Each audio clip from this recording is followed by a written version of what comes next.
I was the only one there that day. This is the only witness. I remember the sunlight cutting through the trees, the smell of grass, the sound of her laughter turning into something else, something sharp and wrong. I heard her cry. 25 years have passed since Brooke vanished without a trace.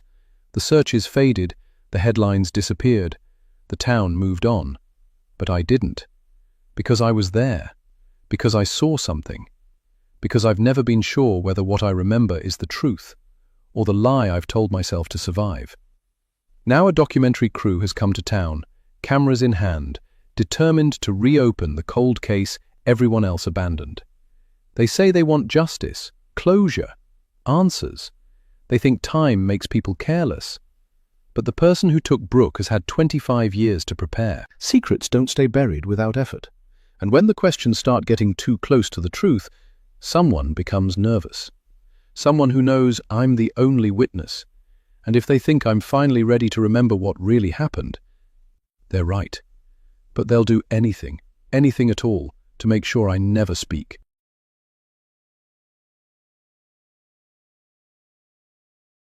Prologue. Ava and Brooke. July 2000. Two little girls sat on the swings in the nearly empty playground, eating their ice cream cones, oblivious to the person who had been watching them for half an hour. Ava Hammond and her best friend Brooklyn Peters were 10 years old and lived down the street from each other. Currently, their favorite thing to do was hang out at the Pleasant Street Park playground, a block from their houses, and race on the swings. Brooke was the current champion, having been able to get her swing so high she was in danger of wrapping herself around the swing set's top bar. Ava would watch her friends screaming with laughter as she pumped her legs faster and faster, pushing her swing as far as it would go. Ava would never admit it, but she didn't like the swing races nearly as much as she liked hanging out with Brooke. Brooke was fun and fearless. She was the leader to Ava's follower. Ava always knew that when she was with Brooke, fun and adventure was sure to follow, and she needed all the fun and adventure she could get to distract her from her parents' divorce. 6 months ago, Ava and her mom were supposed to be moving to Seattle to join her father, who had gotten a job there. Ava hadn't been happy. She'd prayed and prayed that God would let her stay in Elmhurst so she could still be friends with Brooke. God answered her prayer, but not in the way she had hoped for. Being able to stay in Elmhurst, Ohio, the only home she'd known, meant she had lost her father. He had met someone else in Seattle, who he'd decided he wanted to be with more than he wanted to be with her and her mom. And now her mom was sad all the time, sometimes lying on the couch sleeping all day long, with empty bottles of wine sitting on the coffee table next to her. Ava had become just one more thing she had to deal with. So, her running off every morning to hang out with Brooke was a godsend to her mom in the midst of her emotional breakdown. "Are you almost finished? Hurry up, I have to be home in 15 minutes. Brooke glanced at the half-finished chocolate ice cream cone still in Ava's hand. Ava could tell Brooke was impatient to get started on their last race, before they both had to be back at home. Not that Ava's mom would care whether she was home or not. She also knew there would be no dinner waiting for her when she got there, and she'd be heating up instant mac and cheese in the microwave again. "You know I can't eat ice cream as fast as you," whined Ava. "I'll get brain freeze." "Then throw it away," commanded Brooke. When Ava continued to take small licks of her chocolate ice cream, she snatched it out of her hand and rushed over and tossed it into a nearby trash can. "Hey, why'd you do that?" Ava jumped up from her swing. "I wasn't finished." Tears sprang into her eyes. She'd been looking forward to that ice cream cone all week, since she only ever had money to get ice cream from the truck once a week. She already had so few things lately to look forward to. "You were taking too long. Now come on so we can race and I can beat you again." Ava's tears were quickly replaced by anger, and even she was shocked when her hand shot out and she shoved Brooke so hard she stumbled backwards and almost fell. Brooke, momentarily shocked that Ava had shoved her, pushed her back even harder, causing Ava to fall on her butt. "You're no fun. I don't know why I hang out with you. Even your dad doesn't want to be around you. That's why he left, to get away from you." Ava sat in stunned silence. Tears filled her eyes as she watched Brooke stomp off towards the grassy field between the playground and the parking lot. She already worried her parents' divorce was her fault, and now her favorite person in the world was telling her the same thing. She slowly got to her feet. By the time she'd finished brushing playground dirt off the seat of her jean shorts, Brooke was halfway to the parking lot. She wasn't alone. She was talking to someone Ava had never seen before. A strange man dressed in baggy black warm-ups and a blue baseball cap pulled low over his face was saying something to Brooke and gesturing towards a car parked at the edge of the parking lot, a beat-up old blue car with patches of rust on the hood. Ava stopped what she was doing to listen.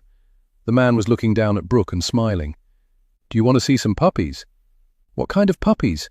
asked Brooke excitedly as she looked beyond the man to the car. "Black lab puppies. Come on and I'll show you." Ava also noticed another person behind the wheel of the car, but she was too far away to tell if it was a man or a woman. All she saw was a brown hand draped over the steering wheel. Ava instantly got a knot in the pit of her stomach. This felt all wrong. Neither one of them were allowed to talk to strangers. Both of their moms reminded them constantly, at least her mom used to before her dad left. "Brooke, come back! I'm sorry!" Brooke briefly glanced over her shoulder at Ava, who was quickly walking towards her and the man, and rolled her eyes. "Go away," said Brooke, stopping Ava in her tracks. But then the man also looked back at Ava. The only thing she could focus on were his eyes, which were hard, dark, and angry. Mere seconds ago, he'd been smiling down at her best friend, but when he turned to look at Ava, his entire face changed. The smile was gone, and his lips were pressed into a hard, thin line as he glared. Before Ava could even open her mouth to tell Brooke to stop, the man grabbed Brooke by her upper right arm and dragged her the final few feet to his car. Startled, Brooke yelped as she pulled back frantically and screamed. Ava jolted into action and ran towards the car, but it was too late. The man yanked the back passenger side door open and forcibly pulled a flailing Brooke and shoved her into the back seat of the car, slamming the door shut before he jumped into the front passenger seat. Ava screamed and yelled, "Stop!" as the car peeled out of the lot. That was the last time Ava ever saw Brooke. 1 Ava, present day. I was sitting at the back of the Elmhurst County Courthouse fighting tears. Unlike most of the tears I hadn't allowed myself to cry lately, these were happy tears. I'd been invited to the adoption ceremony of 6-year-old Caden and his 4-year-old sister Marley by Charles and Gracie Benton, the foster family I'd placed them with 2 years ago, when their mother died of an overdose. It hadn't been an easy road. The couple had taken on 2 scared and traumatized kids who'd lived with their mother's lifeless body for 2 days, before 4-year-old Caden used his mum's cell phone to call 911. He told them he couldn't wake up his mummy, and he and his sister were hungry, but the couple didn't hesitate to open their home and their hearts. And now 2 beautiful children were getting their forever family today. As happy as I was for all the parties involved, I couldn't help but feel my own heart break just a little. But I managed to successfully push my own sadness aside to congratulate the Bentons after the ceremony. "This never would have happened without you, Mrs. West," said Gracie, pulling out of the big hug I'd given her after the judge had declared the adoption official. "Hey, I thought I told you to call me Ava. I just put the process in motion with the placement. You guys were the ones who changed those kids' lives. Caden and Marley are so very lucky to have found you. You guys are natural-born parents." Gracie mouthed, "Thank you," and gave me a big smile before she rejoined her husband and the kids. I watched the new family leave the courthouse, thinking how Gracie Benton and I had more in common than she knew. Gracie had suffered numerous miscarriages and had never been able to carry a pregnancy to term. At least she'd been able to conceive. I couldn't even do that. After my last failed Clomid treatment, I had pretty much resigned myself to the fact that I would have to take a different path to motherhood. I wanted to adopt, but the only thing standing in my way was my husband, Evan. He wanted his own biological children, and no argument that I presented to him in favor of adoption would sway him.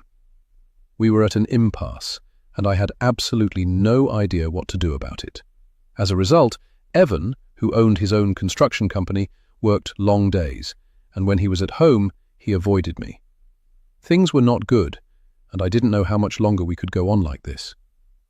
Later, I sat across from my mum, picking at my chicken Caesar salad, as she stared at me with a look of concern. "You all right, Ava? Because you were the one who invited me to lunch, and you've barely said 10 words to me since I got here. What's up? Everything okay with you and Evan?" Why wouldn't it be? I didn't mean for it to come out so snappy, but Evan was the last person I wanted to talk about. Mom raised her eyebrow at my tone, and I instantly sat up and gave her an apologetic smile. "Sorry, Mom." I briefly told her about the Bentons and the adoption, and her expression softened. "Your time is coming, honey. I promise. It just may not look like what you thought it would." She reached out and squeezed my hand, and I squeezed back. I wasn't so sure I believed her, and really didn't want to get into Evan's views on adoption. He and my mom had a tenuous relationship at best. They weren't exactly besties, but made sure to be polite and civil to each other when they were around me. Maybe it was his tattoos, or the fact that he'd been to prison. Whatever the reason, she never really warmed to him. Then again, she was also super protective of me. "I thought maybe you were upset because it's almost that time of the year."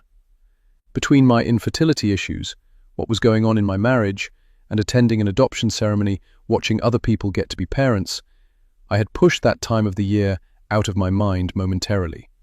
Here it was, back again, and this time it was a milestone year. Next month was the 25th anniversary of the abduction of Brooklyn Peters, my childhood best friend. I tried to be super busy on the 24 anniversaries I'd lived through since that horrible day. Once we were married, Evan did an amazing job keeping me distracted with trips or excursions when that day rolled around every year. Though I knew this year would be different, and I'd most likely be alone. I'm good. It's not like it hasn't been 25 years. It's not anything I'll ever get over, but I'm definitely used to it coming around every year. So, don't worry about me, Mom. I'm fine. A look of indecision flashed across my mom's face, and she reached for her purse, which was hanging on the back of her chair, opened it, pulled out a business card, and slid it across the table to me. I picked it up and saw that it was a white business card with black lettering that read Leah Quinn, with a phone number and an email address. "What's this?" "She came to the house looking for you. She's doing a documentary on Brooke's abduction. I told her you wouldn't be interested in contributing, but I promised her I would give you her contact information in case you wanted to talk to her." Why does she need to talk to me? Everything she needs to know about Brooke's case is public knowledge and has been written about 1,000,000 times in the last 25 years. There's nothing I can add that will be anything different than what's already been written. I took the business card, ripped it in half, and tossed it on top of the table. "I know that, honey," she said with a sigh. "That's why I told her I would give you her contact information, and I have." I hated that my mom was walking on eggshells around me about this. Even after all this time, what happened to Brooke still caused a visceral reaction in me. It was easily the worst thing that had ever happened to me. Seeing my best friend abducted right in front of my eyes and not being able to help her. If there was one silver lining from what happened that day, it was that my mom, who had been well on her way to becoming an alcoholic after my dad left her, snapped out of her spiral and realized how fortunate she was that I hadn't been abducted that day along with Brooke. I lost my best friend, but I got my mom back. "You know," she said casually after taking a sip of her iced tea, "I've often wondered if the reason why you still have such a hard time with this is because you've never allowed yourself to really talk about it. Survivor's guilt is a terrible thing to have to go through alone." Ava. This was another not-so-subtle attempt to get me back into therapy. It wasn't like I was against therapy. I was a social worker and suggested therapy all the time to the people whose cases I worked on. I knew I wasn't strong enough to relive that day over again with a therapist asking the questions that have haunted me for 25 years. Why Brooke and not me? Or, more importantly, why Brooke and not me too? Whoever had taken her could have just as easily grabbed me too. Why didn't they? I was so traumatized right after it happened that I was sent to a child psychologist that I saw for a few years, and once I entered puberty, my rebellious streak hit, and I refused to go any more. I think my mom thought that, after a few years, she could convince me to go back, but I never did. Everything was made worse by the fact that Brooke's family disappeared as well. 2 years after her abduction, Brooke's mom and her older brother Sam moved in the middle of the night. I hadn't seen or heard from either of them for more than 2 decades. I even looked for them on social media every year on the anniversary, but have never found a trace of them. Back then, my 12-year-old brain had convinced me that Brooke's mom, Julia, who never once made me feel guilty about what happened that day, must have secretly blamed me, because I sure did. If I hadn't shoved Brooke over an ice cream cone, she wouldn't have walked right into the path of the men who abducted her. Of course, that was faulty logic. If they had really wanted to take Brooke, they would have found another way. Still, I stuffed those memories down as far as they would go and did the best I could to move on with my life. Every anniversary that passed and every request I got from the media to talk about it just made me all the more determined to forget that day ever happened. Now, I felt like the past was having an effect on me physically. I had never told Evan this, but I felt like it was my fear over what had happened to Brooke that was preventing me from conceiving. Why would I want to bring a child into a world where they could be taken from me at any moment, making me worry who might be lurking around every corner? Well, promise me you'll at least think about it. She even mentioned something about paying you, said my mom, snapping me back to reality. I promise I'll think about it. I grabbed the 2 halves of Leah Quinn's business card from the table and made a show of putting them in the side pocket of my purse. But the look my mother gave me told me she knew beyond a shadow of a doubt that I would do anything but. I came home to an empty house because Evan was out of town supervising the building of an office complex in Columbus. To be honest, I wasn't up for dealing with him when I knew all he'd do was come home, ask me how my day was, inhale his dinner, grab a beer from the fridge, and disappear into the basement, where he would watch TV and fall asleep on the couch while I went to bed alone. In other words, going through the motions. I knew he was doing all of this extra work to get money to start IVF treatments, but after I'd told him I just couldn't put myself through it emotionally right now, and had mentioned adoption in passing, he'd been giving me the silent treatment. I had taken a leave of absence from my job as a social worker for Elmhurst County Child and Family Services to go on this journey. We'd hit a brick wall. I knew I needed to get back to some kind of daily routine. Since I'd gained a little weight, I felt bloated and not like myself. So, instead of my usual after-lunchtime nap, I changed into leggings, a tank top and trainers, and headed out for a nice long walk through the park, 2 blocks from our townhouse. The black-eyed peas commanded me to pump it through my earbuds as I made my first lap around the pond in the center of the park. I was mainly focused on the path ahead, momentarily looking around every half-mile or so, and I'd just made my 3rd lap around the pond when I spotted him. About 50 feet away, near a tree by the parking lot, stood a man dressed in a black, baggy warm-up suit with a baseball cap pulled low over his face. I froze.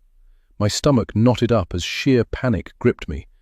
I was rooted to the spot as beads of sweat popped up on my forehead. Logic told me this couldn't be the same man who'd taken Brooke. It had been 25 years. What would he be doing here now? Was he following me? Did he still have Brooke? My fear quickly melted away in the muggy July heat, and I was just about to rush over and confront him. Much like before, I couldn't get a good look at his face. Suddenly, a hand clamped onto my left shoulder, and I let out a shriek that would wake the dead. I whirled around to see a young, red-haired white woman staring at me in alarm. I looked back towards the tree near the parking lot. The man was bending down to pet a black lab, taking the ball from its mouth and throwing it. He was just some guy playing with his dog. I felt like a paranoid idiot. "Oh my God, Ava, I didn't mean to scare you. Are you all right?" said Kerry Sykes, a former co-worker of mine at Children's Services. Kerry had left a year ago after getting her master's in social work, and now taught at Elmhurst Community College. I hadn't seen her since her going-away party. I instantly pulled the earbuds out of my ears and gave her a smile. "Kerry, it's so good to see you." I purposefully didn't answer her question because I felt like a fool. "I was headed back to my car when I saw you just standing here. You sure you're okay? What were you looking at?" She glanced in the direction I'd be looking and then back at me in confusion. I noticed Kerry was wearing biker shorts, an Ohio State t-shirt, and expensive-looking running shoes. Her red hair was pulled into a messy bun. It was then I remembered she'd been a good 50 pounds heavier the last time I'd seen her a year ago. "Look at you," I said, taking a step back and giving her a good look up and down. "You look amazing." "Thank you." She blushed and quickly held out her left hand to show me the emerald-cut diamond solitaire on her ring finger. "I got engaged a few months ago and we're getting married this fall. Got to get in shape for the wedding. I just wanted to lose a few pounds, but I fell in love with running and now, 47 pounds later, I feel like a new woman." "That's wonderful, Kerry." "Congratulations. Who's the lucky guy?" "He teaches math at Elmhurst CC. We met at work. It's been kind of a whirlwind romance." I knew all about that. I'd met Evan online, and after a magical first date we'd become inseparable, getting married after only 6 months of dating, much to the horror of my mom and friends. Had that really been 8 years ago? Given the current state of my marriage, maybe they'd been right to feel like I was rushing things. Evan and I both wanted kids, but clearly I should have asked more questions about what his definition of being a parent meant.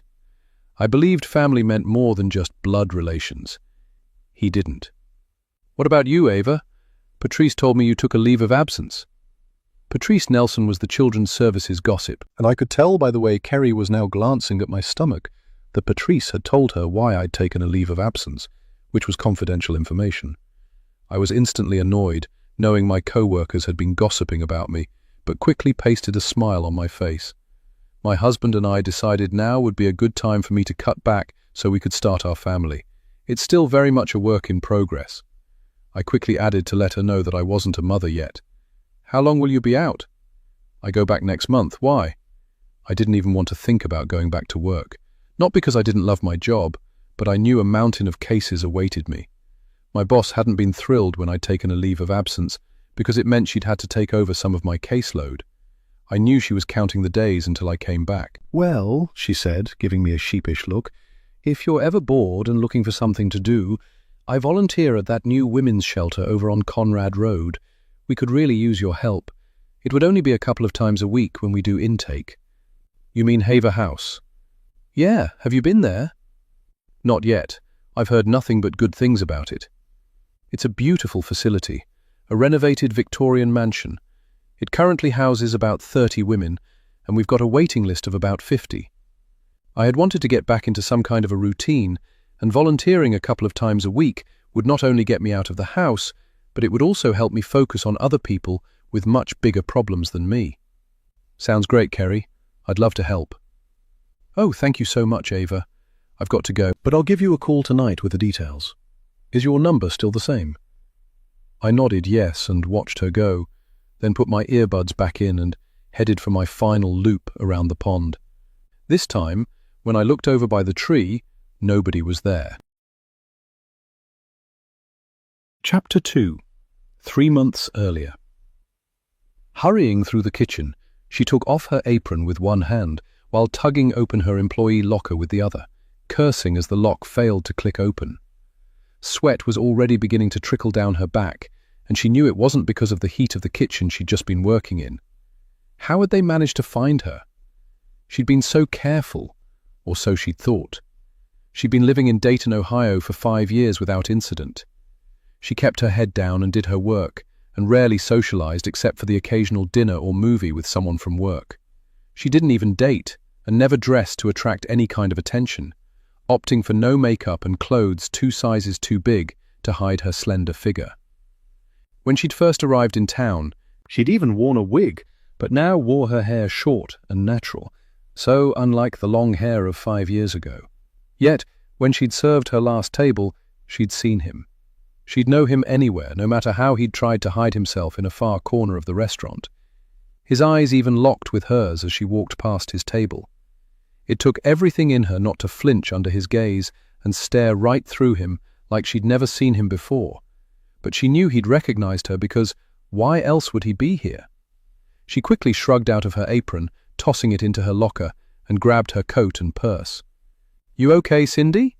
asked her supervisor, Mr. Cox, with a look of concern. She knew she probably looked like she'd seen a ghost because she had. No, that wasn't right. He wasn't the ghost.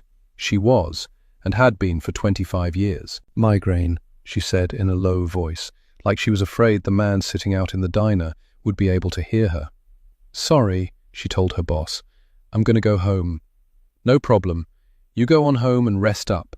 Let me know if you need to take tomorrow off too." She merely nodded and watched him go back out to the front of the diner. Then, when she was sure he wasn't looking, she slipped out of the employee locker room and across the hall to Mr. Cox's office, where the safe was.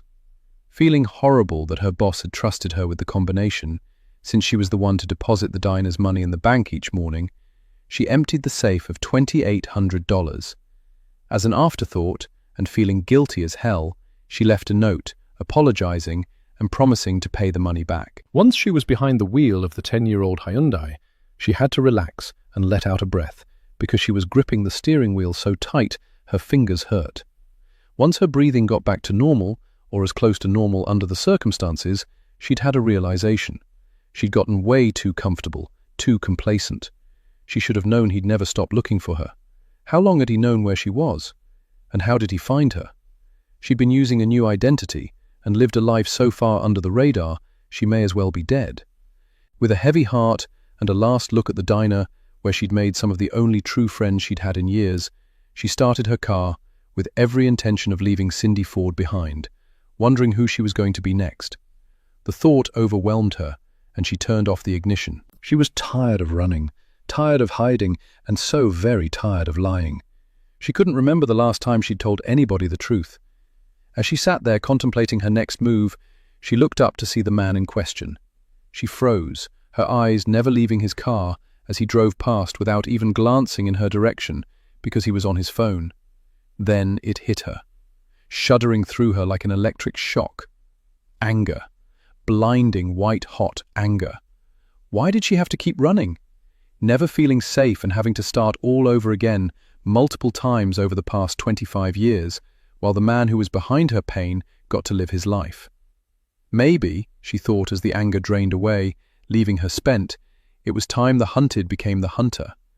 Maybe it was time she took her life back. Without thinking about how stupid and dangerous what she was planning to do was, she turned on the ignition and followed the man who had ruined her life out of the diner's parking lot. Chapter 3. Ava. I arrived at Haver House Women's Shelter 3 days after I ran into Kerry in the park. I agreed to meet her there for a tour before I started my training. The brick mansion, with a porch that wrapped around the entire house, sat on about an acre of land with a parking lot behind the house. Wicker porch furniture sat on both sides of the double front door, which was inlaid with stained glass panels. Before going inside, I saw a sign mounted next to the doorbell, instructing me to ring the bell to be buzzed in. I was just about to do that when laughter caught my attention. Glancing to the left, I saw a playground 30 feet from the side of the house and noticed 2 little blonde girls in pink sundresses sitting side by side on a swing set. They were younger than Brooke and I had been. The girl with pigtails looked about 5, and the other girl with the long blonde braids down her back looked about 8. My whole body tensed as I started to panic. Were those little girls out here all alone? Anything could happen to them. I was just about to head over to the playground when both girls jumped off the swings and yelled, "Grammy!" The girls ran to an older, white-haired woman sitting on a bench nearby, who I assumed to be their grandmother. I continued to stare as the woman took both girls by the hand and headed in the direction of the slide. Satisfied they weren't in any danger, I turned to press the doorbell when someone abruptly exited the house, knocking me sideways. "Sorry," said a brown-skinned black woman who looked my age with short, natural hair. She was wearing faded jean shorts, flip-flops, and a black tank top. The woman didn't bother looking back as she rushed down the front steps of the porch and headed down the long, winding driveway. "Ava," said Kerry, who'd emerged from the house behind the woman, looking beyond me at the retreating figure. "Welcome. Come on in. You're a little early. It's okay if you're not ready for the tour yet. I can wait. I brought a book." "No, it's fine." She held the door open, and I walked inside. I walked into a brightly lit foyer with a staircase on the left. To my right was a small office that had probably been a hall closet in its former life. Inside was a desk with a couple of chairs in front of it, and a row of filing cabinets on the back wall behind the desk. A heavy-set, Older white woman with black horn-rimmed glasses and greying brown shoulder-length hair sat behind the desk. She smiled as Kerry and I walked into her office. "Ava, this is Adele Mackey, our admin assistant, and the person who keeps everything running smoothly around here. Adele, this is Ava West, our new intake volunteer." Adele stood up and stuck a hand out. "Well, I don't know about all of that, but it's so nice to meet you, Ava. And boy, are we glad you're here because we really need the help." "Nice meeting you, Adele," I said, shaking her hand. "I'm happy to help. I've heard so many good things about this place. I'm going to take Ava on a tour, and then I'll hand her over to you for training. Don't forget to take her to the kitchen. Mrs. Brady whipped up a batch of lemon bars this morning," Adele called out as we headed out of her office.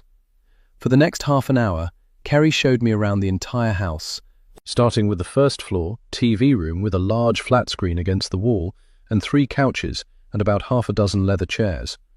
There were a few women there watching a soap opera.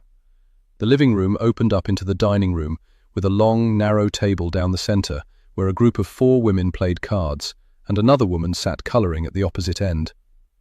One thing I noticed right away was that, although the house had been an elegant residence to a wealthy family around the turn of the century, it wasn't anymore. The walls were stark white. The hardwood floors and stairway banister were polished to a shine, but age-scarred, and the furnishings were sturdy-looking but well-worn and mismatched. The house was very clean, and yet I could detect the slightest hint of mildew beneath the smell of household cleaners. Somehow this only added to its charm. "Are meals served to the residents?" "Yes. We provide 3 meals a day. The residents are not required to eat here if they don't want to, and they're even allowed to have their own food in their rooms, as long as they clean up after themselves. Since we're currently at capacity, we have staggered meal times in the dining room, so everyone has a seat at the table if they want, and also to accommodate the women who have jobs." Next, we headed into a large industrial-style kitchen where, true to Adele's word, there was a plastic container full of lemon bars. Kerry opened the container, and the smell of lemony goodness wafted out. She held the container out to me, and I took one, taking a bite of the sugary delight and closing my eyes with a sigh of contentment. They tasted like heaven. "You're not going to have one?" I asked. "I shouldn't, since I'm trying to fit into my size 7 wedding dress, but I wouldn't want to be rude and let you eat alone." She snatched a lemon bar from the container before firmly putting the lid back on. "How many other staff work here?" "Aside from Mrs. Brady, our cook, and Adele," she said around a mouthful, "there's Selma Ross, our director, and the rest are volunteers who work anywhere from 2 to 3 days a week for about 4 hours a shift, sometimes longer if they're available." "How often do you do intake?" "Twice a week, Tuesdays and Thursdays. Sometimes we have emergency cases that come in on days other than Tuesday and Thursday, but not often. We're still pretty new, and residents usually get placed at the more established shelters first, before they're sent here." "What are you two doing messing around in my kitchen?" An older black lady walked into the kitchen. She was dark-skinned and rail-thin, wearing a short, curly black wig. "Eating your delicious lemon bars? Mrs. Brady, this is Ava West, our new volunteer. Ava, this is the illustrious Mrs. Brady, our fabulous cook." Mrs. Brady looked me up and down and then crossed her arms and gave me a big grin. "Are you Natalie Hammond's girl?" "Yes, ma'am." I didn't know this woman from a hole in the wall, but I shouldn't have been surprised she knew me because of what had happened to Brooke, so everyone in town also knew my mom. What's she been up to? I used to see her at church every once in a while, but she stopped coming. "She's just fine. She got a promotion at work, and that means she's on the road a lot more. My mom worked as a sales rep for a medical supply company and was on the road at least once a month." "I'm so glad to hear that. I think about the 2 of you often. I know it's been a long time, but you're doing okay, aren't you?" The concern in her eyes was genuine, but I quickly looked away. I should have known this was coming. Kerry had been born in Elmhurst but didn't grow up here, and didn't know about my past. She glanced from Mrs. Brady to me with a quizzical look on her face as she shoved the last of her lemon bar into her mouth. It was time to cut this short. I didn't enjoy talking about what happened 25 years ago with people I knew well. So, I definitely wasn't going to talk about it, or how I was doing, to Kerry, who nodded and then looked at her. "Doing just fine, thank you for asking. I think Adele is probably wondering where we are, don't you think?" I directed the last part to Kerry, who nodded and then looked at her watch. "I've actually got a class in about 20 minutes, so We probably need to get you back to Adele so you can start your training." "It was nice to meet you, Mrs. Brady. Your lemon bars are amazing," I told the older woman, who smiled and nodded. From the look in her eyes, I could tell she understood.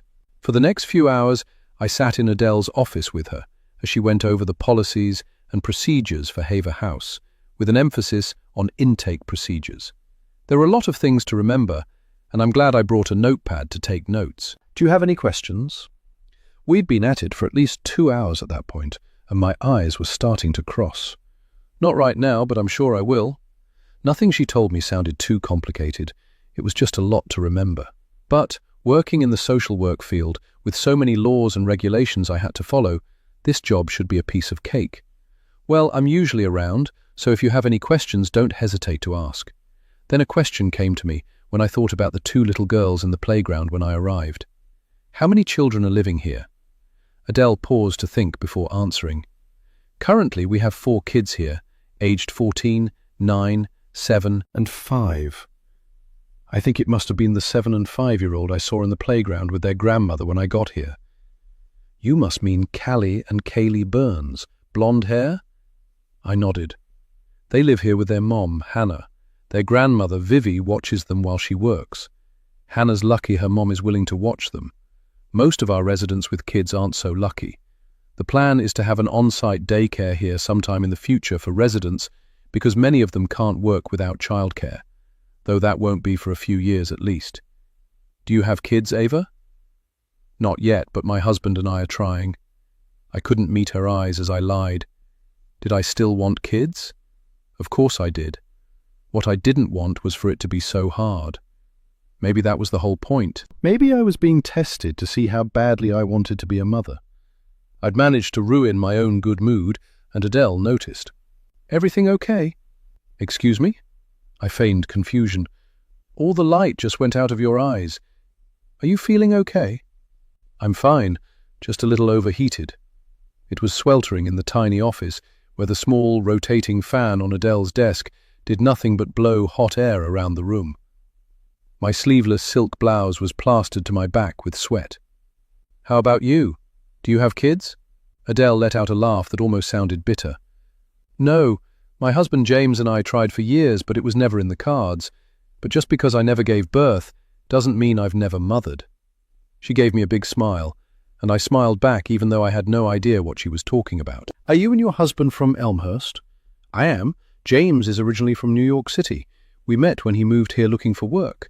Then we got married, and 3 years later we moved to Indiana, and that's where we were until 6 months ago."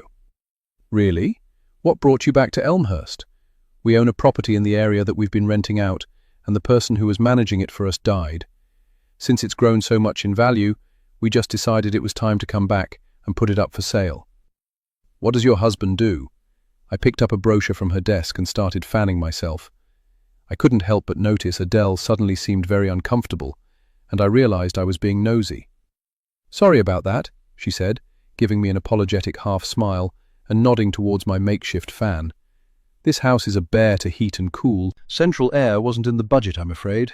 Here."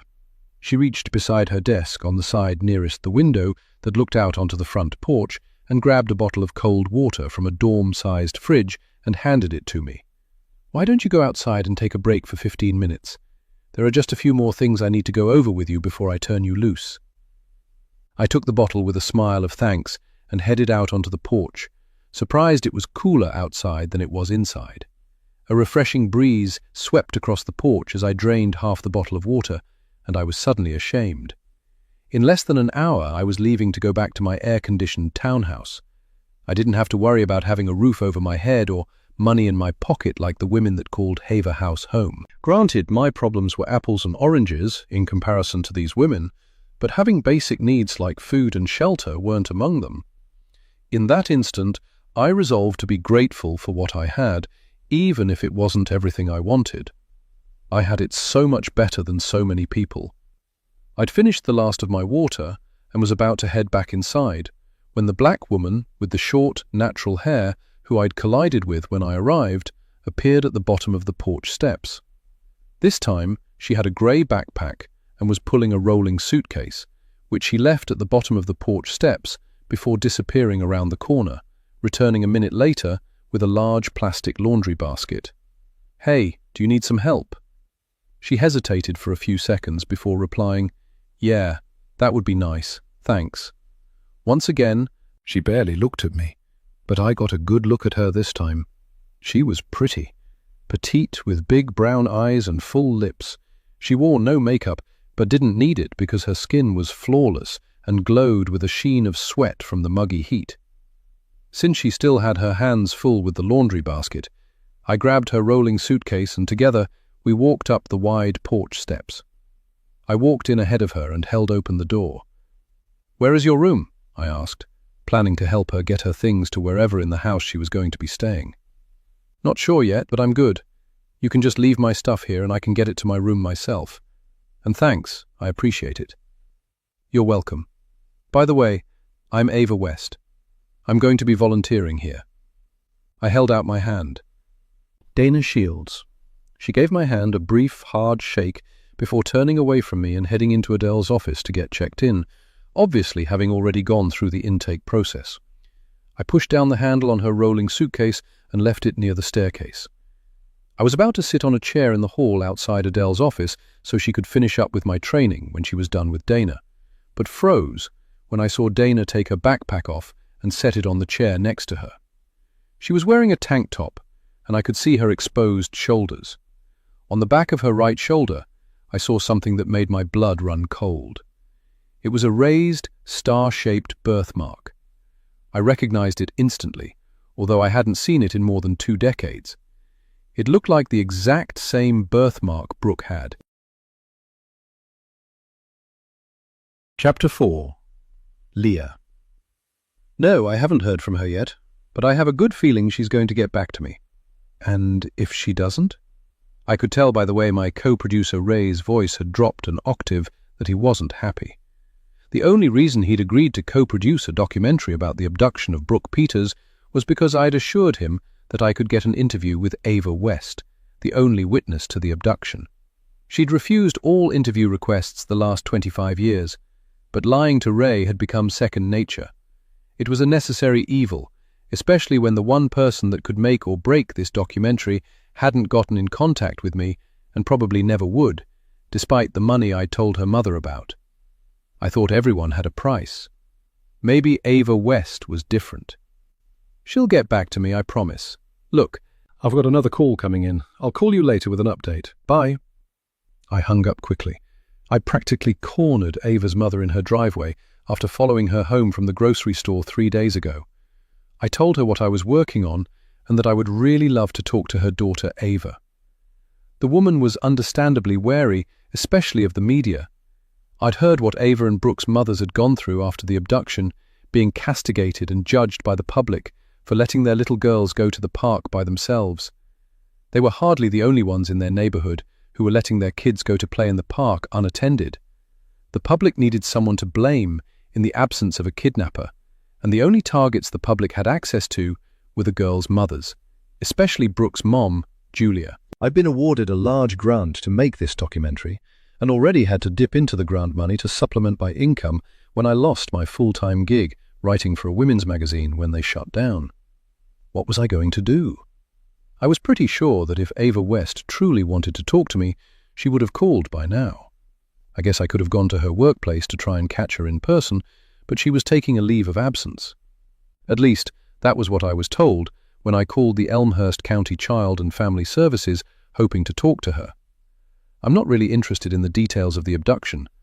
I wanted to talk to Ava about her friend, Brooke. What was Brooke like, and who was she as a person? What was her favorite color, TV show, favorite thing to eat? I was planning to do a human interest angle. Ray had already shot down that angle because he said it wouldn't interest viewers. The only other person who could possibly make this story acceptable to Ray would be Brooke's mom, Julia Dodson.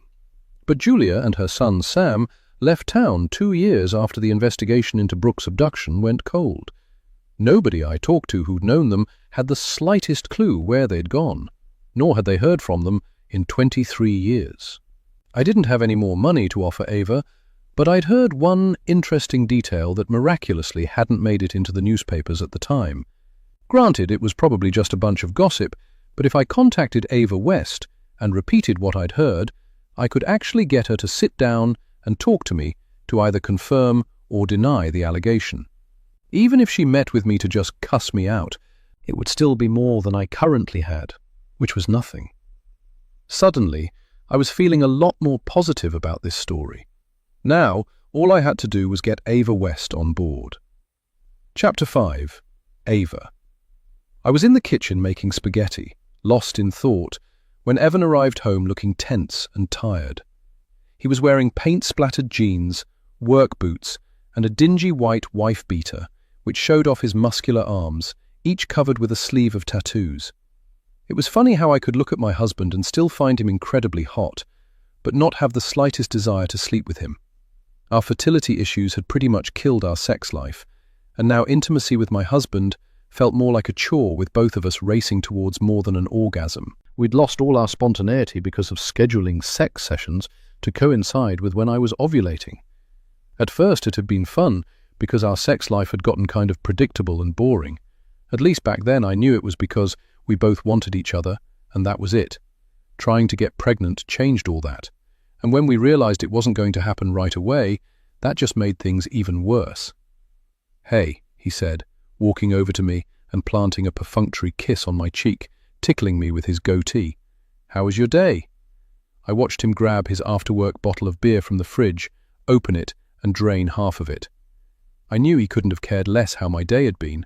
I doubt he'd know how to respond if I told him I'd met a woman at the homeless shelter I was volunteering at with the same birthmark as Brooke. At least I thought it was the same birthmark. I only got a quick glimpse before the two little blonde sisters, Callie and Kaylee, came flying through the door, chasing each other and screaming with laughter, trailed by their annoyed-looking grandmother. By the time I turned my attention back to Dana, she'd already finished up with Adele and had her backpack on. Evan was watching me and waiting for an answer. So, I gave him one. "Started volunteering at Haver House today." "Really? How'd it go?" I was just about to say fine when I noticed he wasn't even paying attention and was staring past me out the window into the backyard. "Dinner will be ready in half an hour," I said instead, and watched him head down the steps to our basement. I remembered a time when he'd have helped me cook dinner as we each shared our day with each other. Tears filled my eyes as I watched this stranger I was sharing a house with walk out of the kitchen like he couldn't get away from me fast enough. How did we get here? We'd only been eating for 5 minutes when he brought it up. I knew he would eventually, but just didn't know when. "So, that's it then? We're just going to give up on having kids?" "What are you talking about? Who said we're giving up?" "You go back to work in a few weeks, and now you're volunteering at some shelter. Looks to me like it's a done deal." He tossed his napkin onto his plate in disgust, making me wince. "Me going back to work doesn't mean we're giving up. I just told you I needed a break before we explored IVF. It's expensive, Evan. Our insurance won't even cover half the cost." "I told you not to worry about the money," he insisted, but couldn't quite meet my gaze. What is that supposed to mean? Where would you be getting this money? My pulse started to quicken, blood pounding in my ears. When I first met Evan, he was very upfront about his criminal past, having spent time behind bars for theft. Smash and grabs he and a crew pulled off at high-end jewelry stores until the walls came tumbling down and they got caught. A former member of the crew, who'd been arrested for a different crime, had snitched on them all in order to get a lighter sentence. Evan called it no honor amongst thieves. I called it karma. Evan had a good lawyer who got him off with minimal time, and he'd been on the straight and narrow ever since. After prison, he started his own vending machine business, which earned him enough to start West Construction. He was already a successful businessman by the time we met, but business wasn't as booming as it was when we'd first met, and he was having to go further afield for jobs. I couldn't quit my job because we needed the money, and I was carrying our health insurance, hence the paid leave of absence. Now he was pushing for IVF, which we couldn't afford. How far was he willing to go to become a father? What was he willing to do? "Did you land that bid contract for the new housing development out in the county? What's it called?" "Bristol Estates." "And no," he said, pushing his empty plate away and leaning back in his chair. They went with a big company out of Cincy. Then where is this money going to come from? Why can't you just trust me? Why can't you just tell me? I'm going to rob a Brinks truck. Is that what you were expecting me to say? Thanks a lot for having so much faith in me. He got up abruptly, nearly tipping his glass of water over, and stormed out of the house. He still hadn't answered my question. After I'd cleaned up the kitchen, I retrieved the 2 halves of Leah Quinn's business card from my purse and laid them out on the kitchen counter, then proceeded to stare at the torn card until my eyes crossed. Mom had said Leah was doing a documentary on Brooke, and she was willing to pay me to participate.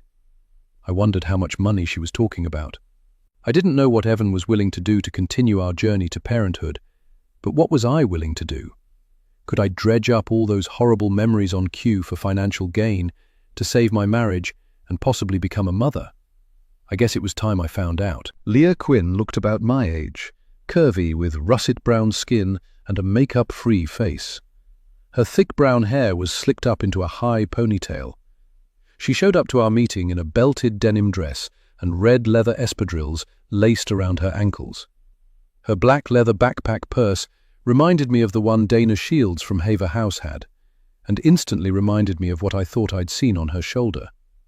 Could this be a sign that I needed to agree to participate in this woman's documentary? Thanks for agreeing to meet with me, Mrs. West. We were sitting in the same diner I'd had lunch at with my mother just the other day. I remembered how annoyed I'd been when she brought up Leah Quinn approaching her, and now here I was meeting her. Well, I had a feeling if I didn't, you'd be cornering my mother on her driveway again. Leah had the good grace to look embarrassed. Sorry about that. Desperation fuels poor decisions, and I was desperate to get a hold of you. That brings me to my first question. Which is? She asked eagerly. Why me? I beg your pardon? Why are you so hot to talk to me? I have nothing new to add to this story that hasn't already been written about 1,000,000 times. Why do you need to talk to me in particular? I took a sip of my iced tea, not taking my eyes off her. She didn't flinch or fidget and didn't look away. You were Brooke Peters' best friend, Mrs. West. I know most parents think they know their kids, but everyone has 2 sides. The side they show their family, especially their parents, and the side reserved for friends. Since no one has seen Brooke's mom or brother in more than 2 decades, that leaves you, the best friend. Again, what new information do you think I might be able to give you? None of those other stories told us who Brooke was. They concentrated on the details of her abduction. None of them focused on her as a person. You knew her better than anyone. She wasn't wrong. Every article ever written about Brooke's abduction was laser-focused on what happened the day she was taken. Maps of the park and playground were dissected ad nauseum. Reenactments were shown on every major true crime show, as were potential getaway routes used by her abductors. One show even had a cigarette butt and a can of cherry cola, found near where the abductor's car had been parked, analyzed for DNA evidence at the show's expense. They both belonged to a park maintenance worker who'd had his lunch in his car the day before. He ended up suing the show when the court of public opinion put a target on his back, making his life hell, and he had to move out of state.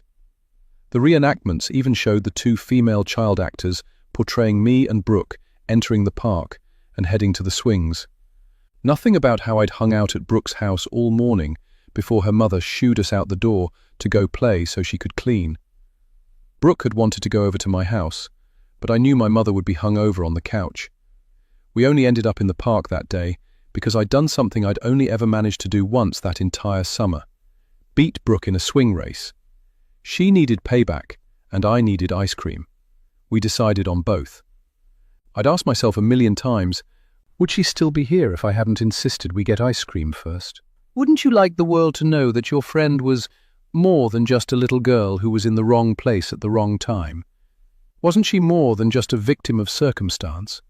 Of course, she was more than just a victim, but was I ready to share Brooke with the world after all this time? My memories of her were all I had left. She was frozen in time, forever 10 years old. If I shared my memories, I'd also have to acknowledge all the things Brooke would never be or experience. I couldn't worry about that when I was also dealing with some very real issues. Instead of answering her question, I asked one of my own. My mother mentioned there might be payment for my participation. My face flushed, and I was instantly ashamed and embarrassed for asking. Was I selling Brooke out? That's right, Mrs. West.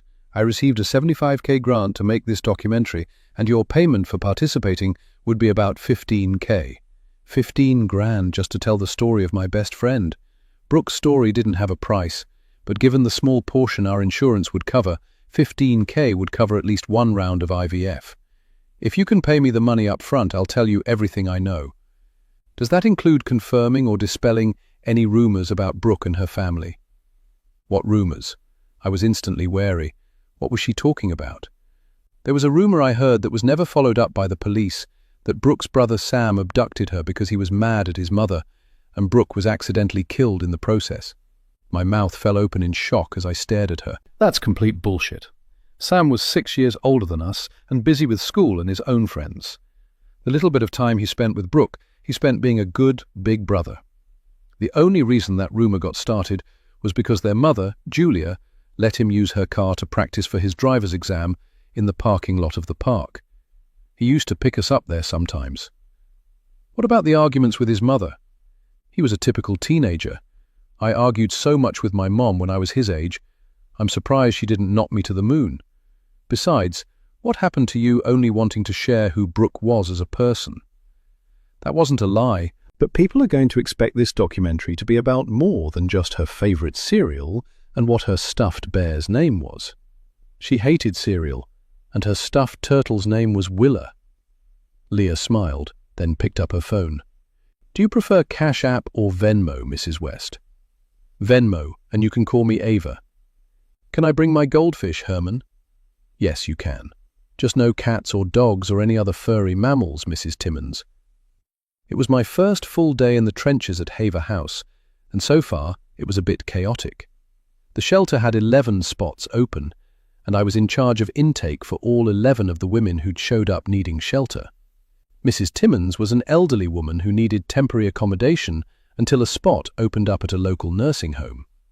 Like so many of the women at Haver House, she had no family or friends to help her and would have ended up on the street. I hadn't seen Dana all morning and didn't know what I'd say to her if I did. I couldn't exactly ask her to show me her shoulder so I could check if her birthmark matched the one my best friend, who was missing and presumed dead, had.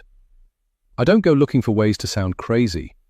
It only took me until lunchtime to do the intake for all the women, with half moving in that day. The rest would filter in throughout the week as the women who were leaving the shelter said their goodbyes. Haver House wasn't a long-term facility. Residents could stay as briefly as a week and as long as 90 days. The staff worked diligently to find permanent housing for the residents, and even if permanent housing couldn't be found, a referral to long-term shelter could always be arranged. I was eating a bowl of Mrs. Brady's delicious vegetable soup and a slice of sourdough bread in the dining room when Dana finally made an appearance. She glanced my way as she fixed her food and then promptly went and sat down at the opposite end of the table, despite me smiling and waving her over. Feeling a bit stung, I quickly finished my soup before emptying my tray and dumping my dirty dishes in the plastic tub on the table next to the kitchen. I had 1 more hour left on my shift before I could leave, and that was to cover Adele's lunch hour. I'm just going to zip out to pick up my prescriptions. Don't worry, I won't be gone long. I'll be fine. Take your whole lunch hour, I assured her as she rushed out the door. I sat behind her desk checking my phone every 5 minutes to see if I'd had a call back from the fertility clinic I'd been trying to make an appointment at since that money from Leah Quinn had hit my bank account. I'd told Evan about it, and although he'd been happy, he wasn't nearly as happy as I'd thought he'd be. I wondered if he'd gotten himself into something to get money for the IVF that he couldn't get out of. Either way, I wasn't going to let whatever was going on with him ruin this. I had another shot at conceiving, and I was going to take it. The phone on Adele's desk rang, and I was happy to have something else to focus on besides my personal life, and quickly answered it. Haver House, how may I help you? My greeting was met by staticky silence. Hello? This is Haver House. How may I help you? Mother? The voice was raspy, and I couldn't tell whether it was a man or a woman. I'm sorry, but you've reached Haver House Women's Shelter. Is your mother a resident here? I need to speak to my mother. What is your mother's name? My question was met by several more seconds of static. "Hello, are you still there?" "Mosby. Her name is Mrs. Mosby." "Let me just check to see if she's a—" The call suddenly dropped, filling my ear with dial tone. I hung up and called back, only to get a message that the number I had reached was not accepting calls. There wasn't even a prompt to leave a voicemail. I put the phone back on the receiver and looked up just in time to see Dana standing in the doorway looking confused. "Sorry, didn't mean to bother you." She turned to go and I jumped up. "No, it's fine. Did you need something, Dana?" She looked a bit taken aback that I remembered her name and took a tentative step inside the office. Today she was wearing the same jean shorts and flip-flops from yesterday, but with a faded blue and white striped t-shirt. I stared at her, trying to find any trace of Brooke, though it had been 25 years. We were only 10 back then, and hadn't gone through puberty yet, and all the changes that brought with it. I didn't look a whole lot like I did when I was 10. Did anyone? And why was I looking anyway? Brooke was not the only kid with a star-shaped birthmark on the back of their shoulder. More importantly, wouldn't she remember me? Even if she didn't remember my face, wouldn't the name Ava stir some kind of memory in her? Again, this was ridiculous on my part. This woman wasn't Brooke. I was looking for Adele. "She's at lunch. Is there anything I can help you with?" "Yeah, my room is hotter than the 10th circle of hell. She said she'd get me a fan last night, but by the time I remembered she never gave me one. She was gone for the day. It's hard to sleep in a pool of your own sweat." "Sorry about that. I'll get you a fan from the supply closet." I rummaged around Adele's desk drawer until I found a ring of keys, one of them labeled Supply Closet Number 2. I found out during my training that each floor in the house had a supply closet. The one that held the box fans was on the 2nd floor. By the time I walked the flight of stairs to the 2nd floor, trailed by Dana, a light sheen of sweat had broken out on my forehead, and my shirt was starting to stick to my back. How in the world did they function in this heat, especially on the upper floors, since heat travelled upwards? I inserted the key into the lock and was met with mild resistance before I was able to turn it and get the door open. Hot air wafted out of the small room. I reached around on the wall next to the door, trying to find the light, but Dana reached past me to pull the string that was dangling from a naked light bulb in the ceiling. "Thanks." I gave her a sheepish grin before walking into the small, claustrophobic space. On one side were shelves with blankets, bedding and towels. The top shelf held cleaning supplies and toiletries the residents most likely didn't have upon arrival, such as soap, deodorant, lotion, as well as industrial-sized boxes of tampons and sanitary napkins. 4 brand-new window fans, still in their boxes, were stacked on the bottom shelf. I grabbed one of the fans and noticed a clipboard hanging next to the door. It showed what supplies had been taken from the closet, the date and time, and the resident's signature. The initials AM were by each signature, and I assumed Adele had been the one to sign off on everything that had gone out of this closet. I grabbed the clipboard and handed it to Dana. "I guess you need to fill this out, so we know who has what." "No problem." She took the clipboard from me and used the pen to fill out the next available space. Then I signed my initials next to her signature. She turned to walk away after a mumbled thank you, but for some inexplicable reason, I called out to her. "How is everything going so far? Do you like it here?" She gave me an unreadable expression before replying, "It's better than being out on the streets or living in my car, but my goal is to not be here longer than I have to be." Well, that's the goal for everyone here. I wasn't sure what else to say because it had been a stupid question to begin with. What person in their right mind was going to say everything was fine and dandy and that they were enjoying living in a homeless shelter? "You are such an idiot, Ava," I whispered under my breath before adding, "Let me know if there's anything else you need. I'm here for another 20 minutes. You can help me get my window open so I can put this fan in it. I can't believe I'm the only one in that room who's having problems with the heat." "Sure, lead the way." I'm not sure why I was so happy she was letting me help her. Maybe it was making me feel less guilty about everything I took for granted in my life. Dana was staying on the 3rd floor of the house. It had once been a ballroom and was now a dorm-style bedroom with 10 sets of bunk beds, with a row of 5 on either side of the room. Between each set of bunk beds was a narrow locker big enough to hang a minimal amount of clothing, and underneath were two large drawers, one for each occupant of the bunk. There were two large picture windows at either end of the room, with two sets of 3 windows on either side of the room between the bunks. The room wasn't nearly as big on the inside as it seemed from the outside, and I realized that part of the room had been turned into a large bathroom. I'd seen every area of the shelter during my tour, except this space. I was told there were a few residents sleeping after getting off the night shift. There were 4 large bedrooms on the second floor, private rooms that housed women with children, and 3 bedrooms on the first floor that housed elderly residents with mobility issues. Dana's bunk was at the end on the right side of the room, with a window between it and the set of bunk beds next to it. Hers was the top bunk, and I noticed she had yellow comforter with white polka dots and one large white fluffy pillow. Yellow, not pink, which had been Brooke's favorite color. Mine was purple, and still was. Once I got a look at what was resting against her pillow, I stopped and took an involuntary step forward to get a better look. It was a small stuffed animal, once green and yellow, and now dingy, greyish and faded with age. A turtle. "What's this?" I started to pick it up, but stopped with my hand outstretched momentarily, before falling back down to my side. I continued to stare at it like it was an ancient relic, because it was. "That's Willa," she said, not bothering to look at me as she unboxed the fan. "I've had her forever. She goes everywhere with me." If someone had punched me in the face, I wouldn't have been nearly as shocked as I was over that one little word. Willa. Brooke's late father had given her Willa on her 3rd birthday, a mere month before he was killed in a motorcycle accident. Except for when she played in the park with me, she did in fact take Willa the turtle with her everywhere, even to school and sleepovers at my house. Willa was always there, and now here she is again. "Brooke?" I whispered under my breath. "What?" Dana looked slightly annoyed, and I realized I was supposed to be helping her with the window, which she was now standing next to. "Nothing."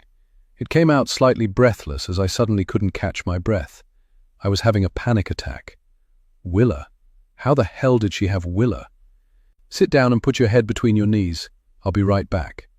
Dana shoved me down onto the bottom bunk, which was empty because the woman who'd been sleeping there all this week left this morning. By the time Dana got back with a cold bottle of water, I had calmed down and was breathing normally again because clarity had finally dawned on me. There is no way Dana's stuffed animal could be Brooke's Willa. Willa was not with her when she was abducted, and I'd never known her to bring Willa to the park with us. There were not a lot of things from my past that I remembered every detail of, but I did remember that Brooke did not have Willa with her when she was abducted. In the days following the abduction, Brooke's mom Julia held a press conference, begging for Brooke's safe return, while holding Willa and crying. I couldn't deny that this stuffed animal would look just like Willa would look, 25, well-worn and well-loved years later. The coincidence was just too much to be completely dismissed. I caught a glimpse of a birthmark that looked very similar to Brooke's on the back of Dana's right shoulder, and now she had a stuffed animal similar to Brooke's. It couldn't be anything but a coincidence, but it still rattled me. "You good?" She handed me the bottle of water, and I took it, uncapping it and taking a long swig. "I think I just got overheated. It's really hot up here. I don't know how you guys stand it." "We stand it because we don't have any other choice. It's either sweat to death in this hot box or be out on the streets." She didn't sound angry, just very matter-of-fact, and I felt like an idiot once again. "Are you from Elmhurst, Dana?" I should have just shut up and left before I kept on putting my foot in my mouth, but I couldn't. There was something about this woman that drew me to her, damned if I knew why. "Are you from Elmhurst?" "Yep, Elmhurst born and raised. The only time I left was when I went away to Miami University for college and grad school. Then I moved right back." "You have a master's degree, and you decided to come back to this place. Couldn't you find a job anywhere else?" "Well," I began, wondering how much of my life I should share with this complete stranger. "I had every intention of leaving, but then I met my husband, and his business is here, so here I am. But for how long? I was seeing the side of Evan recently that I didn't much like, and I couldn't see dealing with his attitude long term, whether I got pregnant or not." "So, your family is here then?" Dana was looking at me like she was really interested in my answer, but I knew what she was doing. In keeping me busy answering her questions, it kept her from having to answer mine. And that was fine. She didn't owe me any answers. My job wasn't to befriend her and become her confidant. My job was to tend to her needs as a resident of Haver House. Enough about me. Let's get this window of yours open so we can put the fan in. I got up from the bed and was surprised to notice Dana looked a little disappointed I hadn't answered her question. Once we got the window open, which wasn't easy since it was old and sticking, we put the fan in. I headed back down to the office just as Adele was arriving back from lunch. How was your first hour alone manning the office? I'm assuming, since you haven't run away screaming or torn your hair out, that things must have gone well. It was fine, I assured her. The only time I left the office was to get Dana Shields a fan from the supply closet on the second floor. I made sure she filled out the clipboard that was hanging beside the door. Darn it, she whispered under her breath. She asked for one yesterday, and I was so busy I forgot about it. No problem, she didn't seem mad at all. Good, because they won't have to be depending on fans for much longer. We got some grant money, and even though it's not enough to get a new furnace and central air, we do have money in the budget to put window air conditioners in all the bedrooms. That's great for them, but what about us? I picked up the small fan on Adele's desk so it blew directly into my face. Well, if there's money left over after buying air conditioners for the bedrooms, then we can absolutely get one for this office. I guess I'm just so used to it that it doesn't bother me as much anymore. My husband has his own construction company, and there's always stuff left behind from jobs. What if I could snag a window air conditioner for the office? Then I would love you forever. Oh, there was one weird thing that happened. Someone called looking for their mother. They said her name was Mrs. Mosby, but they hung up before I had a chance to look her up in the resident directory. Adele froze and stared at me expressionless, before letting out a nervous chuckle that felt forced. We had a Mrs. Mosby here. She was one of our very first residents when we opened, but she went to live with her daughter, and last I'd heard she died. Did they leave a number? No, just hung up, and the number they called from isn't accepting calls. Well, that certainly wouldn't be the weirdest call we ever got. People call here all the time, mistaking us for Haven House Dog Rescue. We both laughed, and I grabbed my purse from the bottom desk drawer. I was about to head out when Adele stopped me. Just a heads up, Ava. Be careful around Dana Shields. Why? She seems perfectly nice. Did she do something? I can't quite put a finger on it, but there's something off about her. I caught her in here when I got back from the restroom yesterday. It looked like she was looking for something, but when I asked her what it was, she asked me for the fan. It just felt like an excuse. Sure enough, when I looked in my drawer later, all the change was gone from the ashtray I keep in my drawer. You think she took it? I'm not sure what I think. I used that change as petty cash and it was only a few dollars. But just be careful. Got it. I left, feeling an odd sense of disappointment. As I walked to my car, a sudden memory hit me. Brooke used to steal things too. #meta 3.5 Chapter 6 Ava and Brooke April 2000 Where did you get all that? Ava stared down in wonder at the big plastic bag of candy that Brooke had brought over to her house. I stole it from Sam, she said, and then giggled so hard she made Ava giggle too. Isn't he going to notice it's gone? It's a lot of candy. He won't notice it's gone until he gets the munchies after smoking weed with his boys. You are so bad. Ava reached inside the bag and pulled out a full-size Snickers bar, ripped off the paper and took a big bite. Brooke pulled out a pack of Reese cups and tore into them with equal excitement. The only time they were allowed candy like this was at Halloween, and since both girls had such big, sweet tooths, the candy was usually all gone a week later. Ava had finished her candy bar in 3 bites and was reaching inside the bag for some Hershey's Kisses when Brooke let her in on another secret. That's not all I got either. She reached back into her backpack, shoving aside Willa the turtle, and pulled out a tube of pink, frosted lip gloss. She twisted the cap off and coated her lips with it, then blew Ava a kiss. Where did you get that from? I know your mom didn't buy that for you. We can't wear makeup until we're 16. I stole it from my babysitter, Brianna. She's got so much makeup she'll never even miss it.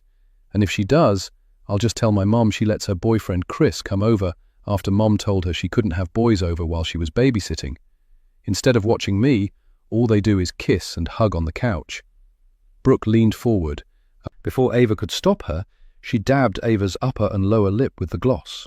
"Just take your finger and rub it in all the way. It already looks great on you." Ava did as she was told, but the gloss felt thick and unnatural on her lips. She didn't dare say anything because she knew it would make Brooke mad, and she didn't want her to stop being her friend.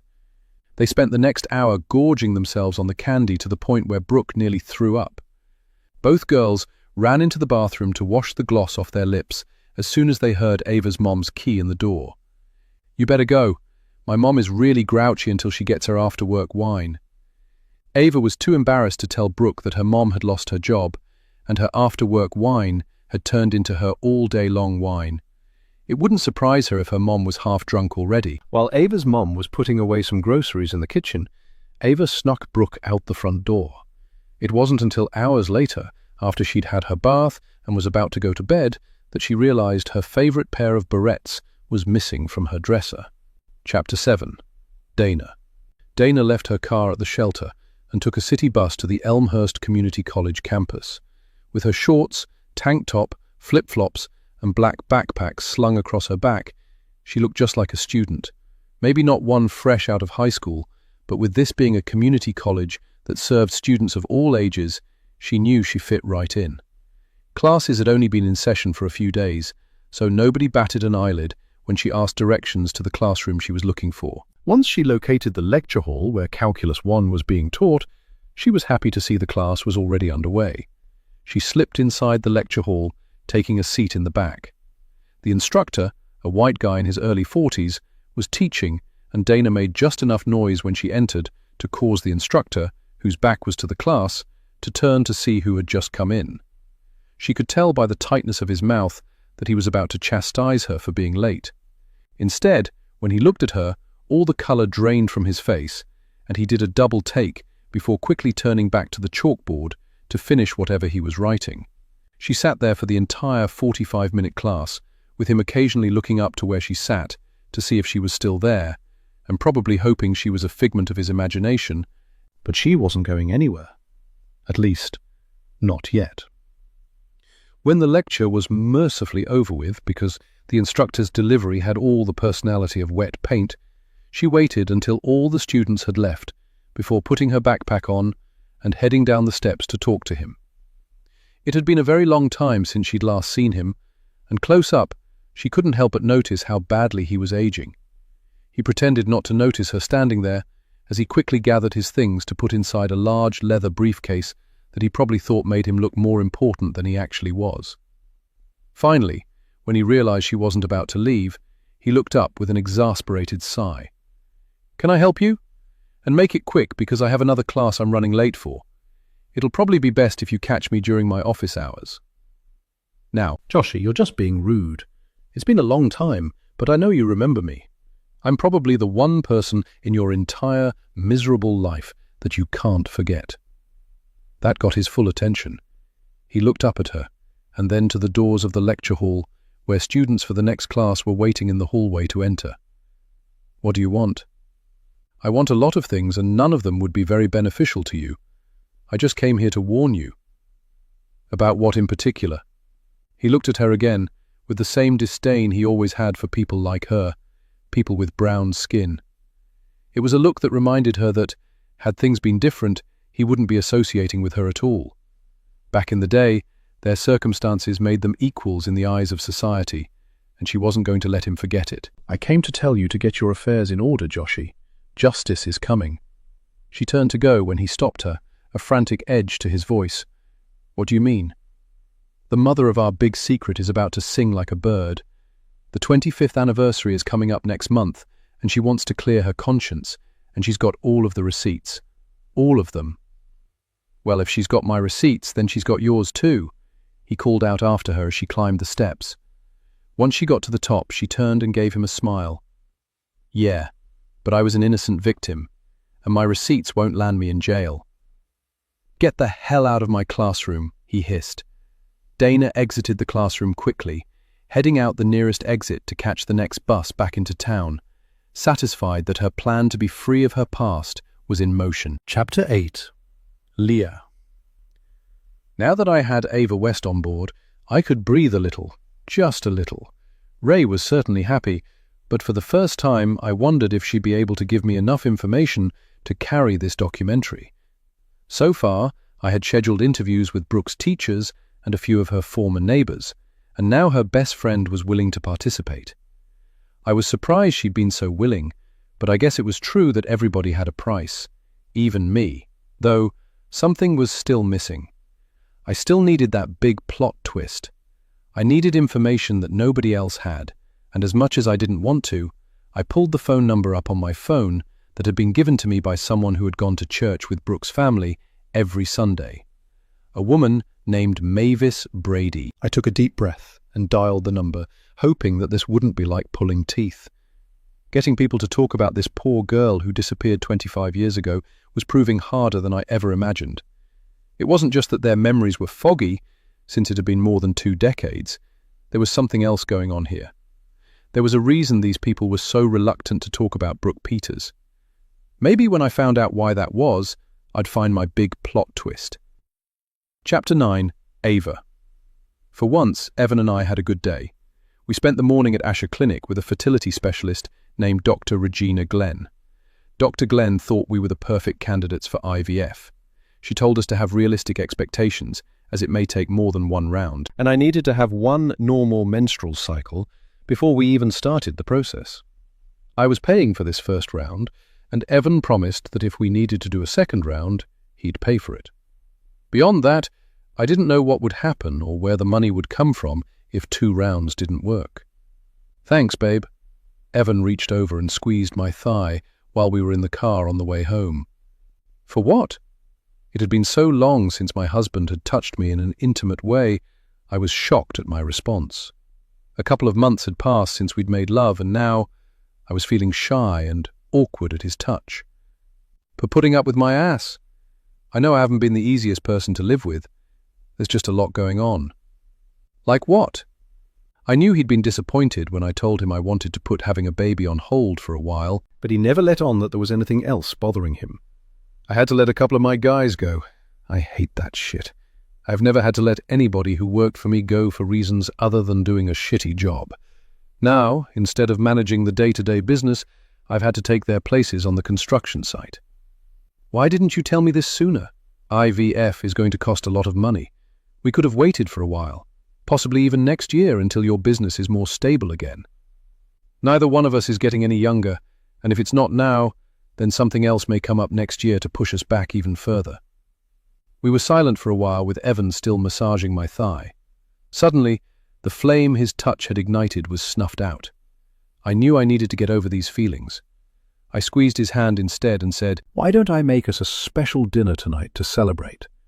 He gave me a big, grateful smile, which I knew was because I'd stopped asking questions he didn't want to answer.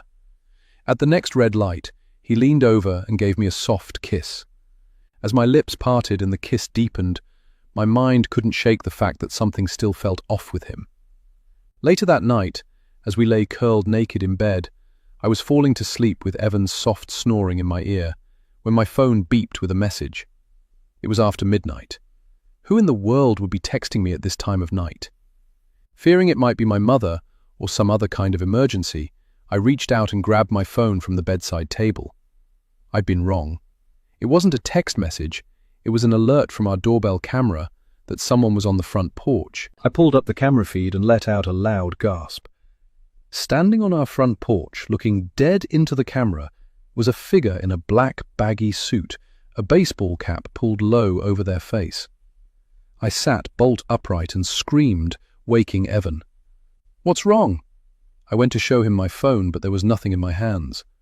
I looked over and saw my phone on my bedside table where I'd put it before I climbed into bed. That's when I realized it had just been a dream. I couldn't stop trembling, and Evan pulled me into his arms. "It was a nightmare," I said, still trembling as he stroked my hair and back. "It was just a nightmare. I'm sorry. I didn't mean to wake you up." I tried to pull out of his arms, but he held on fast. That small act of kindness from my husband after weeks of being frozen out and made to feel wrong made me cry. "It's okay, babe. I got you. I've always got you," he whispered into my hair, making me instantly tense up. What had he just said? "Well, where the hell have you been for the past 2 months? Why didn't you have me then when I needed you the most?" I pulled out of his embrace, got out of bed and grabbed my robe from a nearby chair as I headed downstairs to the kitchen. I poured myself a glass of water and was half finished with it by the time Evan came down the stairs, giving me a contrite look. "I am so sorry. I'll do anything to make it up to you. Just tell me what you need. I know it won't make up for the last couple of months, but I'm here now." For some reason, his calm, reassuring tone, like he was trying to calm an angry dog, made me even more annoyed. "For how long? What happens if the IVF doesn't work? Are you going to go back to treating me like I don't exist? And heaven forbid, I want to take a break again. Babe, my ass. What the hell is going on with you, Evan? Why are you so against adoption? What does it matter how we get to be parents as long as we get to be parents? I thought you, of all people, would understand that." My husband sighed heavily and leaned against the kitchen island. I could see the indecision flitting across his face and was suddenly terrified of what he was about to say. He gently took my hand, and I resisted the urge to yank it out of his grasp. I allowed myself to be led over to the kitchen table and sat down. He sat across from me, but seemed hesitant to explain himself. "Evan, what is it?" I said, reaching out to touch his hand, causing him to finally look at me. "Something happened 6 months ago." "What?" "I got a letter from a lawyer claiming to represent my mother's estate." "Your mother?" Evan had been raised by his paternal grandmother until he was 6, having been the product of an affair between his mother, a married white woman, and his father, a local black handyman. Not wanting her husband to find out, she hid her pregnancy, gave birth in secret, and signed away her parental rights. She turned baby Evan over to his father, who gave him to his own mother to raise. After Evan's grandmother died, he went to live with his father, an abusive alcoholic. When his dad died 5 years later, he was placed in foster care until he aged out at 18, already on a path to prison. What did the letter say? That she left me some money, a lot of money.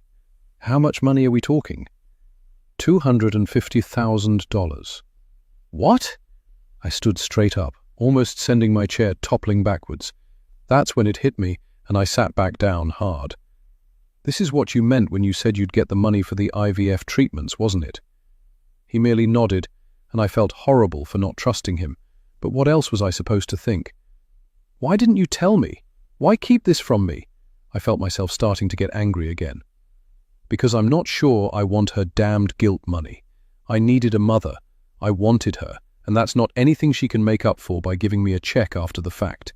It feels like bonus pay for staying away from her, so she could pretend I didn't exist." "You knew who she was? How did you find out?" "I've always known," my dad told me during one of his drunken rages. He loved reminding me how unwanted I'd been by the both of them. A shitty little consequence that ruined the good thing he had going with her. That's what he used to call me, his shitty little consequence. I was only a kid. Evan buried his head in his hands. I got up and went to him, wrapping my arms around him from behind. He turned and buried his face against me. We stayed like that for a few minutes before he pulled away, and I sat down next to him.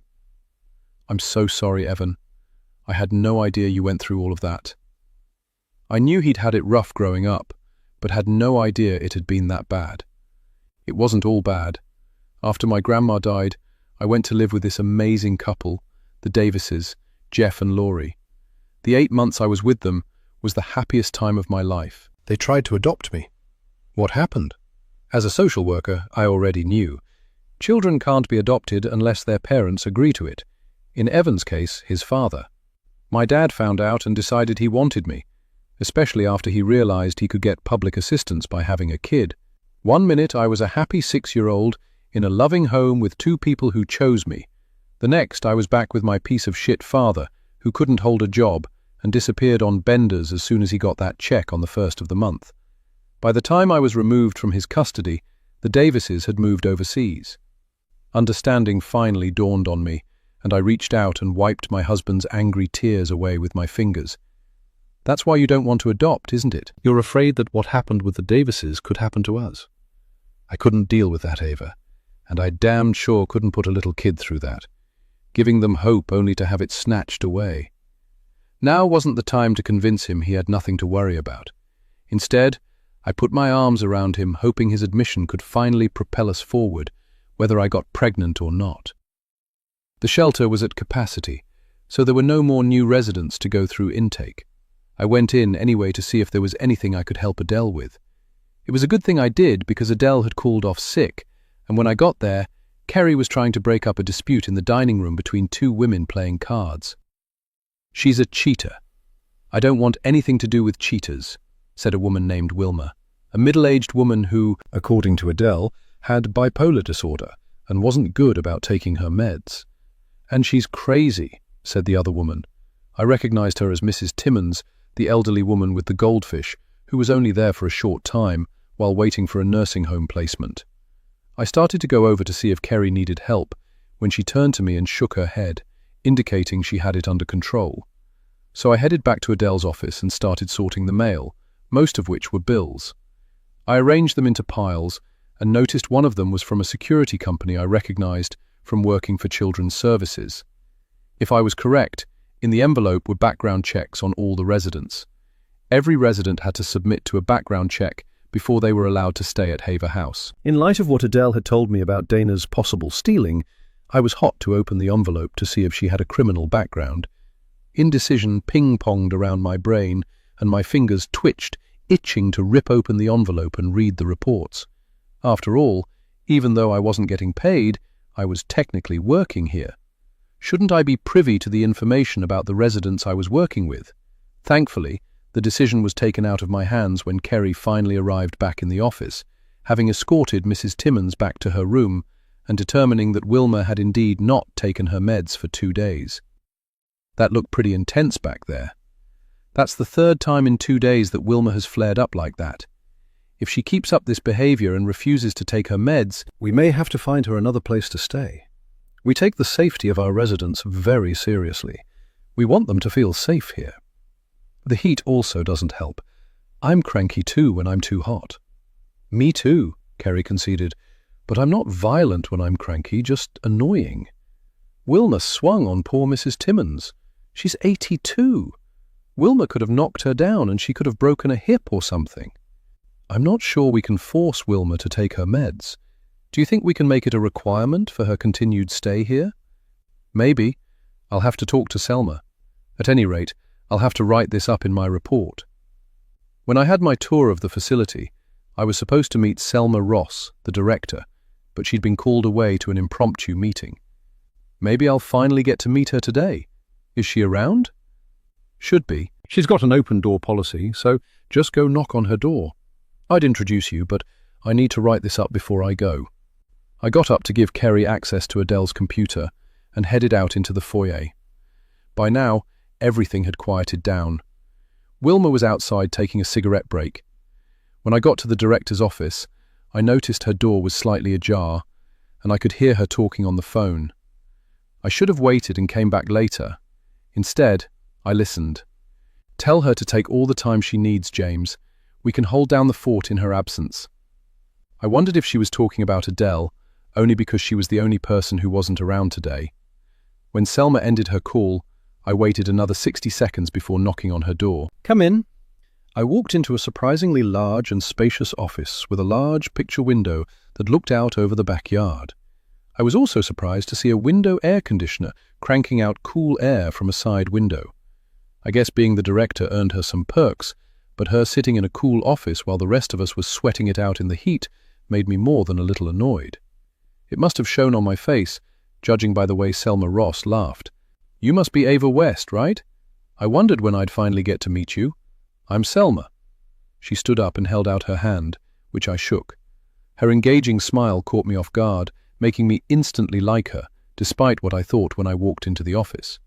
It still sucked that the rest of us weren't able to work in such comfort, but the woman's palpable charm suddenly took the sting out of my anger. Selma Ross was an attractive older black woman.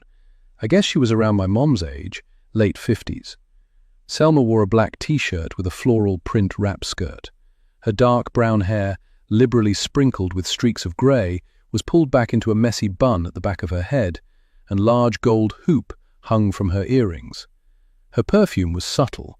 Although there was nothing fancy about what she was wearing, I could tell that everything was well made and expensive. "It's so nice to meet you, Selma. I figured I better come and finally introduce myself, since you were at a meeting on my first day." "I'm so glad you did. I was planning to come introduce myself today, but haven't been able to pull myself away from the phone all morning. Welcome. We are so glad you're here." I hear you've already been through your first intake. How did that go? "It was fine. I'm happy to be of service to these women. Kerry tells me you guys are former co-workers at Children's Services." "That's right. I'm on a leave of absence right now, but I go back to work full-time next month." "Are you planning to stay on here in some capacity after you return to work?" "That's the plan. Truthfully, I hadn't given what happens after I went back to work much thought. I liked it here and hoped I could continue. Then I remembered how fried I felt at the end of most of my days working for Children's Services. I would go to work so full of hope and ready to help every morning, and come home completely heartbroken over the situations where my hands were tied. Here it felt like I was making a difference in a way that I couldn't at my regular job.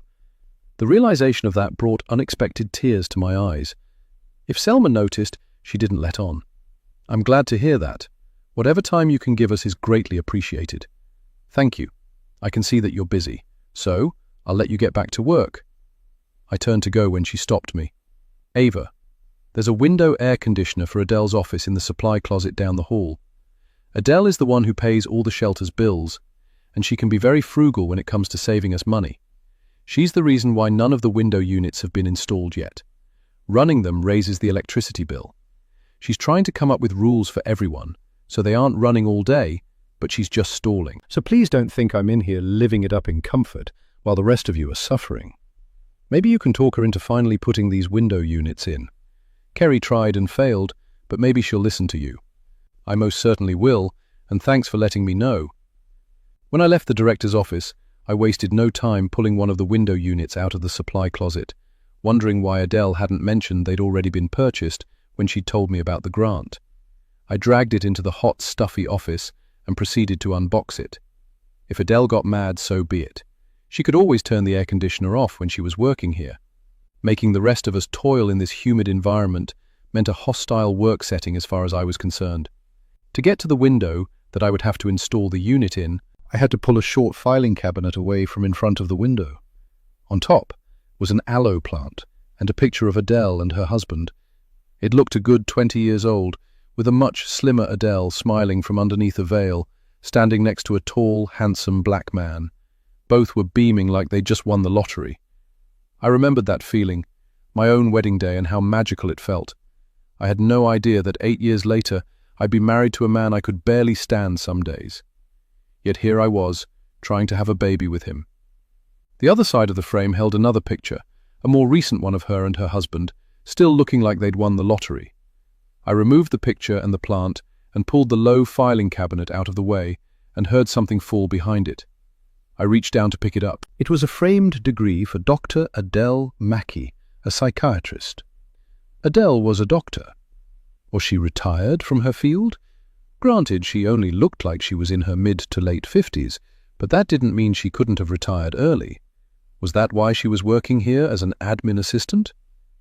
I sat the framed degree on top of the desk and then got busy installing the air conditioner. By the time I left 2 hours later, the room was nice and cool, but I made sure to turn it off before I left. I stopped at the grocery store on the way home. Now that things had gotten better with Evan, dinners were more tolerable, and we were actually spending time together, instead of him disappearing down to the lower level to park himself in front of the TV with a beer. I was headed home through downtown when I saw something at a traffic light that almost made me stop and nearly miss being rear-ended. The car behind swerved around me, and the driver laid on his horn, flashing me the finger as he passed, but I was too busy staring at the two women arguing on the corner across the street to my left. It was Dana Shields and Adele, who hardly looked sick to me, although her face was red. It was red from anger, as she and Dana went back and forth, with Dana gesticulating wildly and Adele looking like she was ready to explode. I had no choice but to go through the intersection because another car was laying on their horn behind me.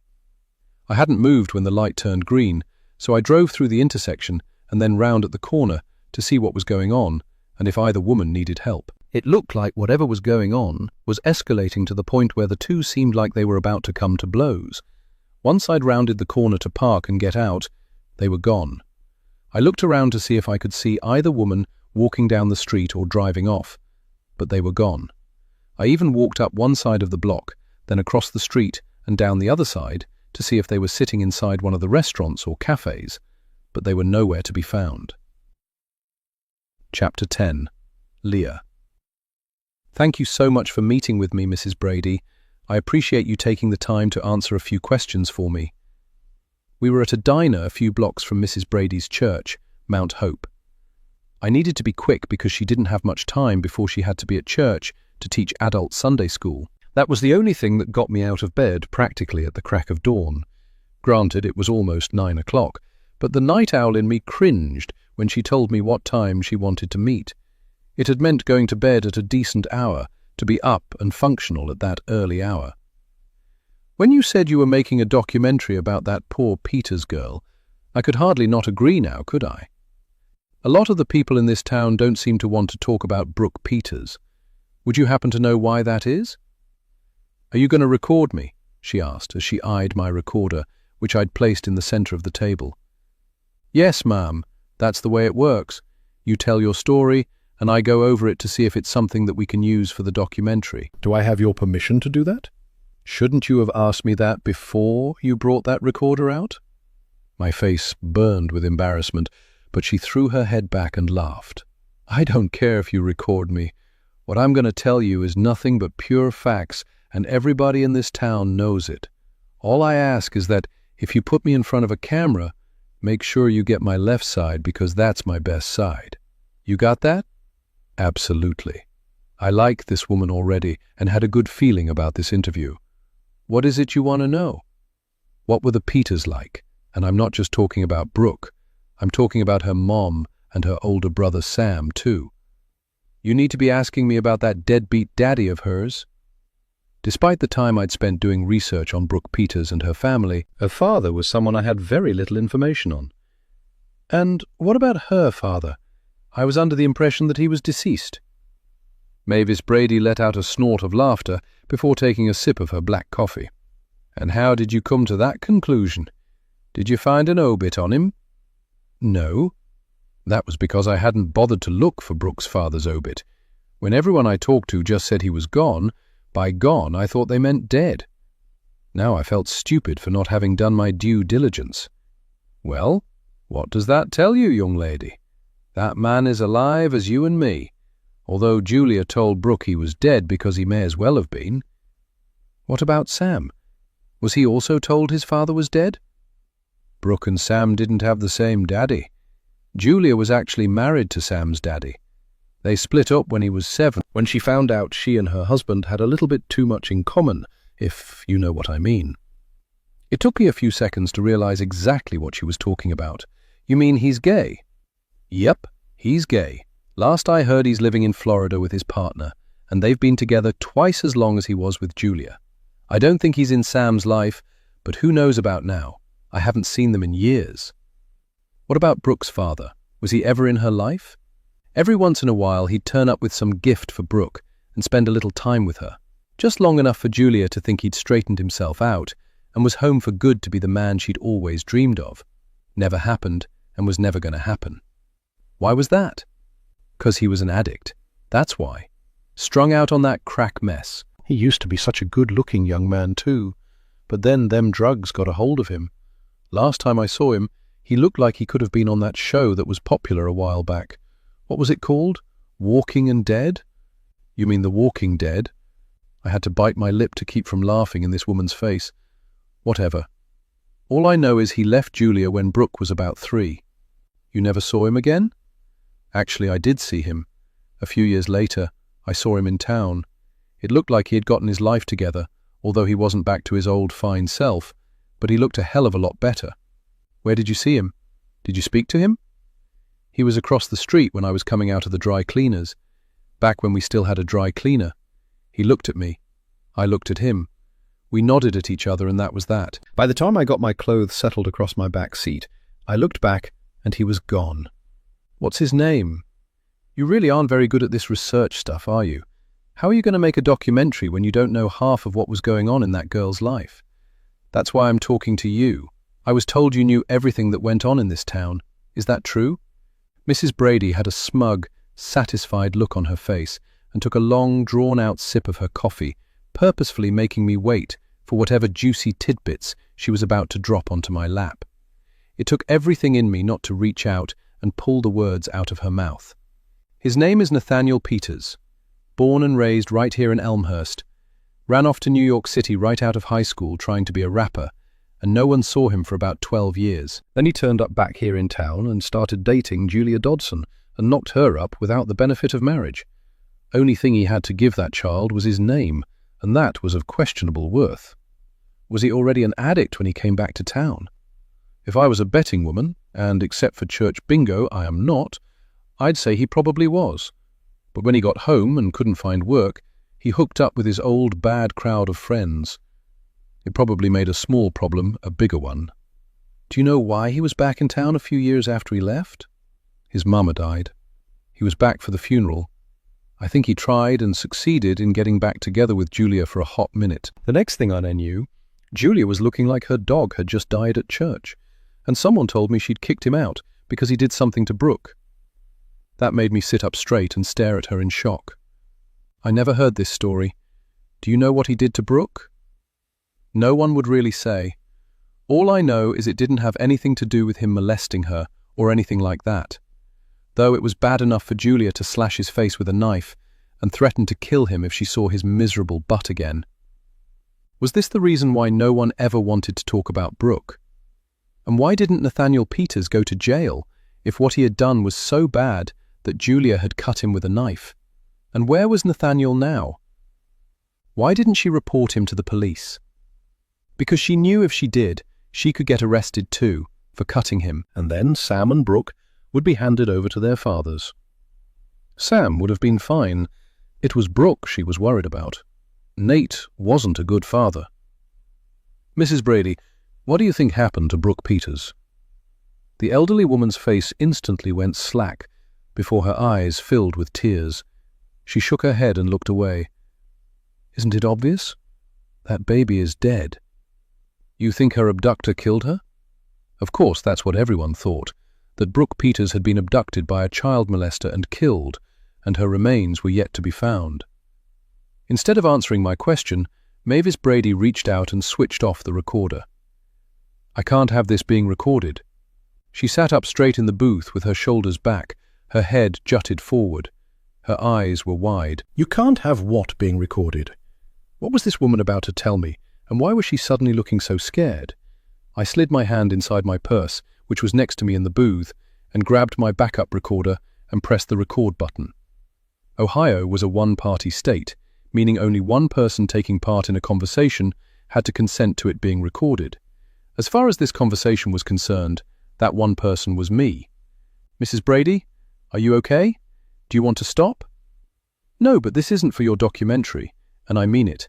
Enough people have been hurt by what happened to Brooke, and I don't want Natalie and Ava suffering any more than they already have. What do you mean? I knew what she was talking about, but I wanted to hear her say it.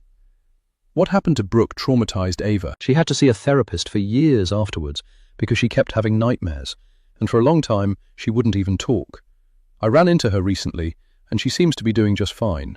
No need to dredge up information that'll make her feel bad all over again, and probably even cause a problem between her and her mama. What would cause Ava West to have an issue with her mother over what happened to Brooke? Mrs. Brady drained the last of her coffee and held up a hand to the girl behind the counter to bring her more. Once her coffee cup was filled to the brim again, Mrs. Brady turned her attention back to me and let out a weary sigh. Natalie, her mama, lost her mind when her husband Clay left her for a woman he'd met up in Seattle. She wanted to blame everything on the other woman, but it was hardly Clay's first rodeo. Everybody knew he was always running around on her. There was only one way that marriage was going to end up, with Natalie left in the lurch and broken-hearted. "But how does this—" I began before she held up a hand. "I'm getting there. Don't rush me, young lady, it's rude." "Sorry, please continue." I was not a patient person, and it was killing me waiting to hear what she was about to tell me. Now, like I said, Natalie completely fell apart when Clay left. Usually, he was content just to run around on her. I honestly don't think she cared as long as he kept coming back to her every night. Once he made it clear he wasn't coming back, and she and Ava weren't welcome in Seattle, she had a breakdown, started drinking. She was about to lose the house too, because Clay refused to send her any money. He was too busy spending it on that other gal. Instead of letting the house go and getting an apartment she could afford, she did something truly stupid and borrowed money from some people she had no business borrowing money from. Then she couldn't keep up with the payments. These are people you do not want to leave hanging. They want their money, and they get it by any means necessary. I stared at her, and she fixed me with her steely gaze, willing me to understand what she was trying to say. It took a minute, but I finally got it, and the bottom dropped out of my stomach and adrenaline rushed through my veins. "You think they got the wrong girl, don't you? You think the plan had been to kidnap Ava because of Natalie not paying her debt, but the kidnappers made a mistake and got Brooke instead?" She nodded as a single tear trickled out of the corner of her eye, and she angrily wiped it away with the back of her hand. I think Brooke saw those men's faces, and when they realized they had the wrong girl, they got rid of her. More tears followed, and I knew I should have handed this woman a tissue, but I was too excited to think about anything other than the two words that instantly popped into my head. Plot twist. I had my plot twist. "Did you ever share this theory with the police?" Mavis Brady vigorously shook her head, and then, after wiping her eyes, grabbed her giant purse and slung it over her arm and exited the booth. "I already told you I won't be sharing that theory because it won't bring that little girl back. It will cause even more damage if I'm right, and I hope to God I'm not right. Now, you have a blessed day, young lady, and don't forget what I told you about my left side." I watched her leave, and once she was gone, I looked inside my purse, only to discover my recorder's battery died exactly a minute and 12 seconds into the older woman's story. I sat back against the vinyl booth and almost started crying myself. Chapter 11. Ava. When I went back to the shelter the following week, I was happy to see Adele back at work. I was unsure what kind of reception I would get after I put the window air conditioners in, not only in her office but 2 in the large dorm Dana stayed, and 1 in each of the bedrooms on the 2nd and 1st floors. When I walked into Adele's office, I was surprised the air conditioner was on. However, it was on its lowest setting, and while the room was cooler, it was just cool enough to be comfortable. "Hey, Adele. How are you feeling?" "Better. Thanks so much for holding down the fort. I see you got a lot done while I was gone." She nodded towards the window, and at first, I thought she might be mad I had infringed on her territory. "Yeah, it was getting pretty bad in here. Selma told me the window units were in the supply closet down the hall, and just so you know, everyone is so much happier and cooler. I hope you don't mind." I really didn't care whether she minded or not. It was ridiculous to work in that kind of heat when we didn't have to. "Thanks, Ava. If you knew how I grew up, then you'd understand that being frugal and saving money was ground into me by my parents. It's a hard mindset to shake and spills over into every area of my life. I don't know how my husband puts up with me." "How long have you been married?" "James and I have been married for 27 years. She smiled and glanced over at the framed wedding pictures on the filing cabinet that sat under the window with the air conditioning unit in it. Then she got a glimpse of what was next to it, and a frown instantly popped up on her face. She was staring at the framed degree which had fallen behind the filing cabinet. Why did she look annoyed? She had to have been the one to bring it to the office. How else would it have gotten here otherwise? "Is something wrong?" She got up and snatched the framed degree and shoved it into her desk drawer. "No, I'm good. Just someone's idea of a stupid joke that I didn't find funny." She was so agitated that I didn't bother pressing her further, but there was something I wanted to know. "Hey, I don't mean to pry, but I could have sworn I saw you downtown last week having a very intense-looking conversation with Dana Shields. Was it about your stolen change?" She gave me a completely blank look and then shrugged. I honestly have no idea what you're talking about. I'd been sick with a sinus infection and I didn't leave the house for days. Oh, I'm sorry. I must have been mistaken. I hadn't been mistaken. I had definitely seen Adele arguing with Dana downtown. So, why was she lying? We've got about 6 new residents going through intake this morning. You can go ahead and use this office while I get the paperwork and help the 6 women who are leaving today. She left the office so quickly, it didn't take a genius to figure out she wanted to get away from me. Adele managed to find an excuse not to come back to the office while I was there, even after intake was over. I took a short break on the back porch and was stopped by Mrs. Brady on my way back in. If you're hungry, I made up some box lunches. You can just grab one out of the fridge. You got your choice of turkey, roast beef, and tuna salad sandwiches. Even got one with just cheese and veggies for the non-meat eaters. Got some of my potato salad in there too, and some snickerdoodles. That sounds delicious, Mrs. Brady. Thanks for letting me know. I headed past her into the kitchen to snag a box of lunch, even though my shift would be over in an hour. I could easily grab something for lunch on my way home, but I wasn't about to turn down any of Mrs. Brady's food. Just make sure you get one before they're gone. Adele even grabbed one before she took off. She left. When? Has she gone for the day? Yep, about 20 minutes ago. I don't think she's coming back because she said she was starting to feel bad again. Apparently not bad enough to not eat because that's a big lunch in that box. I need to get out of here. I've got a doctor's appointment, so you have a blessed day, young lady. I watched her go as annoyance clouded my otherwise good morning. Adele wasn't coming back, and Kerry was meeting with wedding vendors today and wouldn't be in. Did that mean I was stuck here all afternoon, working Adele's shift? It's not like I had anything else to do. But why would Adele be so rude as to not tell me she wasn't feeling well and wouldn't be back? Why was she avoiding me and lying about her confrontation with Dana downtown? Speaking of Dana, where the hell was she? I hadn't seen her all day, and a brief check of the parking lot showed that her car was in the lot. Was she avoiding me too? That made no sense because she didn't even know I'd seen them arguing, unless Adele had told her. Then another thought struck me. If Adele and Kerry weren't going to be in the office for the rest of the afternoon, that meant I had access to the office and everything in it, including all of the residents' files.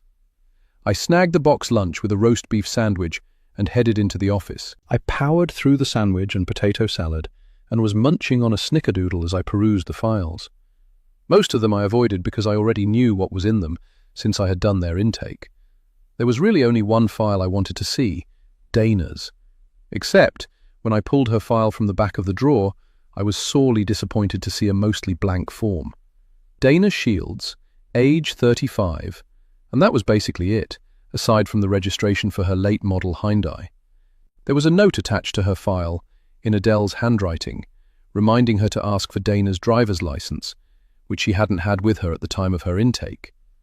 One of the things that Adele had drilled into me during my training was that all the shelter's residents must have at least one form of picture ID, either a state ID, driver's license, or passport. That was non-negotiable, and if they didn't have it, they would lose their spot in the shelter and have to be added back to the queue. So, why had she let Dana slide? Was that what they were arguing about downtown? Had Dana still not provided her ID? Should I ask Adele the next time I saw her, whenever the hell that was, since she seemed to be purposefully making herself scarce? I put Dana's file back in its spot, careful not to get cookie crumbs on it, when I spied another folder that I was desperate to look through. It was the folder with the residents' background checks. Then another thought hit me. Dana's file should have had her completed background check in it, like everyone else's file, but it didn't. How could she have had her background checked when she hadn't provided a photo ID? The envelope with the most recent background check was still sealed. Why hadn't Adele opened it? Knowing she probably wasn't going to be happy, but realizing it was not addressed to a specific person, such as Selma Ross, I figured I may as well open the envelope and sort them into the proper files, since it seemed I was going to be stuck here all afternoon. I opened the envelope, which contained 12 background checks, and put them in alphabetical order. I quickly scanned each of them, looking for felony arrests or violent offences that would need to be brought to Director Ross's attention, but only found minor charges like traffic tickets shoplifting, and trespassing. I wasn't surprised to not find one for Dana. Who was this woman, and where had she come from? Why did she have a birthmark similar to Brooke's on the back of her right shoulder? And why did she have a stuffed turtle precisely like Brooke's beloved Willa? I was so caught up with all these thoughts whirling around my brain, I nearly jumped out of my skin when I looked up to see elderly Mrs. Timmins smiling at me. "You must be having a really nice daydream. I've been standing here for almost a full minute." "I am so sorry, Mrs. Timmins. Was there something you needed?" "Well," she said, taking a step forward and glancing over her shoulder before lowering her voice, "that air conditioner you put in my room stopped working. I hope I didn't break it. I don't have any money to fix it if I did." She sounded close to tears, and I instantly got up and put an arm around her. "Don't worry, Mrs. Timmins. Let me take a look and see if I can figure out what's going on." I highly doubted she'd broken a brand new air conditioning unit, but I needed to see what she was talking about. I followed Mrs. Timmins out of the office and around the corner to her small, single room, which consisted of a twin bed, a dresser, a rocking chair, and a window overlooking the playground in which sat a window air conditioning unit. It had only been a week since I put the air conditioning unit in the window of her muggy bedroom, and it had worked just fine. I walked over to the unit and saw that it was indeed plugged in and set on the very lowest setting. Mrs. Timmins had commented that she only needed to turn it on at night because by the end of the day the heat in her room had gotten unbearable, and the fan she was using wasn't cutting it. "I swear I haven't touched it at all, except to turn it on and off." "It's fine, Mrs. Timmins," I said to reassure her. "You didn't do anything wrong." I wasn't quite sure what I thought I could do by looking at the air conditioner other than ease the elderly woman's mind. I unplugged and replugged it, and actually pulled the unit out of the window to make sure the cord hadn't come loose from the back. It had. I pushed buttons and did everything I could, but the air conditioner was very obviously dead, which confused me since it was brand new out of the box. Or was it? I set it on the floor and noticed something that I hadn't when I installed it. The words "Property of ECC" was written on the back of the unit with what looked like a black Sharpie. This air conditioning unit was used. "I'll be right back. I just need to check on something," I told the elderly woman. I left her room and headed back to the office, where I pulled the air conditioning unit that was in Adele's office window slightly out of the window to check the back, and sure enough, there were the words "Property of ECC" written on the back. I spent the next 20 minutes running around to all the bedrooms, which were thankfully empty at that time of the day, and checked all of the window air conditioning units to find the same thing on all of them. The only one that didn't have writing was the unit in Selma Ross's office. The rest of them were all used units. I was so confused because I had taken them out of brand new boxes. I even went out to the dumpster area next to the playground, where the boxes were stacked, waiting to be broken down by the handyman and put into the dumpster. I must have been so excited to stick these units in all the windows that I'd failed to notice that, while similar, they did not look like the pictures on the boxes. What the hell is going on? Had Adele cheaped out and bought used units to save money?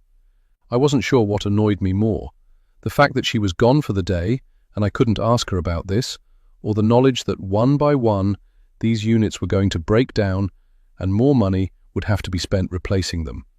In the meantime, I took the window air conditioning unit from Adele's office and put it in Mrs. Timmins' room, for which she was very grateful. A few hours later, as I was gathering my things and heading to my car to leave for the day, I ran into Selma Ross, who was arriving for her evening shift. "Ava, it's kind of late for you to be here, isn't it? Kerry had meetings with vendors for her wedding, and Adele was here, but left because she wasn't feeling well. I guess she's not 100% yet." "Really? I hadn't heard anything about her leaving. Normally she's very good about keeping me informed about things like that." "She didn't tell me either. I heard it from Mrs. Brady." Yes, I snitched on her because I was still annoyed and very confused. I hadn't known Adele for that long, but she exuded professionalism through her pores. So what was up with her now? She should be very glad that I wasn't about to tell the director that she had allowed a woman with no ID or background check a spot at the shelter. I was annoyed, But I wasn't that mad. That could be a firing offense. Well, thanks for letting me know. Let me give her a call and make sure everything's okay. You have a nice evening. We parted ways, and I suddenly remembered the air conditioning units. Selma needed to know that every one of those units, except for the one in her office, was used. Before I could turn to head back inside, I saw Dana talking to Wilma.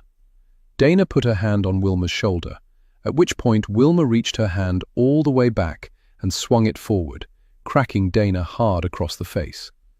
Dana's hands instantly shot out, shoving Wilma to the ground, before she took off walking down the street. I ran over to Wilma, who was looking bewildered as she sat on her arse in the hard-packed dirt near the swing set.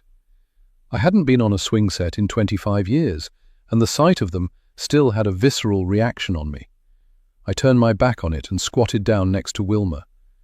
"Are you okay? Why did you hit Dana?" I helped her to her feet and noticed the blank, confused look on her face as she shrugged out of my grasp. "I didn't do anything," she muttered under her breath, before spitting on the grass and turning to walk back into the house. She seemed fine, so I decided to go after Dana. I hopped in my car and drove around the block, spotting her sitting at a bus stop. I parked and got out and approached her. Her legs were drawn up to her chest, and she was rocking back and forth as tears streamed from her eyes and blood trickled from her nose. "Dana? I saw what happened. Are you okay?" I pulled a napkin from my pocket and handed it to her, but she continued to stare straight ahead and rock back and forth. So I took it upon myself to wipe her streaming eyes, then gave her the napkin to press against her still bleeding nose. "I thought I was safe there. I'm not safe anywhere." Her voice was so low I almost didn't catch what she said, and it made me freeze. "What do you mean? Of course you're safe. Wilma is off her meds, and after what just happened, I'm not sure we're going to be allowing her to stay at Haver House." Dana abruptly pulled the tissue away from her nose and threw it onto the ground. "Please don't say anything. It was all my fault she acted like that. She doesn't have any place else to go. I think she's worn out her welcome at just about every shelter in town, according to the other women." "What in the world did you say to her to make her slap you like that?" "I shouldn't have touched her. I invaded her space, and that's not cool. I just wanted her to push me on the swings. I used to love the swings.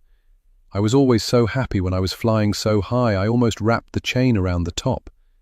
I had a friend once and we used to love to swing." What had she just said? I stared at her with my mouth hanging open as tears filled my eyes. It couldn't be. This woman couldn't be Brooke. Yet all of the signs were there. The birthmark, Willa the stuffed turtle, and now she had just told me how much she loved to swing and how she had a friend who used to swing with her. Me? Was she talking about me? It was all too much, and I stood up and walked away from her and discreetly wiped my eyes. But I hadn't been quick enough, and she'd seen me. "Hey, I'm the one that got their face slapped. Why are you crying?" "Your friend," I said as I turned to face her, no longer trying to disguise the tears streaming down my face. "What was your friend's name? The one you used to like to play on the swings with? What was her name?" Dana stared at me much the same way she'd probably looked at Wilma right before she smacked her. She shrugged and then looked down at her feet before replying. "That was 1,000,000 years ago. I was just a little girl. I had lots of friends back then." It wasn't a lie. Brooke had been very popular and had lots of friends when we were in elementary school. Everyone wanted to be her friend, but I was the lucky one who got to be her very best friend, which also meant I got to be the one to witness her ripped away from her life in an instant. Could everyone have been wrong, and whoever took her didn't do horrible things to her before killing her? All of the evidence was pointing away from a truth that I had accepted a long time ago. My best friend was gone, but here I was, talking to a woman who seemed to have come from nowhere. Her memory loss and homelessness could easily be explained by having lived through trauma that had left her unable to participate in normal society. Who was this woman? How could I find out? If by some miracle this was Brooke, where had she been for the last 25 years? "Thanks for helping me. It's Ava, right?" I merely nodded and watched as she started heading back towards the shelter. "Where are you going?" I asked, trailing behind her. "Back to the shelter to take a shower." "I've got my car, let me drive you back." "No thanks, I'm good. Promise me you won't tell them what Wilma did. They'll put her out and I can't have that on my conscience. I have to file a report on this. I'm sorry, Dana, but my hands are tied, and I thought you said you felt unsafe." She rolled her eyes and wiped away a thin trickle of blood that ran from her nose as indecision flitted across her face. She finally sighed. "I never said it was Wilma that was making me feel unsafe." "Who then? Tell me, and I'm sure we can get it all sorted out." Dana let out a mirthless chuckle and shook her head. "It's that admin assistant, Adele. Can you sort that out?" She didn't wait for my reply and took off running back towards the shelter, leaving me standing open-mouthed on the sidewalk in shock. A couple of minutes passed before I finally got into my car and headed back to the shelter. I went to check on Wilma and found her in the dining room, playing cards with 2 other women, laughing and joking as if nothing had happened. Then I went to write up the report of Wilma's attack on Dana. I felt horrible because I knew this was probably the final straw for her, and we would have to find someplace else for her to go. She was clearly a danger to the other residents. When I was done, I went up to check on Dana and was stunned to see her stuff was gone, including Willa the stuffed turtle. I knew she was not coming back. What had she been talking about when she'd said it was Adele who was making her feel unsafe? She certainly looked very angry when I saw them arguing downtown. Did this have something to do with her not being able to provide ID? And did it really matter now that Dana had taken off? Chapter 12. Adele. Adele lied to her husband James when she told him she was going to zip out to the store to get some things that she needed to finish dinner. He'd been busy in the garage working on the Camaro he'd been restoring for the better part of 3 years and barely looked at her. Good, because she wasn't really going to the store. She pulled into the parking lot of Pleasant Street Park near the older, rarely used section near a playground with a rusted-out slide and a broken swing set. The note slipped under her windshield that morning had simply instructed her to meet them at the park near the old playground swings at 6 o'clock. She decided not to turn her car off, hoping this would be a brief interaction and she could go home and finish the beef stew they were having that night. She waited for 20 minutes and no one showed up. She was just about to leave, figuring it had been a big joke, when a loud rap on her side window made her jump. She looked at the face staring at her through her window, and her heart continued to beat crazily. They stood outside her car waiting for her to get out. She reached for her door handle, while her right hand slid inside her purse and pulled out the envelope of cash she had brought with her. She got out of the car, looking around briefly before holding out the envelope. The person just stared at it with mild amusement. It's all I've got. Now please, leave me alone." "You think that's going to make up for everything you've done?" Their voice was low and raspy, the way a person who needed to clear their throat sounded. "Who are you? What do you—" she began before it finally hit her, and she took an involuntary step backwards, not taking her eyes off the person in front of her. Then she looked around wildly, taking in the abandoned playground 50 yards from where she was parked, with its rusty broken swing set. Is this where it happened?" The person continued to stare at her without answering. "It wasn't my fault. I had no idea what they were planning to do that day." Instead of replying or taking the money, the figure rushed at her, pinning her against the side of the car. The knife they'd stabbed her with slid into her like a hot knife through butter. She didn't even realize she'd been stabbed until the person pulled back, revealing the knife covered in streaks of blood. Her blood, which seeped through a wound near her heart, staining her blue t-shirt. She looked down at the growing stain in bewilderment. She started to open her mouth to ask why, but she knew why. Instead, she slid wordlessly down the side of the car into a heap on the ground, as blood quickly pooled beneath her, the money envelope still clutched in a death grip as her life bled away. Chapter 13. Ava. I was startled awake by my phone ringing. I'd fallen asleep on the couch after a dinner of pizza eaten alone because Evan was still in Columbus. Still groggy, I grabbed my phone from the coffee table. It was Selma Ross from Haver House. It was also after 11. Why in the world was she calling me so late?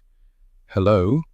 My voice was thick with sleep, and I quickly sat up and took a sip from my glass of water sitting on the coffee table, noticing the condensation from the glass had left a large water ring on the table. "Ava?" Her voice was so low and muffled that at first I wasn't sure it was her. "Selma?" I said uncertainly. "Is everything okay?" I added when she didn't answer right away, and all I heard was heavy breathing. "Ava, I am so sorry to be calling you so late, but I have some terrible news." Before I could even respond, Selma told me something that made absolutely no sense. Adele was dead.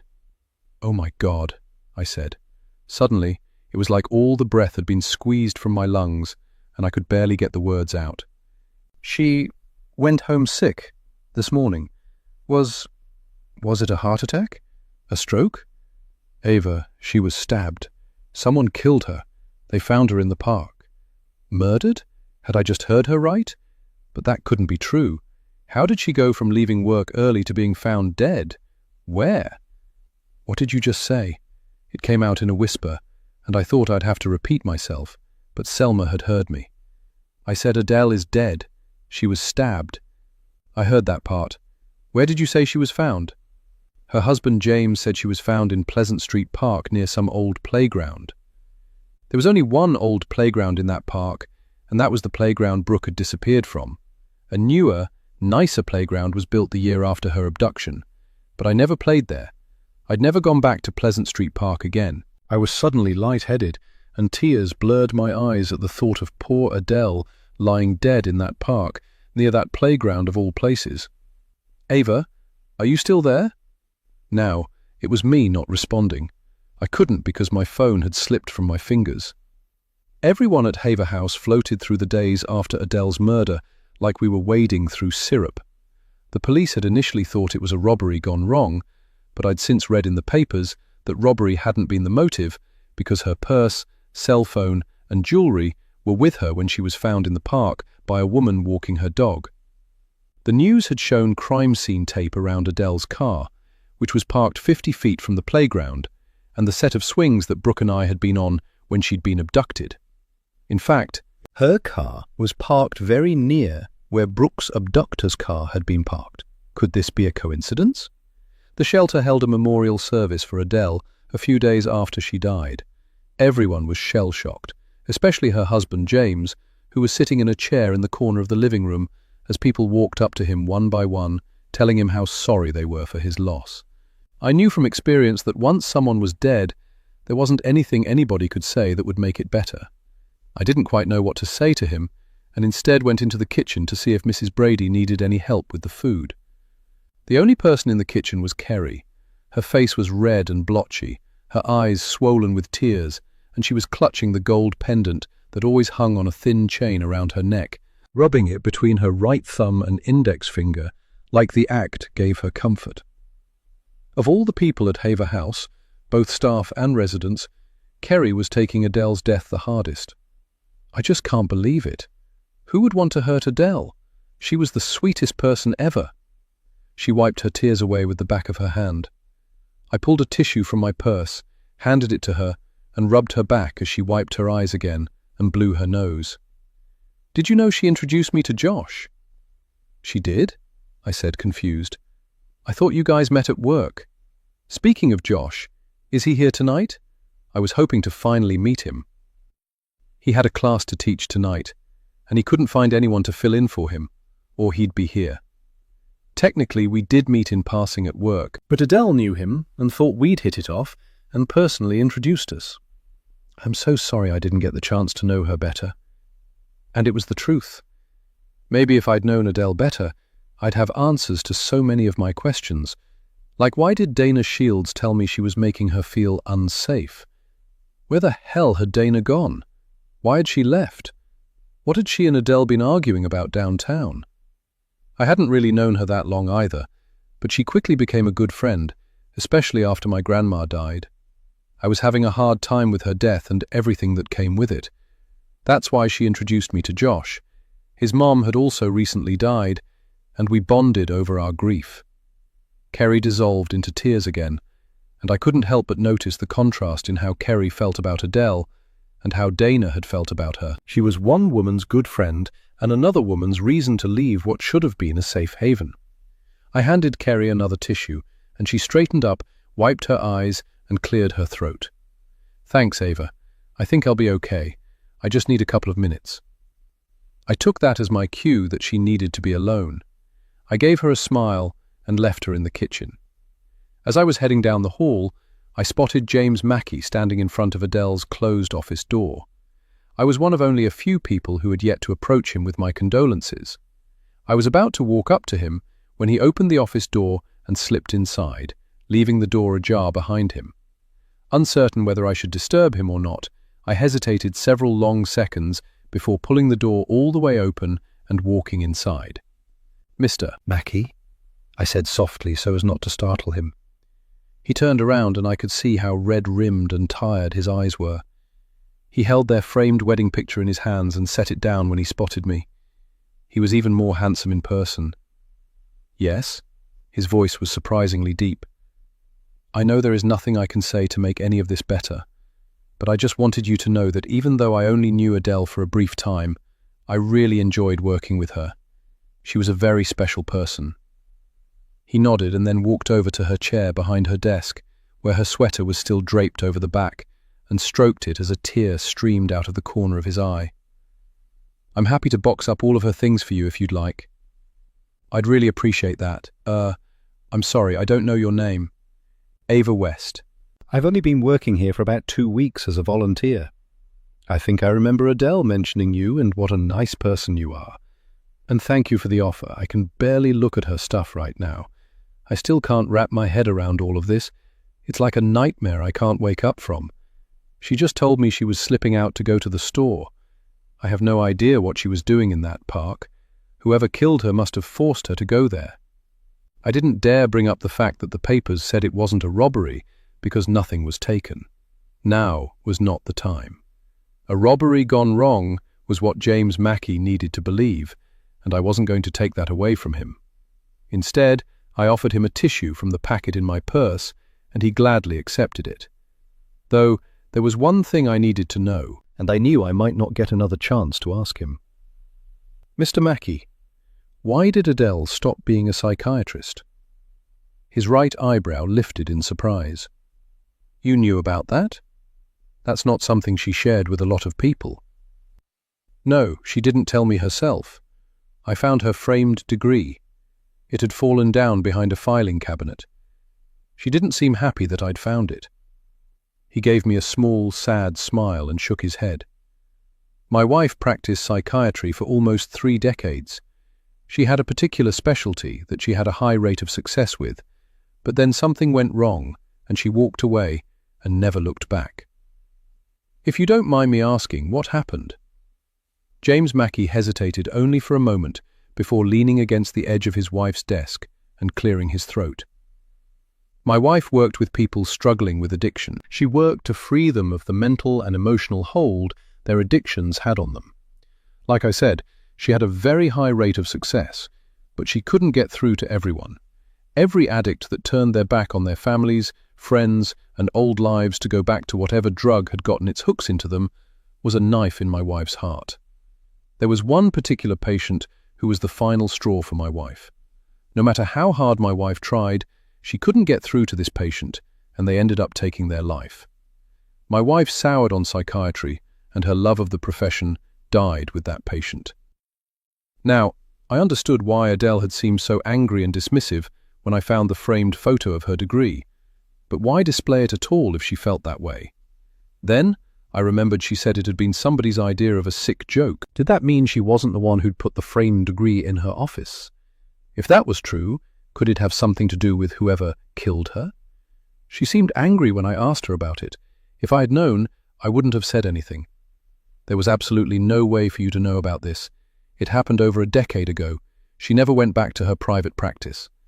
It was on the tip of my tongue to tell him what his wife had said about the framed degree in her office when Selma Ross turned up in the doorway. "James, could you please come see me in my office before you leave?" "I was just leaving. I'll give you two some privacy."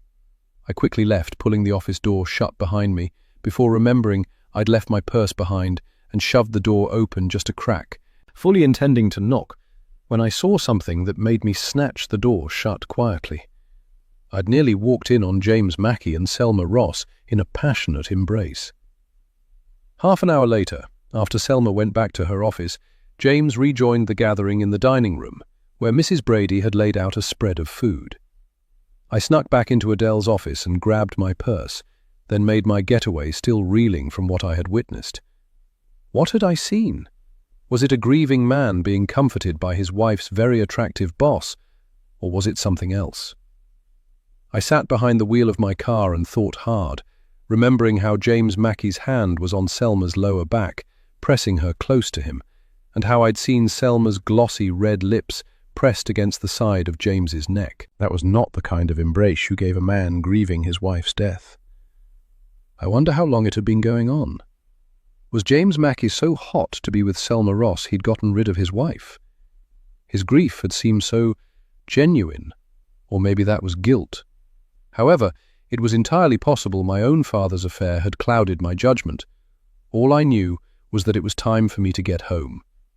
I was about to start my car when a loud rap on the passenger side window nearly made me jump out of my skin.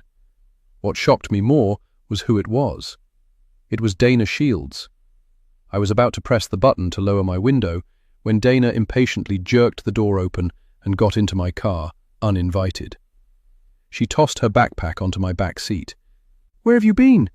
Do you know what happened to Adele?" Of course. "I know what happened to her," she snapped at me before giving me a contrite look. "Sorry." "Dana, what is going on? I saw you and Adele arguing downtown last week. What was that about? And why was Adele even letting you stay at Haver House when you didn't have ID? Are you going to let me talk, or are you just going to keep asking me questions? And I don't want to talk about this here, anywhere but here." "Wait a minute," I said, looking around. "Where's your car and the rest of your stuff?" She let out an exaggerated sigh. "I had to leave my clothes and stuff in a locker at the bus station, and I sold my car because I needed the money. Plus, I couldn't afford gas and car insurance anymore anyway. Now, can we please go?" I started the car, wondering why she was in such a hurry, when I noticed the strong stench of body odor that had filled my car. Dana must not have bathed since the last time I saw her. That, and the overall aura of desperation rolling off her, just as strongly as her body odor, caused me to make a snap decision I hoped I wouldn't regret. I pulled out of the shelter's parking lot and made a right once I'd driven to the end of the drive. "Where are we going?" Dana asked with a slight edge of panic to her voice. "Someplace where you'll be safe, I promise. You'll even be able to shower and get some clean clothes and some food to eat." "And where would that be? I only got a few $100s for my car and—" "You won't need any money," I said, cutting her off. "I'm offering you something that doesn't cost money." "What would that be?" "Because everything has a price." The suspicion in her voice cut me to the core. How long had it been since this woman had been able to trust anyone? Then again, if she was Brooke, I already knew the answer to that question. Hospitality and human kindness. 5 minutes later, we were turning into the narrow alleyway that led to the garage of my townhouse. Evan had been in Columbus for the week and probably wouldn't be home until late the next day. I didn't want to think about what his response would be when he found out I'd brought work home with me. I love my husband, but I was always surprised by his mistrust of strangers. It's not that I didn't think a healthy dose of mistrust was a bad idea, but my husband and I lived our lives with differing degrees of empathy that had caused more than a few arguments during our time together. "Who lives here?" "Who do you think?" I gave her a bright smile and then got out of the car and gestured for her to do the same. She followed me to the side door, and we entered the townhouse through the spacious kitchen, which was my favorite room in the entire house. I turned to see Dana still lingering in the doorway, looking around, unsure about whether she should come in. "Close the door behind, or you're going to let flies in." Dana did as she was told, but still lingered a few steps away from the door, still looking around suspiciously. "Are you sure about this? What will your husband think?" "This is just a temporary situation, and my husband's not home right now. Now, what would you like to eat? I've got leftover spaghetti or leftover pizza. Pick your poison." Dana took a tentative step towards the refrigerator and gave me a small smile just as I heard the loud rumble of her stomach. When did she eat last? "How about both? I'm starved." I quickly left the kitchen and returned with a towel and a washcloth and handed them to her. "While I get dinner together, the bathroom is up the stairs, second door to your left. When you're done, I have some pajamas you can wear, and then we can eat. How's that sound?" Like heaven. She took the towel and washcloth, and I watched her disappear up the steps. A few minutes later, I heard the shower running and pulled food from the fridge to heat up. Later, as we were settled on the couch in the TV room with a glass of white wine for me and one of Evan's beers for Dana, I asked her again what I needed to know. "All right, now I need to know what happened with you and Adele, and where did you run off to?" It took her almost a full minute to answer, and by then she'd drained half her beer and set it down on the table, wiping her mouth on the sleeve of the pajama shirt that I'd lent her. I had to get out of there. I felt like the walls were closing in on me. "Why? Was it because of Adele? You made it sound like she was the reason you didn't feel safe at Haver House." "She was the reason, but it's not because of what you think. She never did anything bad to me. She was trying to be my therapist, and I didn't need that shit. I just needed a nice warm place to lay my head and food in my stomach. She was trying to save my soul, even though I told her to leave me the hell alone. She just wouldn't, and was always at me talking about my feelings and shit." I was so relieved to hear that.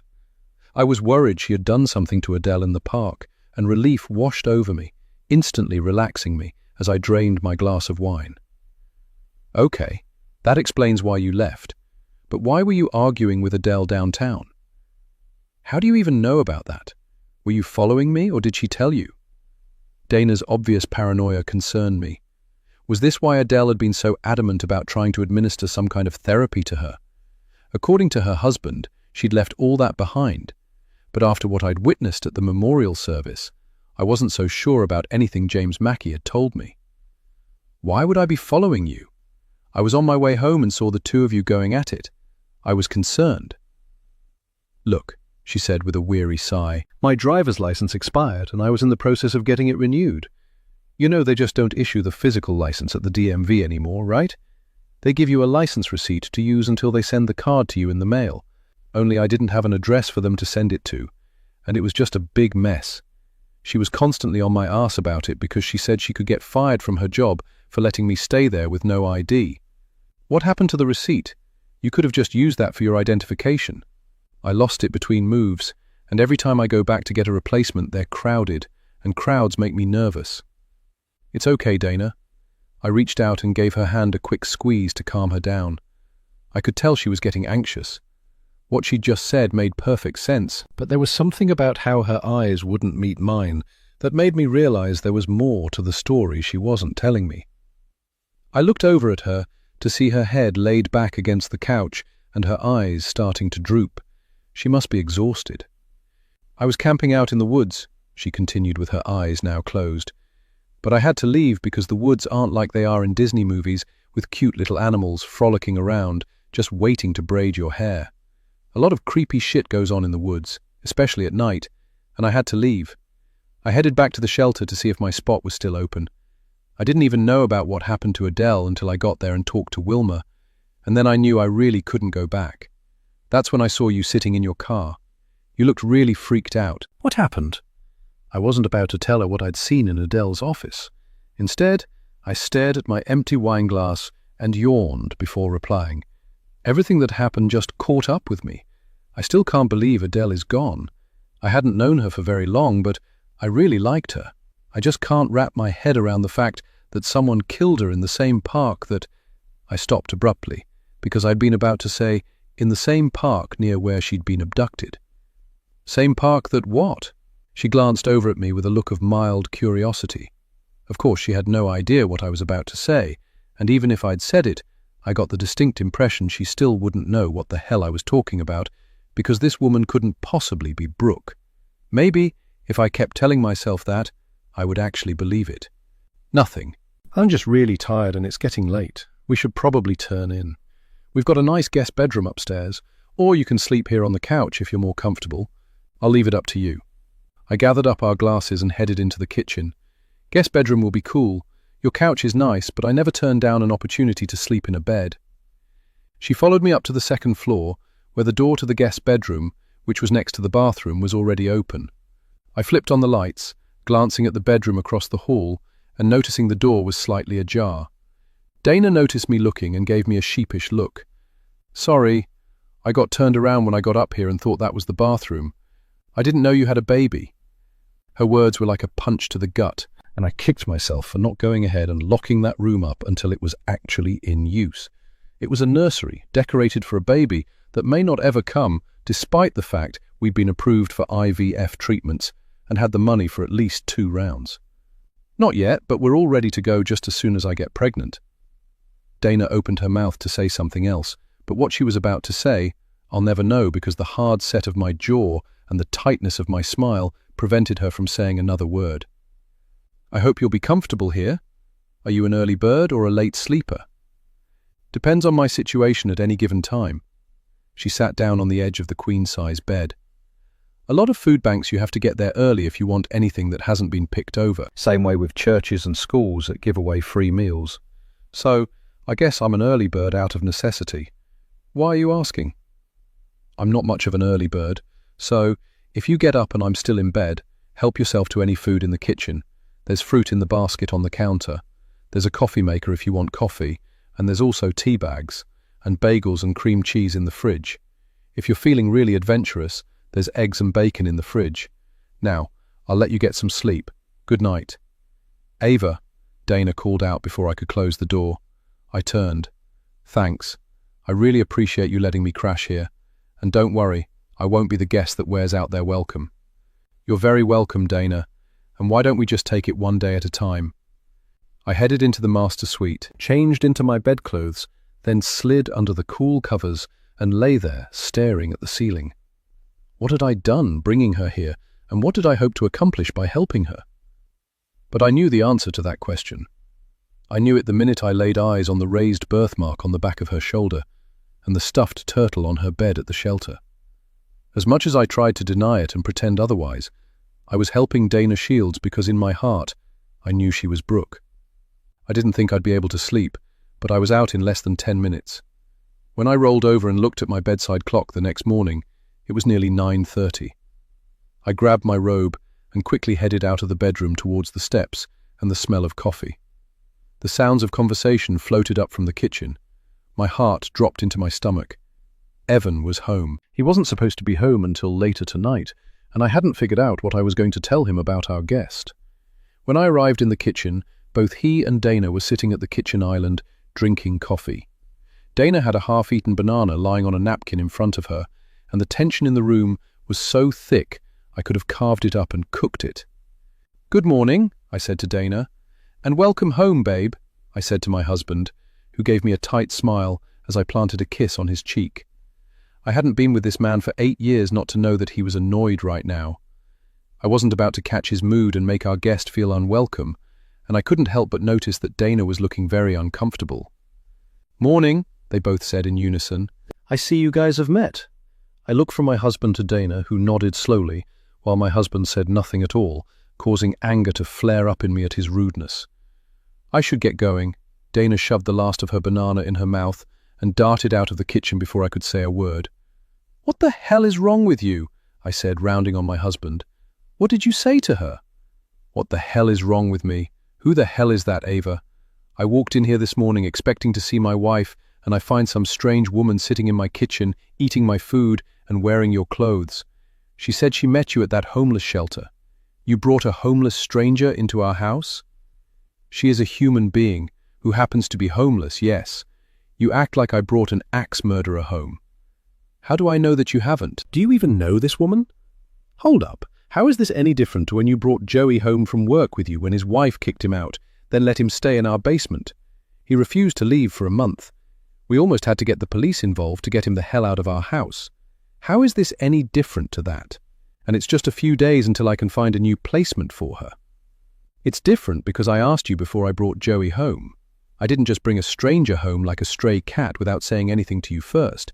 That's what's different." I glared at him because he did have a point.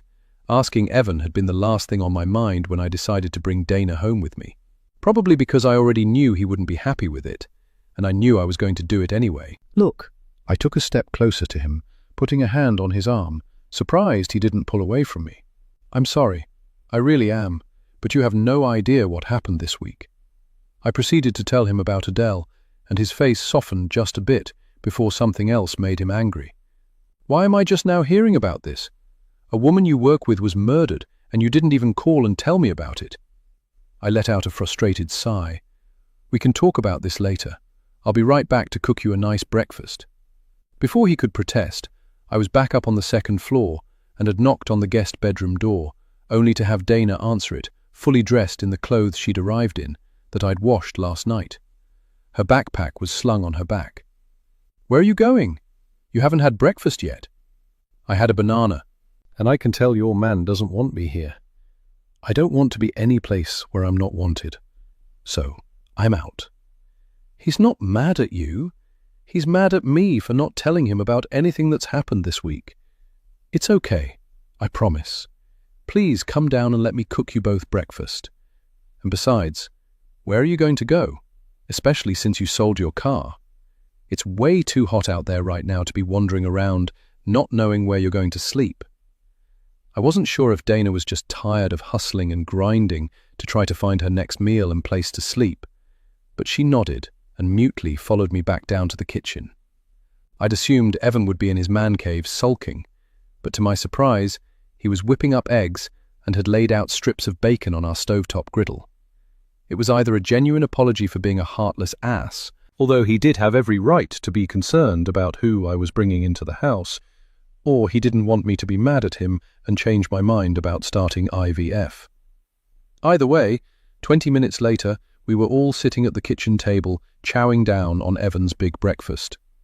I had forgotten what a good cook my husband was, and I was feeling so much more hopeful that we could get our marriage back on track.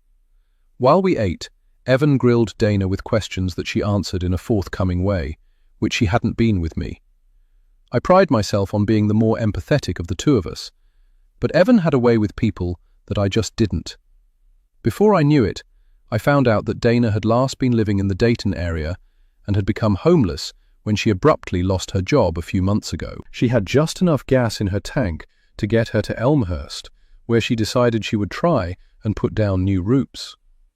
I'm not sure what I thought she was going to say, but it didn't sound like she had any past connection to Elmhurst, making my heart deflate a little. "How do you like it here in Elmhurst?" I asked around a mouthful of scrambled eggs. "It's nice enough," she conceded. "The homeless part kind of sucks, but it's all right." The deadpan way in which she had delivered that last line made Evan snort with laughter. Before we knew it, all three of us were laughing. Once we'd eaten, Evan disappeared upstairs to take a shower. Dana helped me clear the table and insisted on cleaning up the kitchen. "No, you're our guest, and guests don't clean up the kitchen. It would make me feel a whole lot better, and like I'm not leeching off of you." "I don't think," I began, but I didn't get far. "Just let me clean up the damn kitchen. It's not that serious, I promise." She looked mildly annoyed and stared at me until I relented. "Fine, and thank you. Dishwasher detergent is in the cabinet under the sink, and I think I can figure it out." She got busy scraping the breakfast dishes. I gave her a smile and headed straight for the bathroom. I stripped off my clothes and slipped inside the shower with Evan. He gave me a look of surprise that gave way to a smile as I pressed myself against his soap-slicked body. I looked up at him, and he pressed his lips against mine. "What about our guest? She's busy cleaning up the kitchen." He picked me up and my legs wrapped around his waist. We made love with an intensity I hadn't felt towards him in a very long time. Afterwards, once Evan was in bed asleep and snoring, I headed back down to the kitchen, hoping Dana hadn't heard us. The kitchen was empty, and there was a note on the kitchen island. The sight of it made my heart sink. It read, "Gone to the library, back later, D." I instantly relaxed because I realized in that moment that I was going to prove Dana was Brooke, and nothing could stand in my way. My plan had been to spend the day at home with my husband, but I should have known that whenever I made plans, God would laugh at me. A little past noon, I got a phone call from Selma, asking if I was available to come in to work the afternoon shift. Her voice sounded casual enough, but there was an edge to it that made me realize that saying no was not going to make her very happy. So, I agreed and hoped I didn't have to see the woman after what I had witnessed at Adele's memorial service. The sight of her lips pressed against James Mackey's neck was burned into my memory forever. When I arrived at Haver House, I realized I was being asked to come in for more than just coverage. The police were there packing up things from Adele's office into boxes under the watchful eye of my boss. Annoyance flared up in me because Selma could have warned me about it over the phone but didn't. Why? Then I realized something else with dread. When I talked to the police the day after Adele's murder, it had just been uniformed officers getting details of her last morning at work to retrace her steps. If they were back, it meant they were probably going to ask me if I knew anyone who would want to hurt Adele. The only person I knew she'd had an altercation with was Dana. There was no way I could tell them about that. Even though I didn't think she was involved in any way in Adele's murder, I didn't want Dana added to some short list of suspects. As far as I was concerned, the only people who probably wanted her gone were her boss and her husband. "What's going on?" I tried to keep the contempt out of my voice when I looked at Selma, but must not have completely succeeded, as she couldn't look me in the eye. "They're confiscating anything from the office they think might provide a motive and lead them to a suspect." Her voice was flat and her eyes red-rimmed. Was it from guilt, sadness, or both? Why would they think there was evidence here, of all places? I have no idea what they're thinking, but I'm glad they're being thorough. James called this morning and said they've been at his house all morning as well. James called this morning, huh? I wonder if he called her this morning after he'd arrived home from her house and found the police on his doorstep. I had to stop thinking like this, basing it on a glimpse of something I'd seen for mere seconds and may have misinterpreted. But I just couldn't help myself. Whoever ripped Adele away from her husband deserves whatever they get. I gave Selma a hard look and instantly felt bad when she burst into tears and rushed back to her office. I'm not normally this bitchy, and who knows, maybe Adele knew what was going on between her husband and boss, although I doubted it. Mrs. West? A short, heavy-set black man of about 60, wearing a tight navy suit with close-cropped greying hair and a thick salt-and-pepper beard and moustache, stood behind me. Yes? I'm Detective Michael Avery, and I just wanted to ask you some questions about Adele Mackey. Of course, Detective. Why don't we go across the hall into the living room? He followed me into the living room and pulled the double doors closed behind him. I put my hands in my pockets so he wouldn't see them shaking, and then took a seat on the hard, floral, printed sofa as he sat in a leather chair opposite me. I understand you're volunteering here, Mrs. West. He was looking down at a notepad. That's right, but I've only been volunteering here for a few weeks. Then you didn't know Adele Mackey very well, correct? No, but I really liked her. She was very kind to me, professional, and good at her job. Although I wondered how well they would think she was doing her job when they looked through the files and found Dana's nearly empty folder. Would it matter that Dana had left and given up her spot, or would they think that was grounds for murder? Given the nature of this environment and the clients that you come in contact with on a regular basis, do you think any of them could have done Mrs. Mackey harm? Honestly, no. The shelter requires background checks on all the residents that are offered spots here. It was my understanding that anyone with violent records on their background checks wouldn't have been offered a spot here. You never witnessed any threats towards Mrs. Mackey by any of the residents here? Not at all. She never mentioned having had any violent encounters with any of the residents here? Maybe someone who is no longer here? I never witnessed or was made aware of any violent confrontations or physical threats towards Mrs. Mackey while I was here. Like I said, I've only been here for a couple of weeks. I'm sure the people who've been here longer would know better. What about you, Mrs. West? Have you experienced any threats or violence from any of the residents here during your short time here? No, not at all. All the women have been very sweet and easy to work with. He jotted down something in his notebook, then began flipping through it for almost a full minute, like he'd forgotten I was there before I finally cleared my throat. Will that be all, Detective Avery? Sorry about that. Yes, you're free to go for now. Just know that we may need to question you again further. About what? I had wanted to say, but didn't. I wanted to get as far away from this man as fast as possible. I headed out of the living room and made a beeline for the kitchen where Mrs. Brady was cleaning up. "Do you need some help?" "I need something to do." "You can empty the trash in here as well as in the dining room, and take both bags out to the dumpster." "Did the police talk to you too?" I asked as I started lifting the large trash bag out of the overly full kitchen trash can. "They did, and a fat lot of good it did 'em too. I'm mostly in this kitchen when I'm here, and I don't see a lot of stuff. I can't think of a single person who would have wanted Adele gone, except maybe." She didn't have to say another word. We both looked at each other and knew exactly what the other was thinking. She knew about James and Selma too. I looked at her and shook my head, indicating I knew exactly what she was talking about. She sucked her teeth in disgust and looked away. "Did you tell that detective about them?" "Did you?" I quickly shook my head. "Good, 'cause no telling what was going on in that marriage. People with these open marriages and swinging and nonsense, ain't nothing good ever come of that. Of course, a lot of women are in open marriages and don't even know it." "Do you think she knew?" "Hard to tell. All I know is it was none of my business, and I'm going to sit on that information a little longer until we get more details about what happened to poor Adele. I am so happy they don't have children, who would have been robbed of their mother and left with a cheating ass daddy." If anyone could relate to that, it was me. Shat Meta, Chapter 14, Ava and Brooke, May 2000. In her room, Ava turned the TV up a little louder to drown out the noise coming from downstairs. She wished she hadn't asked Brooke to spend the night. She thought she was being slick by asking her mom when she was hung over on the couch, knowing her mom would tell her yes, just to get rid of her so she could go back to sleep.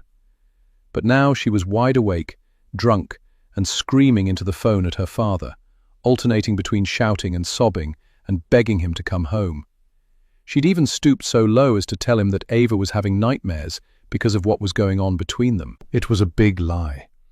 She wasn't having nightmares at all, and she hated listening to her mother's desperate lies. She wanted him home too, in the worst way. She wanted them to be a family again like they were. Even at the young age of 10, Ava knew there were things that had always been wrong between her parents. She'd lost count of how many times she'd been awakened in the middle of the night to her parents arguing. Ava never knew exactly what they were arguing about and would put her pillow over her head and hide under the blankets, usually drifting off to sleep and waking up that way. By now, she was used to her mother's hysterical phone calls to her father, but she wasn't used to Brooke being there when they happened. Ava had done such a good job of making everyone think everything was okay. She was the one keeping the house clean, using the step stool in front of the sink to wash the dishes, and knew how to run the sweeper and dust. She knew how to order pizza and microwave frozen dinners.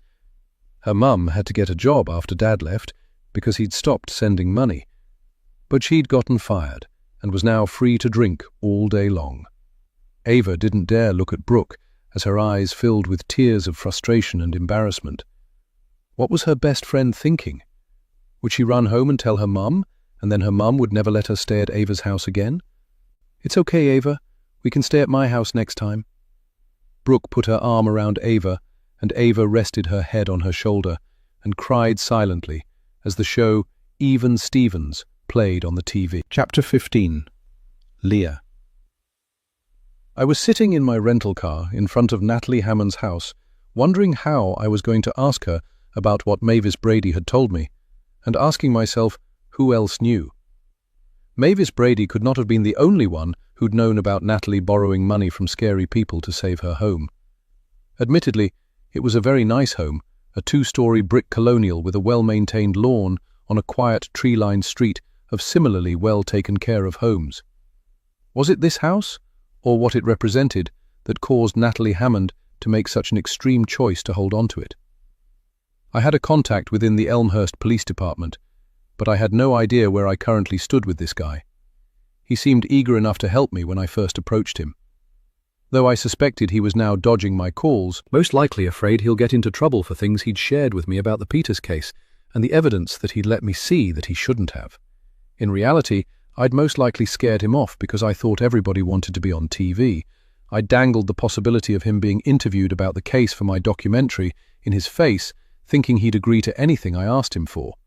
I didn't realize how wrong I was until he'd stopped returning my calls. So now there was only one way to go about this. As much as I was dreading it, I had to go talk to Natalie Hammond, hence being parked in front of her house. I'd already rang her doorbell and gotten no response, and had just gotten back behind the wheel when her burgundy Honda Civic pulled onto the driveway. I got out again, but she was not happy to see me. I gave my daughter your business card, and she said she'd contacted you. Natalie Hammond was struggling to remain polite. She was a slim, attractive woman in her late 50s, with brown skin and hair worn in a curly bob. In her grey and black paisley print wrap dress and black pumps, she looked polished and professional. Ava looked a lot like her. "I'm sorry to bother you again, Miss Hammond, but I've recently been given some information that I need you to clear up for me." "Me? What would you have to talk to me about?" Confusion narrowed her eyes and hardened her lips into a tight line. "I think it would probably be best if we spoke inside." She let out an exasperated sigh and then turned to head to her front door, with me trailing her like a puppy. Once inside the brightly lit foyer, she turned and set her keys down in a bowl on the side table just inside the entrance. "We're inside. Now what's this all about?" There was no reason to hesitate. So, I went for it. "I was recently told that you owed a lot of money to some very scary people, and because you didn't pay them, Brooke Peters may have been abducted when it was Ava they were after." I took an involuntary step back as Natalie's face contorted with rage, making a mental note of how close the door was in case I had to flee. But as quickly as the anger popped up on the other woman's face, it dissipated, and she sank down onto a bench next to the table and burst into tears. I let her cry for a couple of minutes before pulling a tissue from my purse and handing it to her. "I am so sorry, Ms. Hammond, but I had to ask. By your reaction, can I assume the rumor is true?" "Yes," she said, before wiping her eyes and blowing her nose with a tissue. "I was stupid enough and desperate enough to borrow some money at an extremely high interest rate to save this house. I wasn't getting any kind of support from Play, my ex-husband. So yes, I was desperate. And yes, I did borrow that money. When Brooke was first abducted, I did think that maybe they'd been after Ava and got Brooke by mistake. So you're not telling me anything that hasn't gone through my mind for years." She looked down at the floor as another tear trickled out of the corner of her eye. "Why are you so sure they wouldn't have taken Ava?" Her head whipped up and she glared at me. "What would they possibly have to gain by taking my daughter?" I stared at her like she was stupid. "Do I really have to spell this out for you?" "No," she shook her head vigorously. "Those people were into a lot of illegal things, but not that. They never would have gotten a single dime out of me if they had. There was no incentive for them to take my daughter if they wanted their money back. Maybe taking her would have been their way of making sure they got their money back, like an insurance policy. I made a deal with them, and before you ask, I'm not telling you what that deal was." "Why is that?" "Because it's none of your business and has absolutely nothing to do with Brooke's disappearance." Her hostile stare didn't intimidate me. Instead, I was angry. As a mother, how could you not share this information with the police, even privately? Ava would have never needed to know. It could have shed a whole new light on Brooke's abduction. How do you know I didn't? How do you know they didn't look into it and found out the people I owed money to didn't have Brooke? And how do I know you're telling the truth and not trying to keep me from telling Ava? The hostile look Natalie Hammond gave instantly turned into a blank stare as her face went slack. She held her left hand out to me, palm side down. "What am I—" I began before I saw it and gasped. Half her pinky finger, up to the knuckle, was gone. They didn't take Brooke, but they took this when they found out I'd led the police to their doorstep. "Oh my God," I whispered as my hands flew to my mouth. "This is nothing," she said in a flat voice. "They could have cut off my head." Chapter 16. Ava. It's been 3 days and Dana is still staying with us. Not because she wants to, but because she can't find any place else to go with no job and no money. And also because every time she tried to leave, I gave her a reason to stay. Evan still isn't thrilled, but when I pointed out that I was afraid after Adele's murder, and I didn't want to be alone in the house when he was away at his job site, he reluctantly relented. I was scheduled to undergo my first IVF treatment in 2 weeks, and could tell he was willing to agree to anything to keep the process going. Although he was polite to Dana, he wasn't exactly enthusiastic, and she knew deep down he didn't want her there. But I refused to let her sleep in the woods again. She didn't even have a car to live in anymore since she'd sold it. I could tell she'd rather be anywhere but at my house. Unfortunately, her spot at the shelter had been given to someone else. I was now working every morning at the shelter. One of the other part-timers, a woman named Janine, who I only crossed paths with on my way out the door every day, had been chosen by Selma to take Adele's place. She was currently at home recovering from a hip replacement, so wouldn't be available to take over Adele's position for 2 more weeks, which was perfect timing and coincided with my first IVF treatment. I had no idea how I'd feel during the treatment and didn't want to commit to the shelter once the IVF process got going. According to Selma, and what I was reading in the newspapers, the police had no leads in Adele's murder. I could tell by how drawn Selma's face looked and the weight she'd lost that Adele's death was messing with her. I thought about James. How was he holding up? I didn't know the man at all and had barely known Adele, but knowing he was cheating on her, and with her boss at that, I hoped the guilt was eating his arse alive. I was cleaning up the kitchen after Dana cooked dinner. Veggie lasagna. It was good, too. "Are you sure you were okay with no meat?" Dana eyed my empty plate dubiously. While I was a hardcore carnivore, the lasagna was better than I thought it would be. But I was glad Evan was in Columbus until tomorrow, because he would not have been feeling lasagna with no meat. "It was great, seriously," I assured her truthfully. "I didn't realize you were a vegetarian." I remembered Mrs. Brady's comment about the box lunch and a veggie and cheese sandwich for the people who didn't like meat, and realized she must have been talking about Dana. I still eat meat when I can afford it, but being vegetarian is just cheaper when you don't have any money. I can get a jar of chunky vegetable spaghetti sauce and a box of spaghetti for $2 and eat off that for a week. That's the reason I wear my hair buzzed, don't have to worry about wigs, weaves or relaxers, just wash and go. It never even occurred to me how many of the choices we made every day were dependent on our financial circumstances. And I was more determined than ever to help Dana, whether it turned out she was Brooke or not. "You know, you never told me where you were from. I know you told Evan you came here a few months ago from Dayton, but where were you born? Do you still have family there?" "No clue. I've been gone so long I have no idea where my family is or if they're still there." "And by family you mean—" "My mom and brother." She stared at her plate intensely, making a show of winding up her last bit of spaghetti with her fork before shoving it into her mouth. That she didn't want to talk about her family was clear, but the fact she said her family consisted of a mother and a brother was also pointing in the direction of her being Brooke. I knew I was going to have to tease the information out of her bit by bit before I scared her off for good. "I'm sorry, I know I'm being nosy. I just want to know a little more about you, that's all. I'll answer any questions you want to know about me." "Just ask." She instantly smirked before coming to the other side of the kitchen island and leaning against it with her arms crossed. "Okay, what's the deal with you and your man? Why is he so damned grumpy when I hear you guys getting busy all the time? I would have thought that would have put a smile on his face." My face burned with embarrassment because Evan and I had been so careful and quiet, or so we'd thought. The look of mortification on my face caused Dana to throw her head back and laugh loudly. "I'm sorry. Have we been keeping you awake?" "No, not at all," she said, holding up her hands. "This is your house and you can do whatever the hell you want in it. If you guys want to swing from the chandelier naked and oiled up, that ain't nobody's business but yours." Now it was my turn to laugh, and before I knew it, we were both laughing so hard we were crying. It took us a few minutes to compose ourselves. We hit a bad patch a while back, and it's taking a minute to work through it, that's all. "Do you think you'll be able to?" I saw real concern in Dana's eyes and felt touched and a little weepy. I took a big gulp of white wine to mask it. "I think so." "Is this about that empty nursery?" Her question surprised me, but I answered her honestly. "Yeah, we've been trying for over a year, and I even took a leave of absence from my job. We went through a round of a fertility drug called Clomid, and we're still not pregnant. I had no idea how this experience would expose the cracks in my marriage." "I'm sorry, Ava."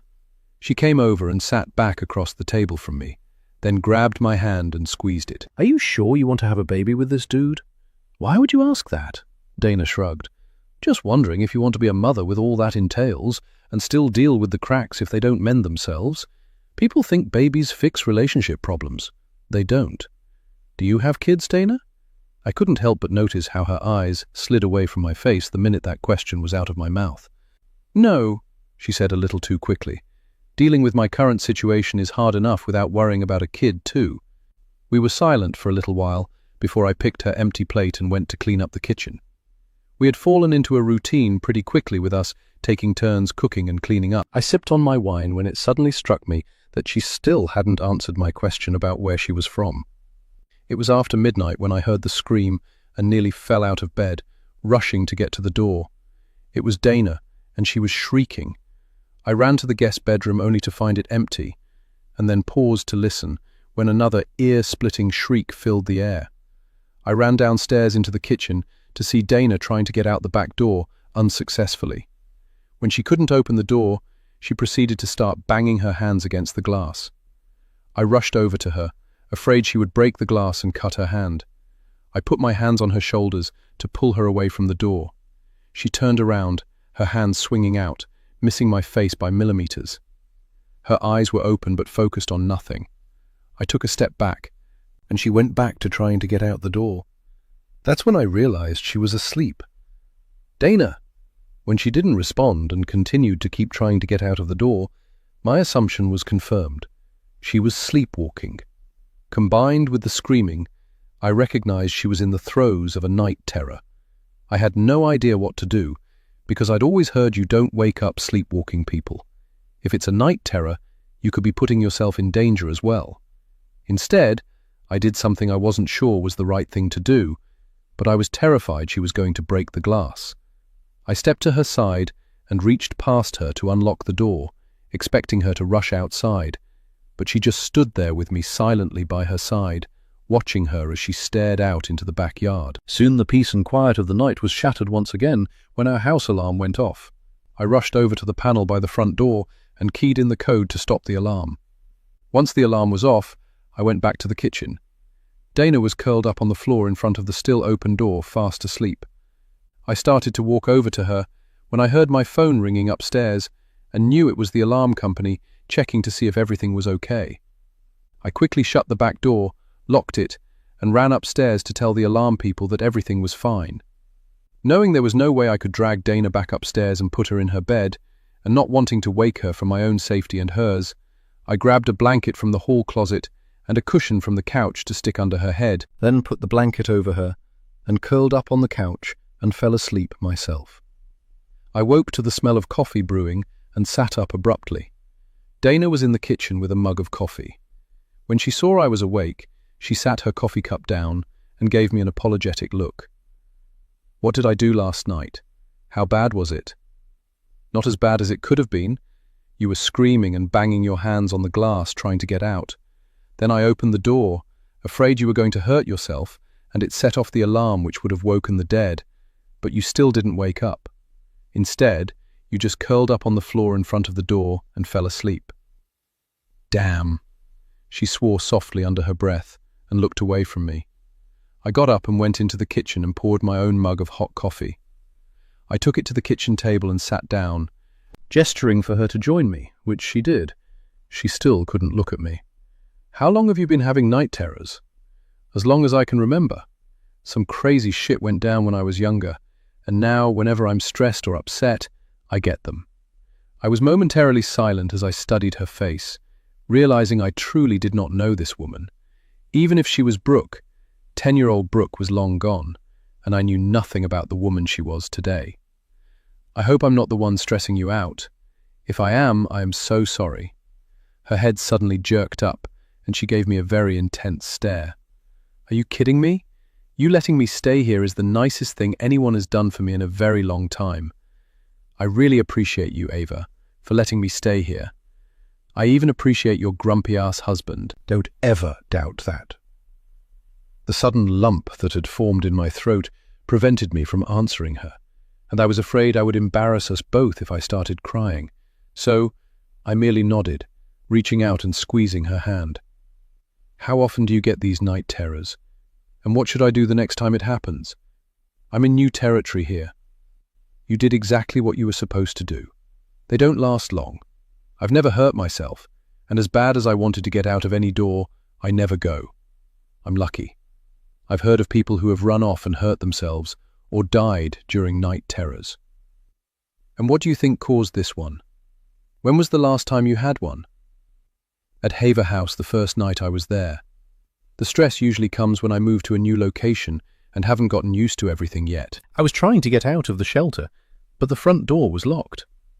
You went all the way down 3 flights of steps, then tried to get out the front door, all while you were asleep, I said, more to myself than her.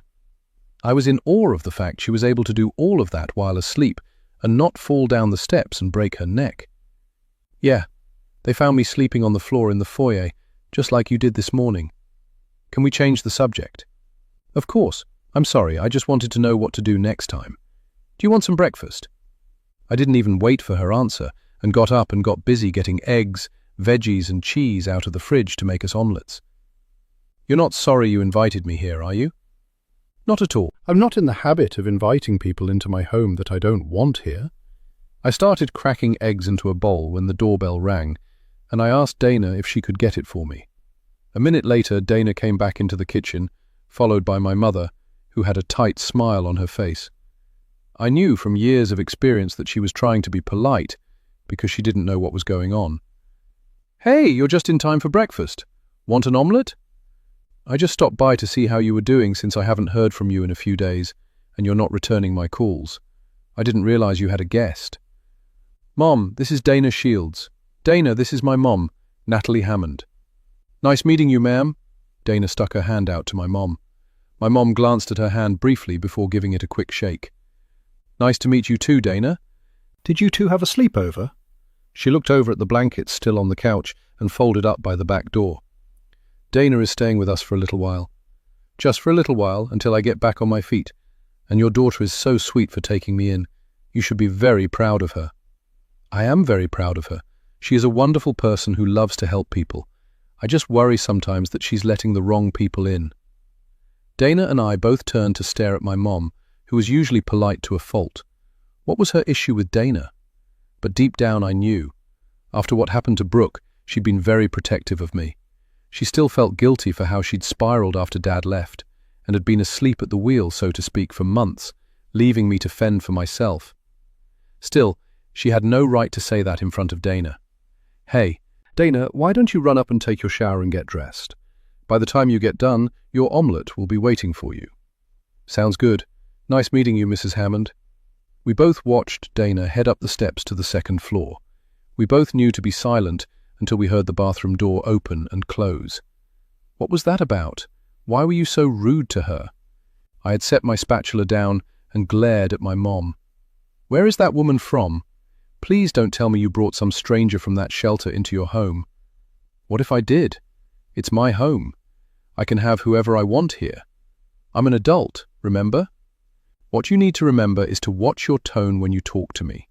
Doesn't matter how grown you are, I'm still your mother, and I have a right to be concerned about you when you're making stupid decisions. What does Evan think about this? He's fine with it, and since when do you care about his opinion? You've never liked him. Let's stick to the topic at hand, shall we? She said, setting her purse down in one of the stools at the kitchen island. You're the one who brought up Evan, not me. Mom let out a frustrated sigh and continued her rant. You want to know how I know that you're not sure whether this was a good idea or not? Would it matter if I didn't? The fact that I haven't heard from you in days, and that you didn't tell me about any of this, shows me that you already know this wasn't a good idea. Who I have in my home and why is not up for debate, but I do have some news that should make you very happy. At least I hoped it would, because I was so over having to justify my decisions to my mother. And what is that? I called Leah Quinn back, and I'm going to participate in the documentary, and she's already paid me enough for one IVF treatment. A big smile broke out across her face. She came around the island and gave me a hug. Oh, baby, I am so happy for you. I think participating in this documentary is going to be good for you, but just a word of warning. I quickly pulled out of her grasp, because she was doing what she'd always done my entire life. No matter how happy or excited I was about anything, she always found a way to make me second-guess my decisions. Don't look at me like that, Ava. Leah Quinn came to see me the other day, and I just want you to be careful, because she's trying to stir up a bunch of mess." I hadn't spoken to Leah since I had met with her, and agreed to participate in the documentary. I remembered what she'd told me about the gossip she heard about Brooke's brother Sam, but I had no idea she was still bothering my mother with old gossip. I had no choice but to participate, because I had already received and spent the payment. What mess is she trying to stir up? Asking me about old gossip about Brooke's family and other stories she's heard. I know she has to look into these things, but don't let her smear the reputations of innocent people. She wouldn't quite look at me when she said that, and it instantly put me on my guard, making me wonder what she was talking about. "You know, you really don't have to tell me that. I would never go along with anything that wasn't completely factual when it comes to Brooke or her family. You know that, right?" Leah had left me a couple of messages that I had been intending to return when Adele had been killed. I was going to make it a point to get back to her today and hopefully talk to her about whatever my mother was talking about. Plus, I knew it was no use trying to get any more details out of my mom when I wasn't sure what her motives were for even telling me this information. Suddenly, I was confused. She was the one who told me I needed to talk to this woman to possibly get some closure about what happened to Brooke. Now, here she was showing up at my house unannounced to tell me not to trust Leah Quinn, and she was trying to make me feel paranoid about giving Dana a safe place to stay. I love my mother to death. We've been through a lot together, but I didn't need this right now. "Do you want an omelette?" "Do I want—" "Girl, stop trying to change the subject. I'm serious. You need to be careful about who you trust." "So who shouldn't I trust, Mom? Leah Quinn or Dana?" "You shouldn't truly trust anyone until you figure out what their motives are. All I'm saying is, be careful. Miss Quinn just wants to do a documentary to capitalize on a tragedy, but I don't know who this Dana woman is. Participating in a documentary for cash is one thing. Inviting a stranger you know next to nothing about into your home is something else entirely. We were almost homeless once. You remember that, right?" I blurted it out without thinking and watched all the light go out of my mom's eyes and was instantly ashamed. I quickly reached out to grab her hand when she pulled it away. "I'm sorry." She started to walk towards the front door but stopped and turned to me, looking beyond weary. "I know better than anybody that we were almost homeless once. I also know that it was my fault. You don't need to remind me of that." "Mom, But she held up a hand, cutting me off. I don't know this Dana person or her story, but I was willing to do anything to keep a roof over our heads. I couldn't tell if she was angry or hurt or both as she marched out my front door. It wasn't lost on me that this was the first time she had ever alluded to what she had done to keep a roof over our heads. I briefly wondered what she was talking about before realizing I probably didn't want to know. Chapter 17. Ava. For the first time in a long time, my shift overlapped with Kerry's, and we had a chance to talk, which we hadn't been able to do since I'd started. I'd seen her at Adele's memorial service, but hadn't talked to her much because I left after witnessing the clinch between James and Selma. Understandably, she wasn't in the mood for much conversation either, and was distracted to the point that I wondered if something else besides Adele's death was bothering her. "How are the wedding plans coming along?" If there's anything that could distract her from what happened to her colleague, it was her upcoming nuptials. And I was right. She instantly perked up. "I had another fitting for my wedding dress. It's going to have to be taken in again because I've lost 10 more pounds." I had noticed that she'd lost more weight. I actually thought she was getting a little too thin, but I wasn't about to say this to her. "I bet you look beautiful in your dress." I remembered how I felt in my wedding dress. Evan and I had a small wedding, but I still made sure to wear my dream dress. I feel like a princess in my dress. It's all I ever wanted. My only requirement was that I feel like a beautiful bride on my special day, and I know I will. Men have it so easy. It took Evan all of an hour to pick out his suit. It took me weeks to pick out my dress, as well as everything else that went into planning the wedding. All he had to do was show up. "Really?" she said, looking genuinely surprised. "Josh has been very active in our wedding plans. He picked out the invitations and the venue, and he gave me ideas on what kind of dress he wanted to see me in." I was momentarily speechless. What kind of dress he wanted to see her in? Why was he involving himself in her right to pick her own wedding dress? "What kind of dress is that?" I purposely kept my tone light so she wouldn't pick up on the judgment I was feeling towards her fiancé, who I'd yet to meet. You know, modest, nothing too low-cut or revealing. He said he wanted a bride walking down the aisle to him, not a lingerie model. I know how that sounds, but I trust Josh and value his opinion. He's a man of faith. That's one of the things I love so much about him, that and how brutally honest he is. He just wants what's best for me and our relationship. I noticed Kerry's smile was tight, and her words of praise for her fiancé weren't reflected in her eyes. Her fingers immediately went to the pendant around her neck, rubbing it between her fingers the same way I'd seen her rubbing it at Adele's memorial. I recognized a stress response when I saw it. I simply nodded and smiled. There was so much I could have said, but didn't because it was really none of my business. So, I changed the subject. That's a beautiful pendant, Kerry.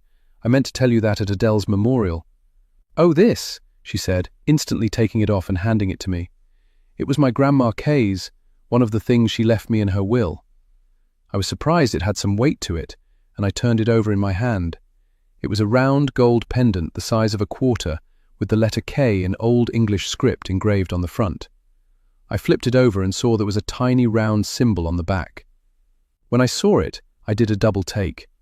Was I mistaken, or did this symbol look just like the birthmark on Brooke in Dane? Without thinking, I held it up to the light to get a better look, when Kerry abruptly took it from my hand and slipped the thin chain back over her head and tucked the pendant inside her t-shirt. Sorry, she said, her face reddening. It's really old. I probably shouldn't be wearing it so much. I just feel closer to my grandma when I do. No worries. I held up my hands and took a small step back, suddenly embarrassed. I was just curious about the symbol on the back. Kerry pulled the pendant out and looked at the back, squinting at the symbol much the way I had. I have no idea what that is, but if I had to guess, it's some kind of Buddhist symbol. My grandma was big into stuff like that. Sounds like she was a woman ahead of her time. She was. For years she owned a little shop here in town that sold herbal remedies. She made them herself. Then she suffered a fall and broke her hip and couldn't work anymore, and she had to sell her shop. I think that was the beginning of the end for her. That shop was her life. Kerry looked like she might start crying again, so I snapped her back to reality. I'd never met Adele's husband, James. He seems really nice. My heart just broke for him at the memorial service. He was really torn up. Yeah, he's nice. The lack of enthusiasm in her response was evident. Uh-oh, I'm sensing a but. What's wrong with James? Of course, I already knew what was wrong with James, but I wanted to hear what Kerry had to say. He's nice. He's just a little too nice sometimes, you know what I mean? He's a flirty guy. I'm sure he doesn't mean anything by it, but sometimes he makes me a little uncomfortable. I knew exactly what she was talking about. I'd known plenty of men like James in my life, men who always seemed to be casting a net for whoever they could catch under the guise of simply being a nice, friendly guy. From what I had seen right here in this office, James had caught Selma in his nice guy net. Again, I wondered if Adele had known. I realized she probably didn't, because why would she be working for a woman who was having an affair with her husband? Kerry apparently didn't want to talk about James anymore, because she gestured to a stack of 2 cardboard boxes with handles sitting in front of Adele's desk. We got our files back from the police, and I could really use some help putting these away before I leave. Sure, if we each take a box, we should be able to get through them pretty quickly. Without waiting for her to respond, I grabbed the box that was marked N through Z. Then I grabbed a cart, loaded the box on top of it, along with the corresponding drawers from the filing cabinet, and pulled up a chair to get to work, while Kerry stood at the actual filing cabinet, putting away her part of the alphabet. While her back was turned, I grabbed the file that I really wanted to see, but quickly realized Dana Shield's file was not in the box. Where had it gone? Then it hit me. She had given up her spot at the shelter right before Adele was killed. Her file was probably pulled since she was no longer a resident. Was it still here? What happens to all the old files for the previous residents? How long do we keep those? I think for tax purposes we have to keep those files for at least 3 years, so all previous resident files are pulled and put into storage. I didn't realize we had storage. Where is it? Down in the basement, but I've never been down there. Adele and Selma were the only ones with the keys to the storage room. Why are you asking? No reason. Just curious. We worked for another hour before Kerry had to leave, and then I settled myself behind Adele's desk and wondered how long I would see this as Adele's desk. I glanced at my watch and realized I still had 3 more hours until I had to pick up Dana from the library. She'd been headed out the door at the same time as me for the bus stop. I insisted on giving her a ride to the library so she could use their computers to look for a job. I'd once again asked her about her ID, and she simply shrugged and stared out the window without responding. I wanted to shake her and tell her she wasn't going to be able to accomplish anything without a picture ID. I knew Evan would have a fit if I offered to volunteer our address for her to receive her new driver's license. I knew the law. Once someone started receiving mail at a residence, it was considered their home, and it was next to impossible to get them out without eviction proceedings. I was thinking about how I could help her when a man suddenly appeared in the doorway, knocking softly to get my attention. It was Detective Avery, and the sight of him made my breath quicken. "Detective Avery? How can I help you?" "Mrs. West, actually, you're just the person I came to see." "Me? Why?" I was suddenly on high alert as he walked into the office, looking around. "Just a couple questions. Do you have time? Do I have a choice?" I didn't mean to sound rude. I was just surprised and more than a little concerned that the police were wanting to talk to me about anything. I didn't realize until I was going over your statement that you are formally Ava Hammond, Brooklyn Peter's best friend. I was a little taken aback, but not completely surprised. This was the kind of reaction I got from everyone when they found out what happened when I was 10. "I am. What does this have to do with what happened to Adele?" "Probably nothing. I was just wondering if you knew that Adele's body was found in that same section of the park where Brooke was abducted, same parking lot." "Yes, Detective. I did know that. And I still don't understand what it has to do with me." "Maybe nothing, but I don't believe in coincidences. Did Mrs. Mackey know about your past?" "If she did, she didn't hear it from me. It's not something that I talk about, especially with people I don't know well." "I completely understand. That is a disused area of the park since what happened to your friend all those years ago. It's actually been slated to be dug up and a new garden put in next spring." "Well, maybe that was the point of her being there." "Meaning?" "Meaning, maybe she went there because she knew hardly anyone went there, and she wanted to be alone, and was in the wrong place at the wrong time, and someone attacked her." "For what purpose? Nothing was stolen." "You of all people should know that people don't need a reason to kill. It could have been purely opportunistic." Detective Avery stared at me with a neutral expression, not speaking, which made me very uncomfortable. I'm betting that was his intent, but why was he asking me about this? I had no idea where Adele had been found exactly. Did this have anything to do with whatever her issues were with Dana? It was right on the tip of my tongue to tell him about what I'd witnessed between Adele and Dana. However, something was stopping me. I got the distinct impression that this man needed some kind of an answer from me, or he wouldn't leave me alone. So, I gave him one. "Detective Avery, did you know that Adele used to be a practicing psychiatrist?" Her husband informed me. He also told me she stopped practicing a decade ago because of something that happened with a former patient. He told me the same thing. "Are you looking into this former patient?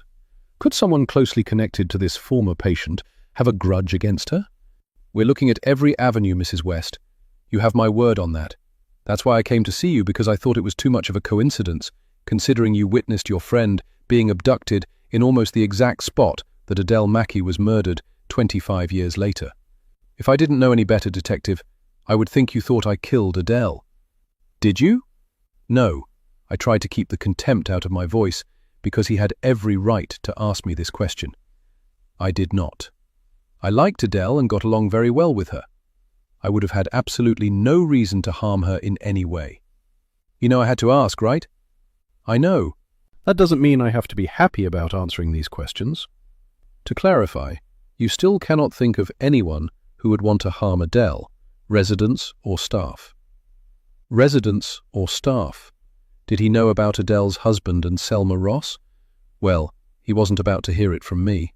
Sure, plenty of people have killed their spouses to be with another person, but the majority are content to keep their secrets and keep having their cake and eating it too. Most people did not kill their spouses for an affair partner. Besides, I could have been completely wrong about what I'd witnessed here in the office the night of her memorial. If James Mackey was as flirty and friendly as Kerry said he was, he could have been the one to take advantage of Selma when she went to embrace him in his grief. I realized Avery was still staring at me. And again, no, I have no idea why anyone would want to hurt Adele. And I know of no conflicts that she had with residents or staff here. Then I'll not take up any more of your time, Mrs. West. Thank you for talking to me, and you have my card if you need to contact me in case you happen to remember anything. I nodded at him and watched him leave. I couldn't shake the feeling that this would not be the last time I would see Detective Michael Avery. 2 minutes after he left, my cell phone rang. It was my doctor from the Asher Clinic, and it wasn't good news. Man, that sucks. I'm sorry, Ava. Dana was trying unsuccessfully to console me after I picked her up and proceeded to burst into tears when she asked me how my day had gone after seeing my red-rimmed eyes. The phone call I'd gotten earlier that day had been from Dr. Glenn's nurse at the Asher Clinic, informing me that the doctor was currently in the hospital in Switzerland after suffering a major accident while skiing. She would be laid up for the foreseeable future with a head injury and 2 broken legs. All of her colleagues at the clinic who would have gladly taken over my case were booked out until the end of the year. Evan and I had been lucky to get the appointment that we got. Now, everything was pushed back for 6 months or more. When I saw the Asher Clinic's number pop up on my phone, I thought they were scheduling our first treatment. How was I going to tell Evan? More importantly, how would he react?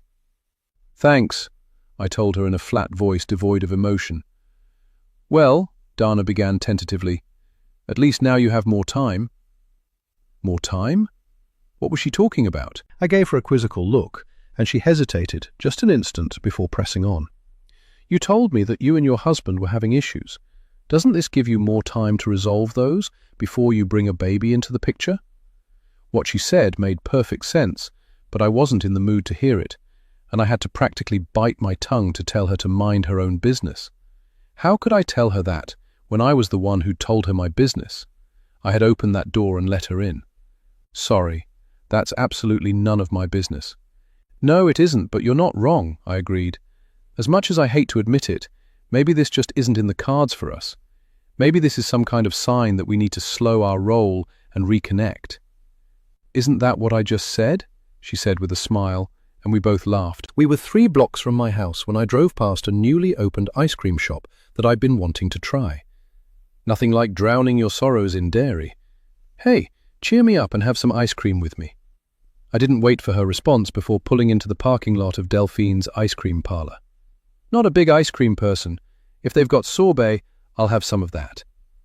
It took me a long time to start eating ice cream again after Brooke was abducted, since I blamed myself and that chocolate ice cream cone for her abduction.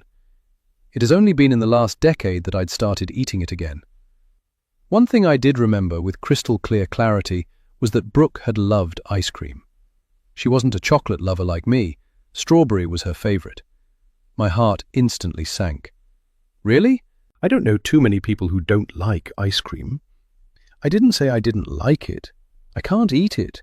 Lactose intolerant, but I used to love it as a kid. Really? What was your favorite flavor? Chocolate, she replied, and headed into the shop ahead of me. 10 minutes later, we were seated at a table outside. I'd gone all out and gotten a banana split, while Dana dug into her pineapple sorbet. We were half finished when I brought up what else had happened to me that day. The detective in charge of Adele's case came to see me today. Why? Dana hadn't even bothered looking up and continued to scoop a big spoonful of sorbet into her mouth. He keeps asking me if I know of anyone who had any problems with Adele. That seemed to have gotten her attention, and her spoon froze halfway to her mouth before she set it down and gave me her full attention. And you told him about me, right? She leaned back in her chair, and her look was a hair's breadth away from hostile. No, I didn't tell him anything. It's not my place to tell him, but you should. Nope, I'm good. I don't have a damn thing to tell any cops about Adele. I saw you 2 arguing downtown. If I saw you, then most likely other people saw you guys too. Wouldn't you rather talk to the detective yourself to clear the air, before they show up at the shelter with your description, wanting to know if we know who you are? Even if I don't say anything, Other people at Haver House will. I pulled Detective Avery's card from my purse and slid it across the table to her. She stared at it, and then at me. "Didn't you hear what I said? I'm serious, Dana. You really need to talk to this man." But she would barely look at me, let alone pick up the card. I reached out and snatched it back, sticking it into my purse. Dana was finished with her sorbet. I was only halfway through my banana split when she stood up. "Thanks for the sorbet. I don't have time to sit here all afternoon so you don't get brain freeze, but I'll see you later." "Dana?" I called out after her, but she tossed up a hand and walked out the door. She crossed the parking lot and got to the corner just in time for the city bus to arrive. I watched her disappear onto it before it registered what she'd just said to me. Brain freeze? How did she know I got brain freeze when I ate ice cream too fast? I was finishing up my banana split when a minibus pulled into the parking lot of the ice cream shop, and a dozen or so kids who looked to be between 12 and 16 years old got out, laughing and horsing around. They filed past me into the ice cream shop, but it was the man who was driving the van that surprised me. It was James Mackey. I hadn't seen him since his wife's memorial, and he certainly looked better now. He didn't notice me and started to walk right past when I called out to him, "Mr. Mackey?" When he turned and saw me sitting at a table outside, his face broke into a grin and he walked over to me. "Hello, it's Ava, right?" "That's right." I stood up to face him. "I was hoping to see you after the memorial to thank you for coming, but you'd already left." "I had a prior commitment I had to get to." "It was a lovely memorial." "Thank you. I understand about prior commitments. I volunteer with my church's youth group, and we've had a trip to a Reds game scheduled for months. I know Adele wouldn't have wanted them to miss it. It keeps me from sitting at home missing my wife. It sure didn't look like he'd been missing her when he'd been in clench with Selma Ross, but I quickly pushed that thought away. With the state of my marriage, who was I to judge? "What church do you belong to? Looks like you guys had fun." "Grace United. We did have fun even though the Reds lost." We both laughed, and I noticed another person get off the bus and approach us. She was a light-skinned black woman who looked to be in her 40s with a sleek updo, wearing tight black jeans, red trainers, and an oversized Reds jersey. She was looking from me to James with a tight smile and hard eyes. I instantly knew what her problem was. She thought I was competition. I'd never forgotten my mother telling me about all the church ladies who were after my grandfather when my grandma died. They kept his fridge full of food for weeks afterwards. The man's wife wasn't even in the ground yet, and women were already staking claim to him. I wondered if Selma knew. Once she'd reached his side, the woman, whoever she was, just glared at me. "Mrs. West, this is Suzette Harper, our church's youth services coordinator." "Suzette, Mrs. West worked at Haver House with Adele." "Nice meeting you," she said, looking me up and down. "Nice meeting you as well. It was also so nice to see you again, Mr. Mackey. Please keep us posted about the funeral." I walked quickly towards my car, and when I looked back, they'd already disappeared into the ice cream shop. I wondered if one of James Mackey's lady friends could have been behind his wife's murder. Evan took Dr. Glenn's accident a whole lot better than I thought he would. He was home cooking dinner when I got home from the ice cream parlor, unable to finish my banana split. He pulled me into his arms and hugged me tight, and I realized just how much I'd missed my husband. "We'll get there, I promise. This time next year we'll either have a baby or one on the way. This is just a minor setback. If it doesn't work," he said, shrugging, and gave me a big smile, "there are always other options." "Other options as in fostering or adoption?" He nodded slowly. "Yeah, as in fostering or adoption, but only as a last resort, after all other options have failed." I stared at him in shock. Yes, I could definitely tell he still wanted his own biological children. After his confession about his childhood, I now knew why it was so important to him. But this turnaround gave me hope, and I squeezed him back. "I love you. And I love you. If we didn't have a guest, I'd swing you over my shoulder, take you upstairs, and show you how much I love you." "Well, it's not like she hasn't heard us lately." "Seriously? 'Cause that's not creepy at all." He pulled back from me and gave me a horrified look. "Speaking of which, where is our guest?"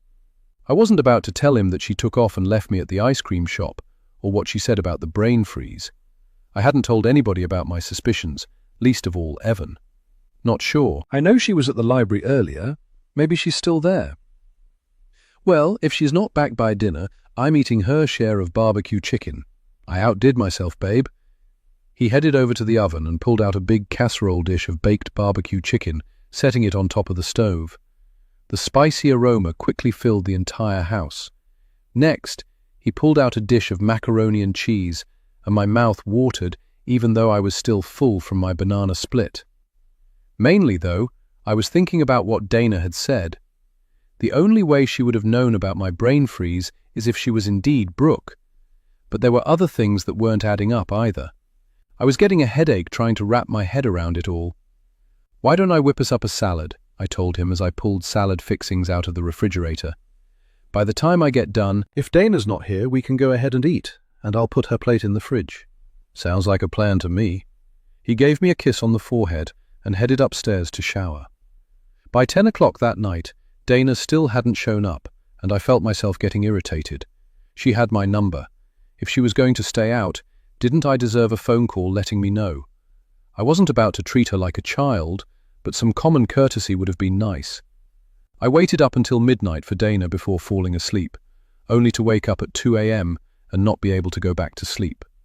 I hadn't given her a key, so there was no way for her to get back into the house. Sure enough, I went down to the kitchen and saw her asleep on one of the deck chairs on our back patio.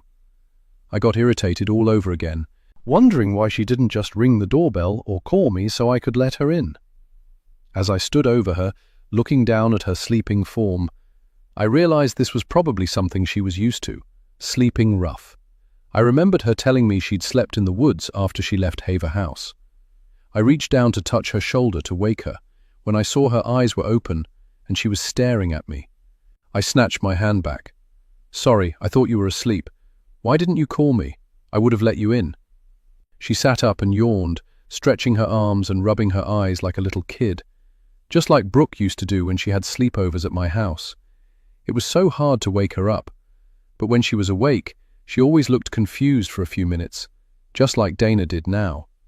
It didn't seem like she knew where she was, and she looked around with an alarmed look on her face before recognizing me and giving me a sheepish look. "I didn't mean to be gone so long. Where were you? I was getting really worried." A look of irritation flashed in her eyes momentarily. She stood up and walked past me into the house. It was late and I was tired, but I realized I needed to put some ground rules in place if she was going to continue staying with us. "Well, are you hungry? Your dinner is in the fridge. I can heat it up for you." "Thanks, I'm starving." Once I'd heated up her plate of dinner, I sat with her at the kitchen table while she ate. When she was finished, she finally answered my question. I was looking for a new place to crash. It was on the tip of my tongue to ask her why she felt the need to leave so soon when she had no job and no money, but I decided to leave it alone. "And did you find one?" "No. The money I got from selling my car won't cover the first and last month's rent anywhere in this town. I can't even afford to rent a room right now. Plus, they all want proof of employment to show you can pay your rent." "I can't loan you," I began. "I'm not borrowing money from you," she snapped. "Not a loan, not gifts, nothing. What I need right now is a job. Can you help me find one of those?" When she saw the look on my face, her tone suddenly changed. She was instantly embarrassed. "I'm sorry, Ava. I appreciate everything you've done for me. I'm just really kind of desperate right now." The wobble in her voice told me she was close to tears. I briefly looked away so she could pull herself together. I was honestly at a loss as to how to help her, and her not having a picture ID wasn't helping anything. I'm sure she was probably eligible for some kind of assistance, but again, she needed identification. "You have my word that I will help you get back on your feet any way I can.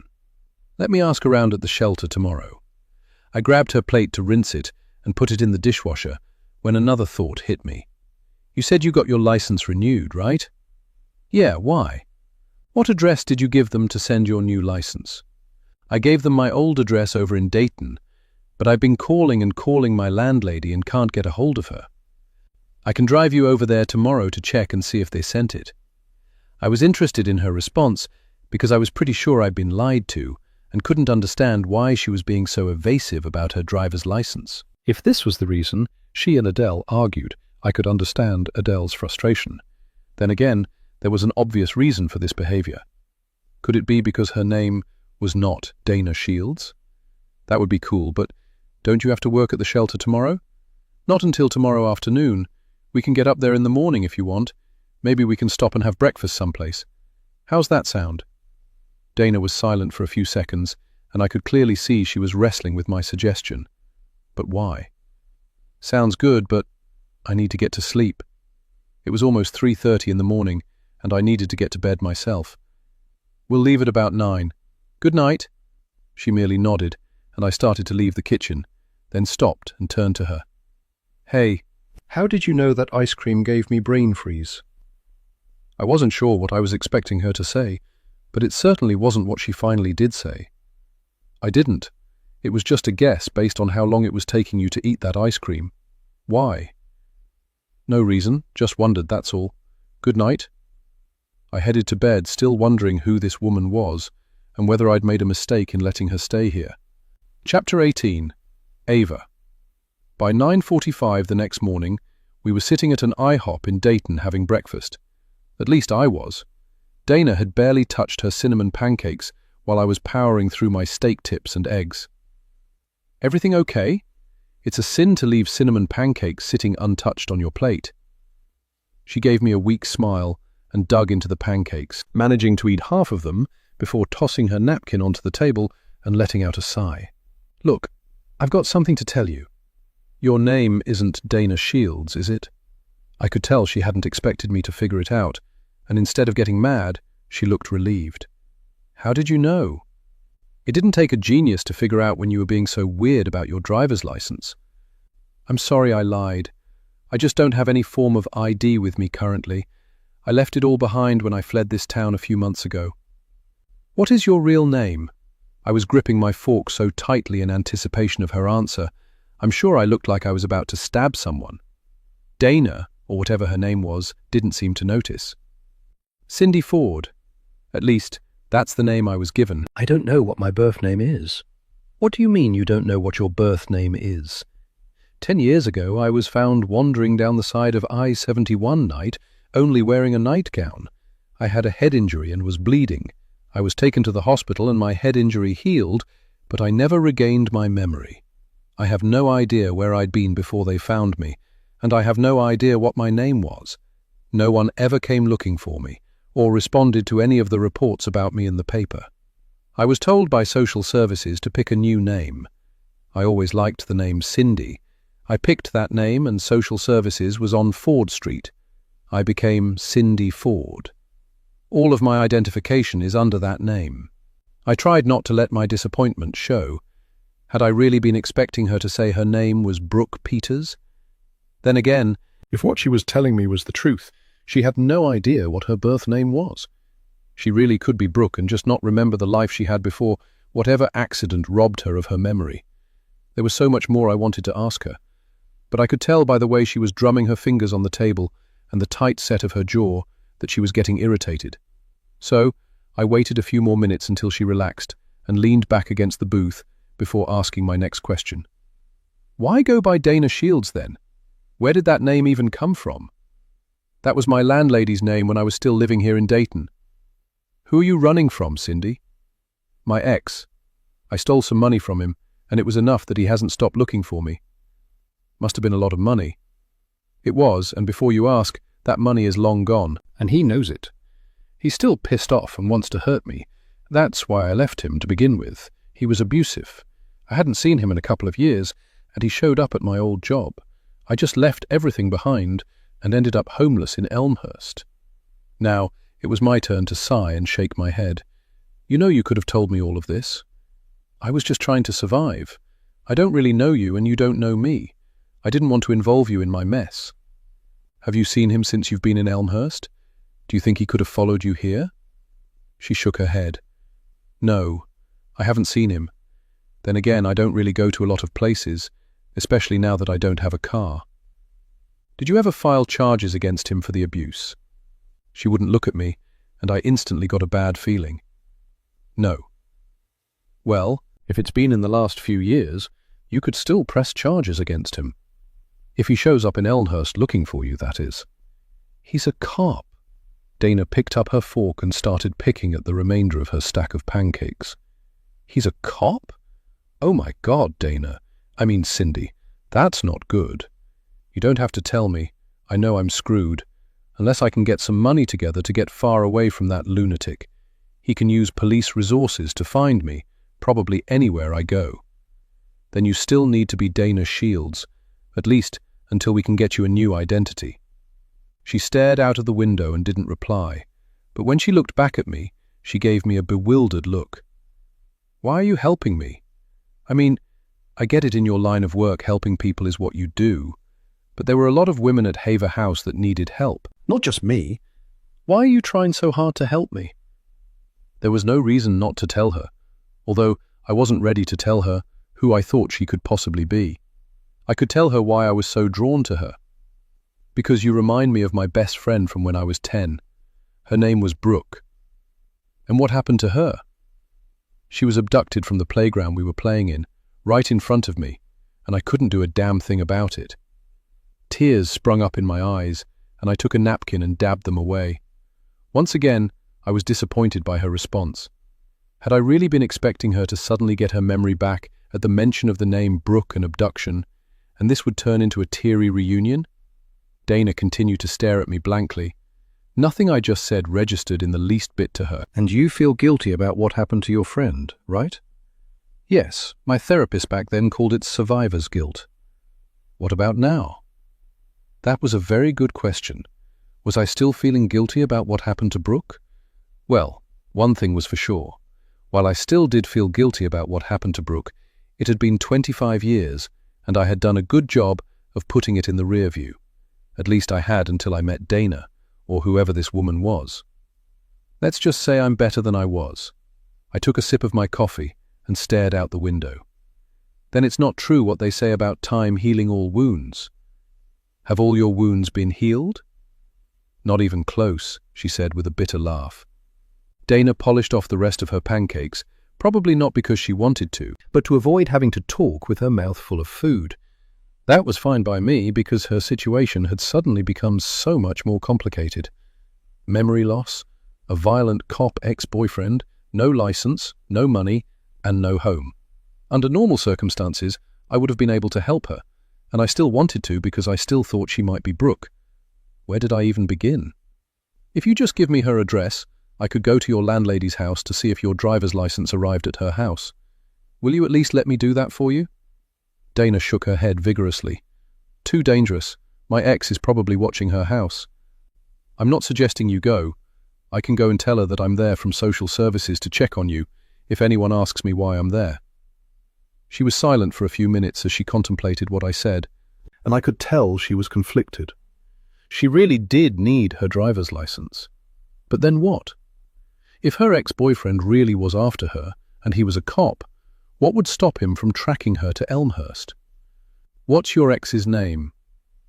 Why do you want to know? What difference will it make for you to know his name? Up until that point, Dana had had my sympathy, but now she was dodging questions and being evasive.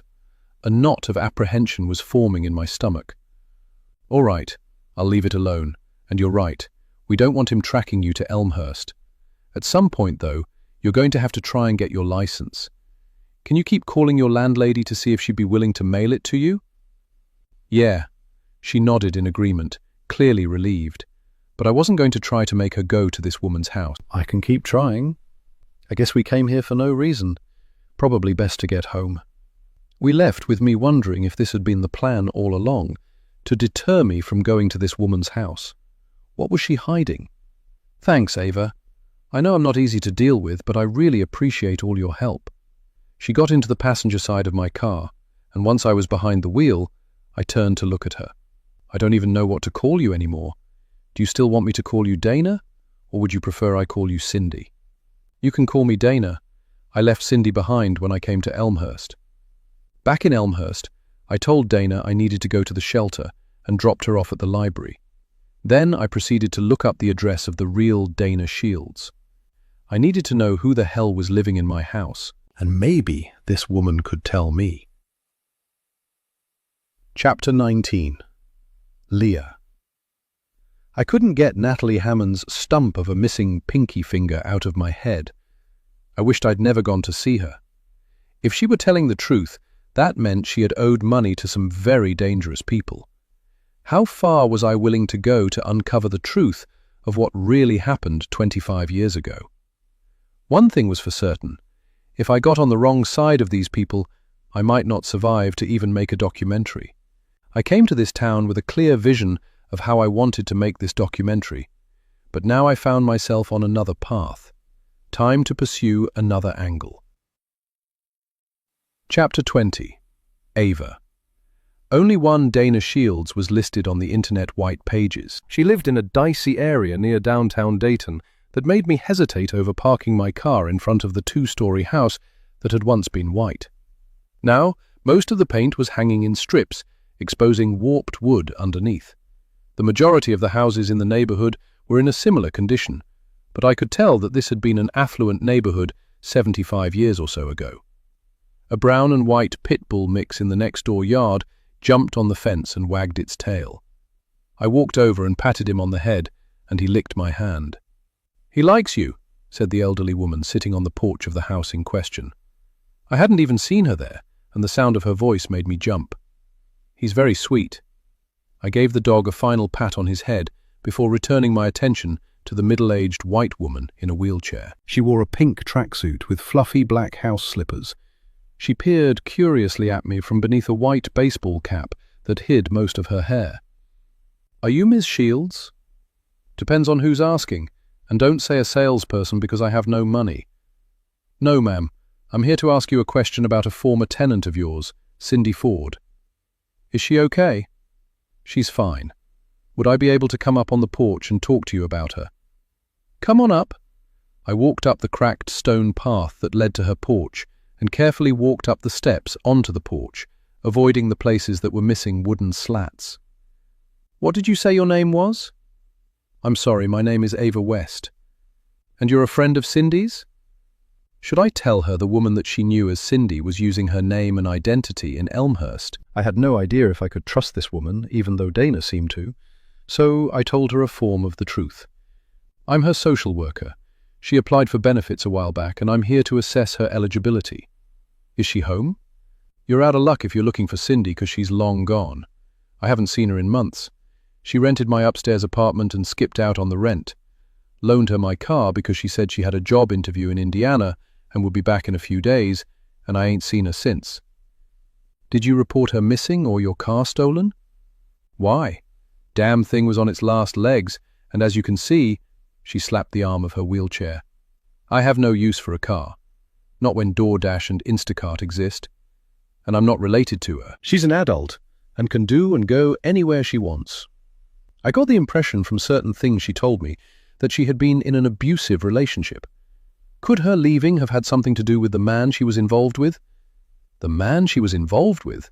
Dana Shields snorted with laughter. "Cindy lived here for 5 years and I never knew her to date anybody. She kept to herself, went to work at her job over at Phil's Diner and came home. I don't even think she had any friends. I certainly never saw her getting any visitors." "Do you know where Cindy was before she came to live here? Is she from Dayton? Shouldn't you know that? Didn't you say she applied for some assistance? Wasn't there some kind of application that would have told you that?" "Yes, I'm just checking up on what she filled out on her application." She took a sip from a glass of what looked like iced tea sitting on a table next to her. No clue where she came from. She just turned up here a few years ago, needing an apartment to rent. "My son Donnie's in prison and won't be getting out anytime soon. He lived in the apartment upstairs, and I needed a renter to help pay my bills. I rented to her against my better judgment, and she was a good tenant. Quiet, clean, and kept to herself. Best of all, she paid her rent every month on time. I couldn't believe it when she skipped out on me and left me high and dry. Are you sure you don't know where she is?" The welcoming smile that had lured me up to the porch was gone now, replaced with a suspicious glare. "Ma'am, I assure you I wouldn't be here if I knew where she was." "Yeah," she said, looking me up and down. "I guess that makes sense." "And no one has come looking for her since she skipped out on the rent?" "Not a single soul. I just figured she slipped back into the same crack she crawled out of when she turned up here. Did she leave anything behind that could point to where she could be now? Nope, because if she did, I'd be making sure I got my money back. How? Small claims court. Just as soon as I find out where she is, I'm going to be filing those papers. I'm on disability and it barely covers my expenses. I need my $600. So, if you see her, I'd appreciate it if you would tell her that. I certainly will, ma'am. Thank you for talking to me. I headed back to my car feeling like the biggest sucker, but I was still holding out hope that some part of her story could be true. I got in my car and pulled out my phone to pull up Phil's Diner on Google and found out it was 4 blocks from where I was now. Maybe someone there would know or remember Cindy. Phil's Diner was a hole in the wall, a block from downtown Dayton. When I walked in, an older black woman with box braids wearing a blue uniform told me I could sit anywhere. 2 minutes later, she was back with a glass of water and a menu. "I'll be back to take your order in a sec, sweetie." I started to tell her that I was there to talk to the owner, but she left so quickly I didn't have a chance. 2 minutes later, she was back. I ordered a piece of banana cream pie, even though I wasn't really hungry after my big IHOP breakfast. "I'll be right back with that pie." The server, whose name tag read Brenda, turned to go, but I stopped her. "Hey, I was wondering if Cindy was working today." Brenda gave me a startled look before shaking her head. "Cindy left here months ago. A damn shame, too, because she was a really good server, could wait on multiple tables, and would even fill in the kitchen when our cook was out sick." "Well, I haven't seen her in a while, and had no idea she was no longer here." "You a friend of hers?" "More like an acquaintance." "That sounds about right. As long as I knew Cindy, she never had any friends. No boyfriends, no girlfriends, no friends, nothing. Sometimes I wonder if that's the best way to be." There it was again. Cindy not having any friends or family. Could she have been telling the truth when she told me about being an amnesiac found wandering down the side of I-70? I thanked Brenda and watched her head off to greet another customer, and then dug into my pie, savoring the creamy goodness, when an older white man slid into the booth opposite me. He was of medium build and looked to be in his early 50s, with thick brown hair going grey at the temples and a bushy moustache. He wore a blue and grey plaid button-down shirt and jeans. "Sorry to bother you, ma'am, but I couldn't help but overhear you talking to Brenda about Cindy. Do you know where she is?" "It's Ava West." I held out my hand across the table for him to shake, and his face reddened with embarrassment. "I'm sorry. I'm Henry Cox. I own the place." "You mean Phil's Diner isn't owned by a man named Phil?" I said it with a smile, because Henry Cox looked so tense. "Phil was my dad." He instantly relaxed and gave me a small smile. "This is a family-owned diner. My older brother, Phil Jr., inherited when my dad died, and then 7 years ago he passed away without any kids, and that left me. And you guys make a mean banana cream pie." I put another forkful of pie in my mouth, purposefully ignoring his question until I could figure out what to tell him. Dana had lied to me, but that didn't mean I trusted this man enough to tell him where she was. Henry must have sensed my hesitation and looked around briefly before turning back to me. "Look, I won't contact her if she doesn't want to be bothered. I just need to know that she's okay." Then it finally hit me. This man had a thing for Dana/Cindy or whoever the hell she was. "I would tell you where she was if I knew. I'm looking for her myself." "Do you mind if I ask why?" "I befriended her recently. I've been trying to help her get back on her feet, but then she took off, and I haven't seen her since. Someone told me she used to work here, and that's why I'm here. If you don't know where she is either, I'm at a dead end." Henry Cox looked disappointed. His face fell, and I figured he'd had it bad for Dana. He slid out of the booth. "Would you happen to know if she had a boyfriend who was abusive, who she could have been running from?" Henry Cox shook his head. "If she did, she never told me. I know I shouldn't have, but I asked her out a few times, and she told me she wasn't looking for a relationship. So I settled for just being her friend." "Well, if I see her again, I'll tell her to get in contact with you." I wiped my mouth and started to grab my purse to leave. "I'd appreciate that. The pie is on the house. Also, tell Cindy not to worry about the money and that I understand." "Money? What money? She stole all the money from the safe before she left. Chapter 21. Leah. Does this mean you're going to participate in the documentary? I asked Detective Michael Avery as he stepped inside my Airbnb in downtown Elmhurst. Avery had been my secret contact at the Elmhurst Police Department ever since I decided to do this documentary. So far, he had nixed all my offers to appear on camera to talk about the case. That told me he knew the Elmhurst Police Department had dropped the ball when investigating the Brooke Peters abduction. He looked around the Airbnb I'd been renting and then gave me an unamused look. "You know I can't do that, Miss Quinn, and I can't stay long. I'm on a case. Why did you want to meet with me?" "That murdered woman found in the park. That would be it. I'm working on an open homicide investigation, and I don't have a lot of time to spend on a 25-year-old cold case." "That's what you say, but you're also the one who gave me information about that so-called cold case that you had no business giving me. So why don't you cut the act and just admit that you want this case solved as much as I do?" "Oh, so you're trying to solve the case now? I thought you were just doing a documentary, and please don't tell me you're one of those damn podcasters digging into old cases and muddying the waters."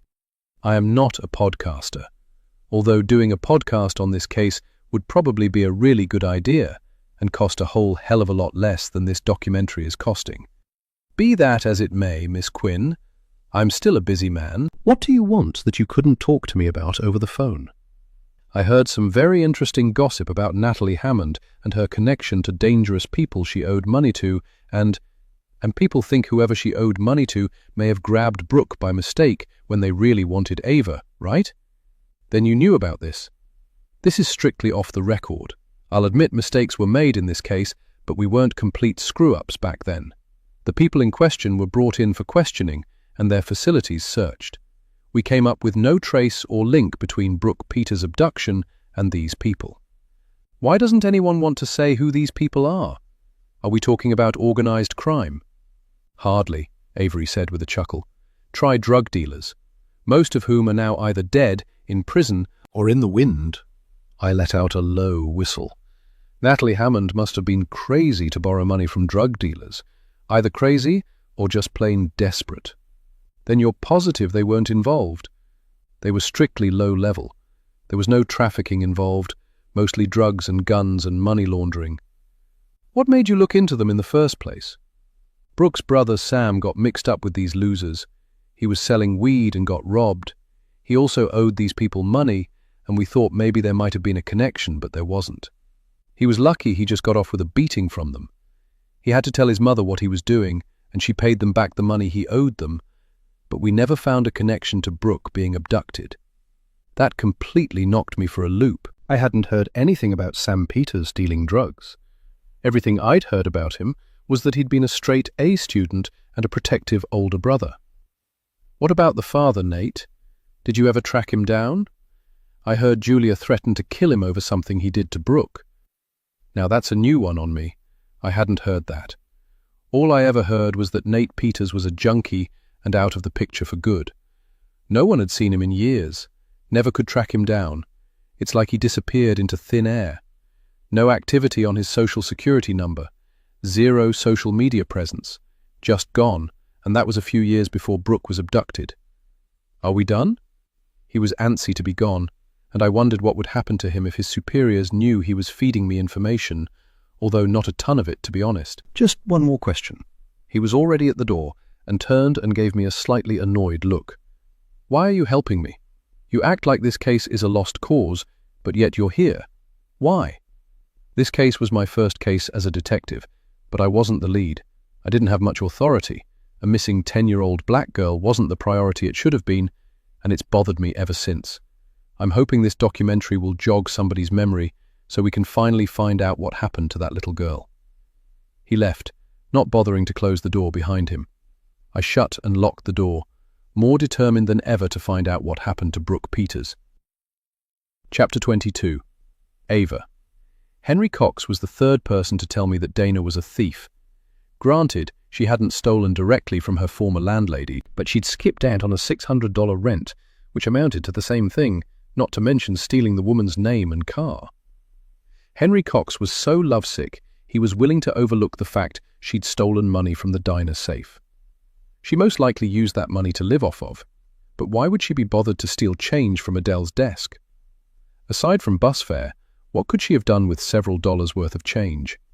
Haver House had laundry facilities, so she didn't use it at the laundromat. Adele clearly had not wanted to admit to any connection to Dana. Had she lied about the change? Unfortunately, given Dana's history, I had to believe that Adele was telling the truth. I tried to pull up any articles about a woman with amnesia found wandering along the highway.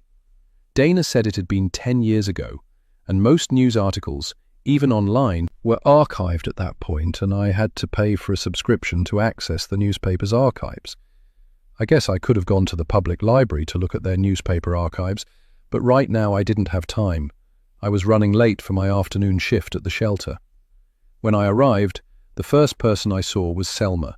Our eyes met, and mine shifted away from her as I gave her a tight smile and held up a hand in greeting before heading into what we were still calling Adele's office. Selma followed me into the office and closed the door behind her, and my heart fell into my stomach. Whatever was going on between her and James Mackey was none of my business. "Can I talk to you, Ava?" "Sure, what's up?" I sat down behind the desk, and Selma took the seat in front of the desk. I saw you and James during the memorial service here in this office," I blurted out. I hadn't intended to say anything about what I'd seen, but I couldn't get the image of them out of my head. I knew it was going to be a problem while I continued to work here. Wow, okay." She looked completely mortified, but quickly recovered her composure and sighed. "Look, Ava, you have no reason to believe me, but I never slept with James. We bonded over our love of vintage cars. I own a 1965 Camaro. We both belonged to the same vintage car club and became friends. An attraction developed, and I know I should have shut it down, but I was newly divorced and lonely, and things just went farther than they should have." Did Adele know? If she did, she never said anything. The night of Adele's memorial was the first time I'd seen James in over a month. Seeing him in so much pain, I got a little carried away. I shouldn't have kissed him. I remembered the way I'd seen her lips pressed against his neck and his hand on her lower back. Either she was lying to me or to herself, probably both. Trust me, Ava, I know how this looks and how bad it makes me look. This is hard to believe, but James really loved Adele. Over the years they had grown apart, and I think our friendship filled the void that was missing in his marriage. I am not justifying what happened. I know it was wrong, and like I said, I never slept with James. I understand if you no longer trust me, nor want to work here anymore. Her voice sounded very strong and assured, without the hint of a tremble or a crack, but she looked like a wreck, with dark circles under eyes, swollen from crying. This isn't how I wanted things to be. Whatever was going on in James and Adele's marriage, as well as Selma Ross's choices in her private life, were none of my business. Selma, I love working here and would like to continue, so please don't think whatever may or may not have been going on with you and James Mackey has any bearing on my desire to work here. Before you ask, I have not told Detective Avery what I saw in this office the night of Adele's memorial service, but I hope you have, because I'm not the only one who's noticed how close you and James are. I think Detective Avery needs to hear all about that from you and not someone else." Selma looked shocked, her swollen eyes widening in surprise, but she nodded like she understood. I hope she did, because I didn't want to have to be the one to tell Detective Avery about my boss and her murdered employee's husband. She and James both needed to tell the detective about their friendship. "It's a little more complicated than that," she said. "What do you mean? Did I really want to know?" Selma let out a breath before answering. "Look, I never told anyone this, but there have been some discrepancies in our accounts." "As in?" "Missing money." She gave me a pointed look, and I instantly understood what she was implying. "You think Adele was stealing money from the shelter? Are you sure? I thought you handled all the shelter's money." "I handled payroll and all our state and local funding, but Adele offered to take over our smaller accounts for supplies and groceries, and she paid the shelter's bills." "And you think she was stealing from those accounts?" "I don't know," Selma said, throwing up her hands in exasperation. "It's just that we received a small local grant recently, and Adele used that money to buy the new window air conditioning units. She never provided any receipts. I kept asking and she kept putting me off. I finally called the store, and they only had record of one air conditioning unit being sold to her. She was supposed to have purchased 8. So, what happened to the rest of that money? My heart instantly dropped into my stomach. I ran my hand over my face before telling her how I discovered all the air conditioning units except for the one in her office were used. Is it possible she was trying to save the shelter money? If that was the case, then the rest of that grant money should be in the shelter's bank account, and it isn't. She had to have pocketed it. I'm afraid of how this will look if I tell Detective Avery. I don't want him thinking I'm smearing Adele's reputation because I had the hots for her husband. He'll think... Her voice trailed off, and she didn't need to finish her sentence. She knew what she'd just told me made her a suspect in Adele's murder. He still needs to know, Selma. If Adele was stealing from the shelter, who knows what else she was into that could have contributed to her murder. Selma looked torn, but finally nodded. You're right. I promise I'll tell him. Maybe he can figure out what happened to that grant money. I'll let you get back to work. She got up to leave. I suddenly remembered she said there was something she wanted to talk to me about before I brought up what I had seen that night. Was there something else you wanted to tell me? Yes, she said, sitting back down. I wanted to let you know that Kerry will no longer be volunteering here, effective immediately. What? Why? Kerry had seemed just fine the last time we'd been in the office together. I don't know. I got an email from her this morning telling me she'll no longer be working here, and I don't have to tell you how much we're going to miss her around here. I do have a couple more volunteers starting next week, so please don't think that things will be this short-staffed permanently. I'll be taking over the shifts that you can't work here in the office while I train the new volunteers.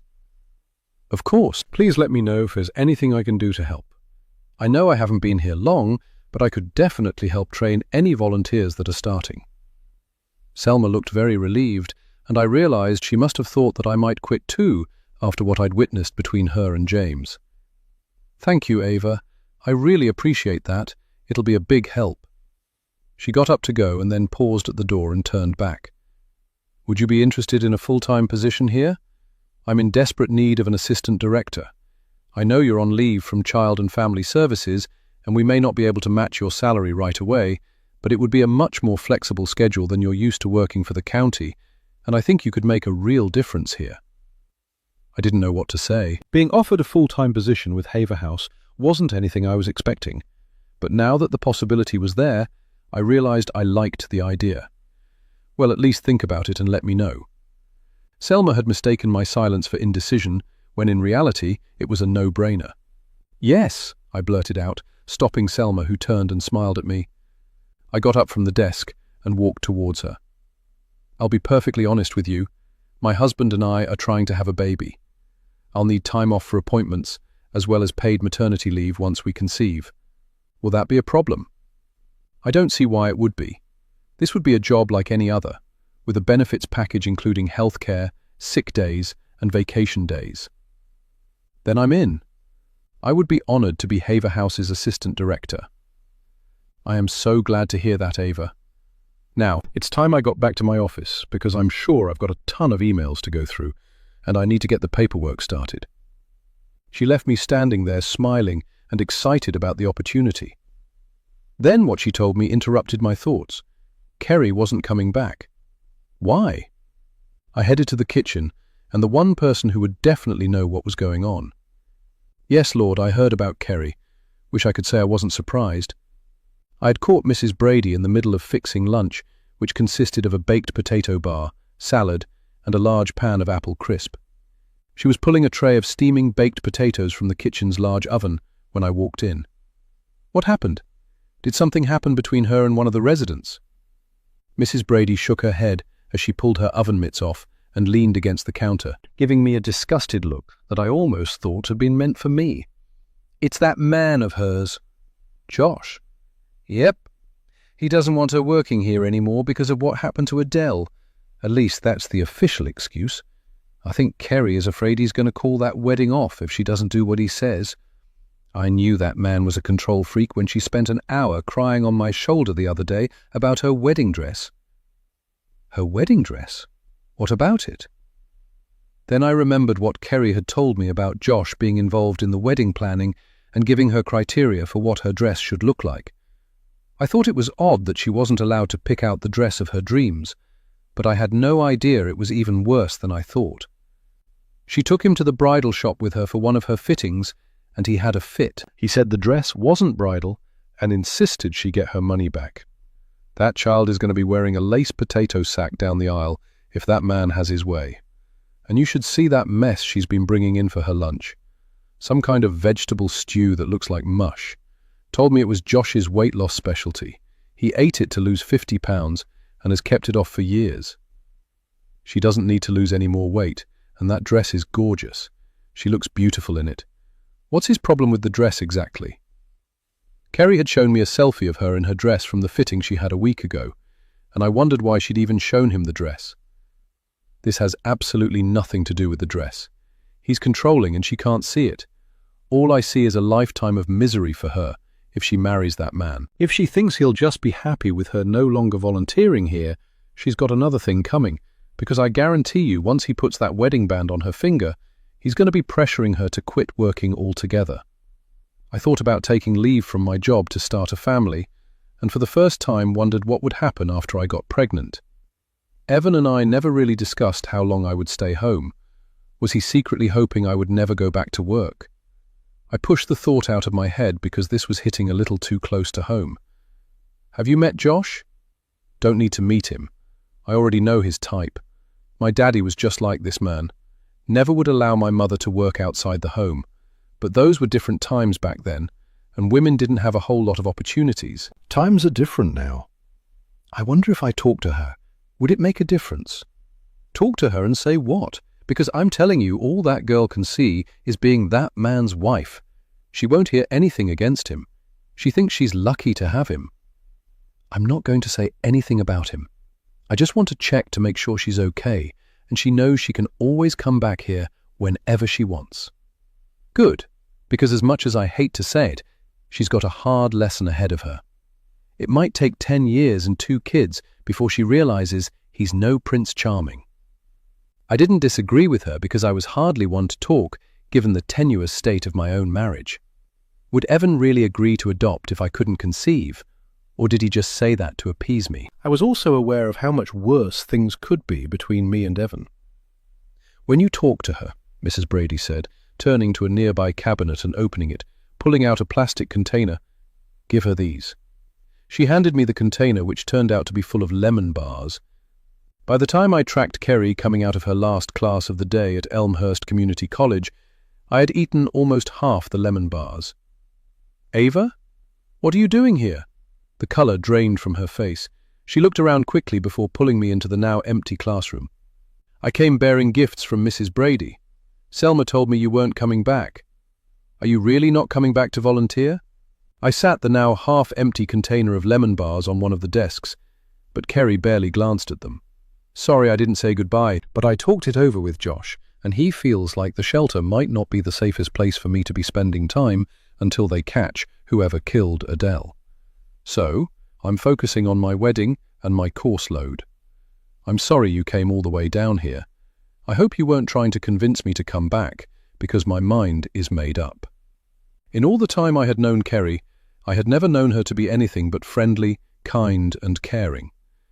But the woman standing before me looked like she lost even more weight since the last time I've seen her. She was on edge and clearly not happy that I was there. Given what Mrs. Brady had told me about her fiancé, she had to be under a lot of stress trying to please this man as well as keep her obligations to her job. I wanted to grab her and give her a big hug, but I knew she wouldn't appreciate it. You know you're always welcome to come back at any time, right? Selma offered me the position of assistant director, and I'm going to take it. Kerry's face instantly lit up, reminding me of the Kerry that I knew, but then the sound of a voice behind us from the doorway instantly wiped the smile off her face, and she looked even more tense than when I arrived. Are you ready to go, hun? The man in the doorway was a medium-height, medium-build white guy with thinning brown hair and a sharp-featured face, the thin lips of which were now pressed into a hard line at the sight of me. I had assumed Josh was Kerry's age of late 20s, but this man looked a good decade or so older than her. Honey, this is my former co-worker from Child and Family Services, Ava West. Ava, this is my fiancé, Josh Turner. So nice to meet you, Josh. I stuck out my hand for him to shake, which he did, reluctantly. I also noticed that his grim expression quickly turned into a charming smile that didn't quite reach his eyes. I could almost see the thoughts running through his mind. He was wondering exactly who I was and what I was doing there. Nice to meet you, Ava. You wouldn't happen to be related to Evan West, would you? Yes, I'm his wife. How do you know Evan? We went to high school together. We were both on the wrestling team. Really? I didn't realize Evan played sports in high school. In fact, Evan didn't talk much about his past at all, and now I knew why. I'd been right. If Josh had gone to school with Evan, he'd be 41, more than a decade older than Kerry. Well, it was only freshman and sophomore year. Then he got injured and had to drop off the team. Please tell him I said hi, and it was nice meeting you. He said it in such a dismissive way my face burned with embarrassment. He gave Kerry a look that could have frozen water and made me flinch, and he wasn't even looking at me. What was this asshole's problem? Then it occurred to me that Kerry did not tell him that we volunteered together at Haver House. She simply told him that we used to work together at Child and Family Services. Why the lie? I figured if Kerry was lying to him, it was for a good reason, and I didn't want to get her into any more trouble with him than she probably already was. He was eyeing the container of lemon bars with a frown on his face. It was so nice to see you, Ava. It's been too long. Kerry pasted a phony smile on her face and started edging towards the door, but Josh wouldn't be rushed. How long has it been? Josh looked from Kerry to me. Not since her going away party when she left to come to work here last year. I just happened to be in the building. I passed by and saw her. I couldn't believe my luck. Really? He said, clearly not buying my story. What brings you to campus today? I graduated from here and one of my old professors, Dr. Martin, asked if I could come in to talk to her class. I even brought lemon bars. I just gestured towards the plastic container sitting on the desk. Would you guys like one? I nervously snatched the container from the desk and opened the lid. Josh looked into the container with a grimace, like I was offering him crack. No, thanks, said Kerry. I've got a wedding dress to fit into. She let out a nervous laugh that set my teeth on edge. Why was she so afraid of this man? Was he physically abusive? I gave her arms and legs a quick once-over to see if I could see any visible bruises, and was happy to see nothing but toned, tan skin. But in the few minutes I'd known him, I deduced this man's abuse was most likely emotional. Sugar is a vice I quit a long time ago, and my life is much better for it. Kerry, are you ready to go? He held out his hand, which she quickly took, and I watched the two of them leave the classroom without so much as a backwards glance. I knew I probably wouldn't be invited to the wedding. After leaving the classroom, I gave the remaining lemon bars to a group of students studying in the common area down the hall. What had Kerry gotten herself into? Since I didn't want to make any problems for her and had a feeling her asshole fiancé would check, I swung by my old professor's office, happy to see that she was there, and appreciated the big smile that lit up her face when she saw me in her doorway. Paulette Martin had been my favorite professor during my time at Elmhurst Community College.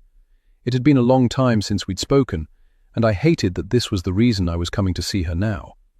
Ava Hammond, get in here and give me a hug. I quickly stepped into the room and into Dr. Martin's warm embrace. Hi, Dr. Martin. You have no idea how wonderful it is to see you. And it's Ava West now. That's the kind of thing someone says after they didn't get such a warm welcome from somebody else. Let me guess. Josh Turner? How did you know? Because I saw him and Kerry walk past a few minutes ago, and he was chastising her like a child for not telling him she knew you. Are you kidding me? What is up with that guy? Why would he care if she knew me? Aside from being a colossal controlling jerk with an ego as big as Texas and as fragile as peanut brittle, I'm not sure.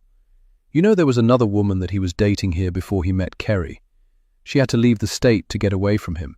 A few people tried to warn Kerry about him, but she wouldn't listen. Not much we can do if she doesn't want to hear it. Dr. Martin shook her head, settled herself back behind her desk, and waved me into the chair in front of it. I just came to check if she was okay, because she quit the women's shelter we both volunteer at.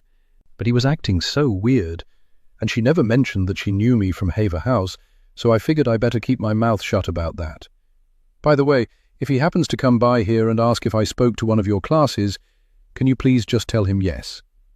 I don't want to make any more trouble for Kerry. It's nice to see you, Ava, but you didn't have to ask me that. I would have backed you up no matter what. Isn't Haver House where that woman who got killed in the park worked? Yes, I worked with her. She was a sweetheart. No one knows why she was even in the park. Last I heard, the police have no suspects or a motive. You know her husband works here, right? James Mackey works here. He's one of our part-time adjuncts. He teaches life skills. I figured he was out on leave because of what happened to his wife, but I saw him heading into class this morning. I didn't know that. Is the adjunct's office still on the 5th floor? I might pop up and see how he's holding up. No, they moved it because of construction. It's down in the basement. I'm headed that way to class, so I'll walk you out. We were about to leave when another question popped into my head. Hey, do you know what kind of church Josh Turner belongs to? Kerry told me that he was a man of faith, and that was one of the things she loved about him.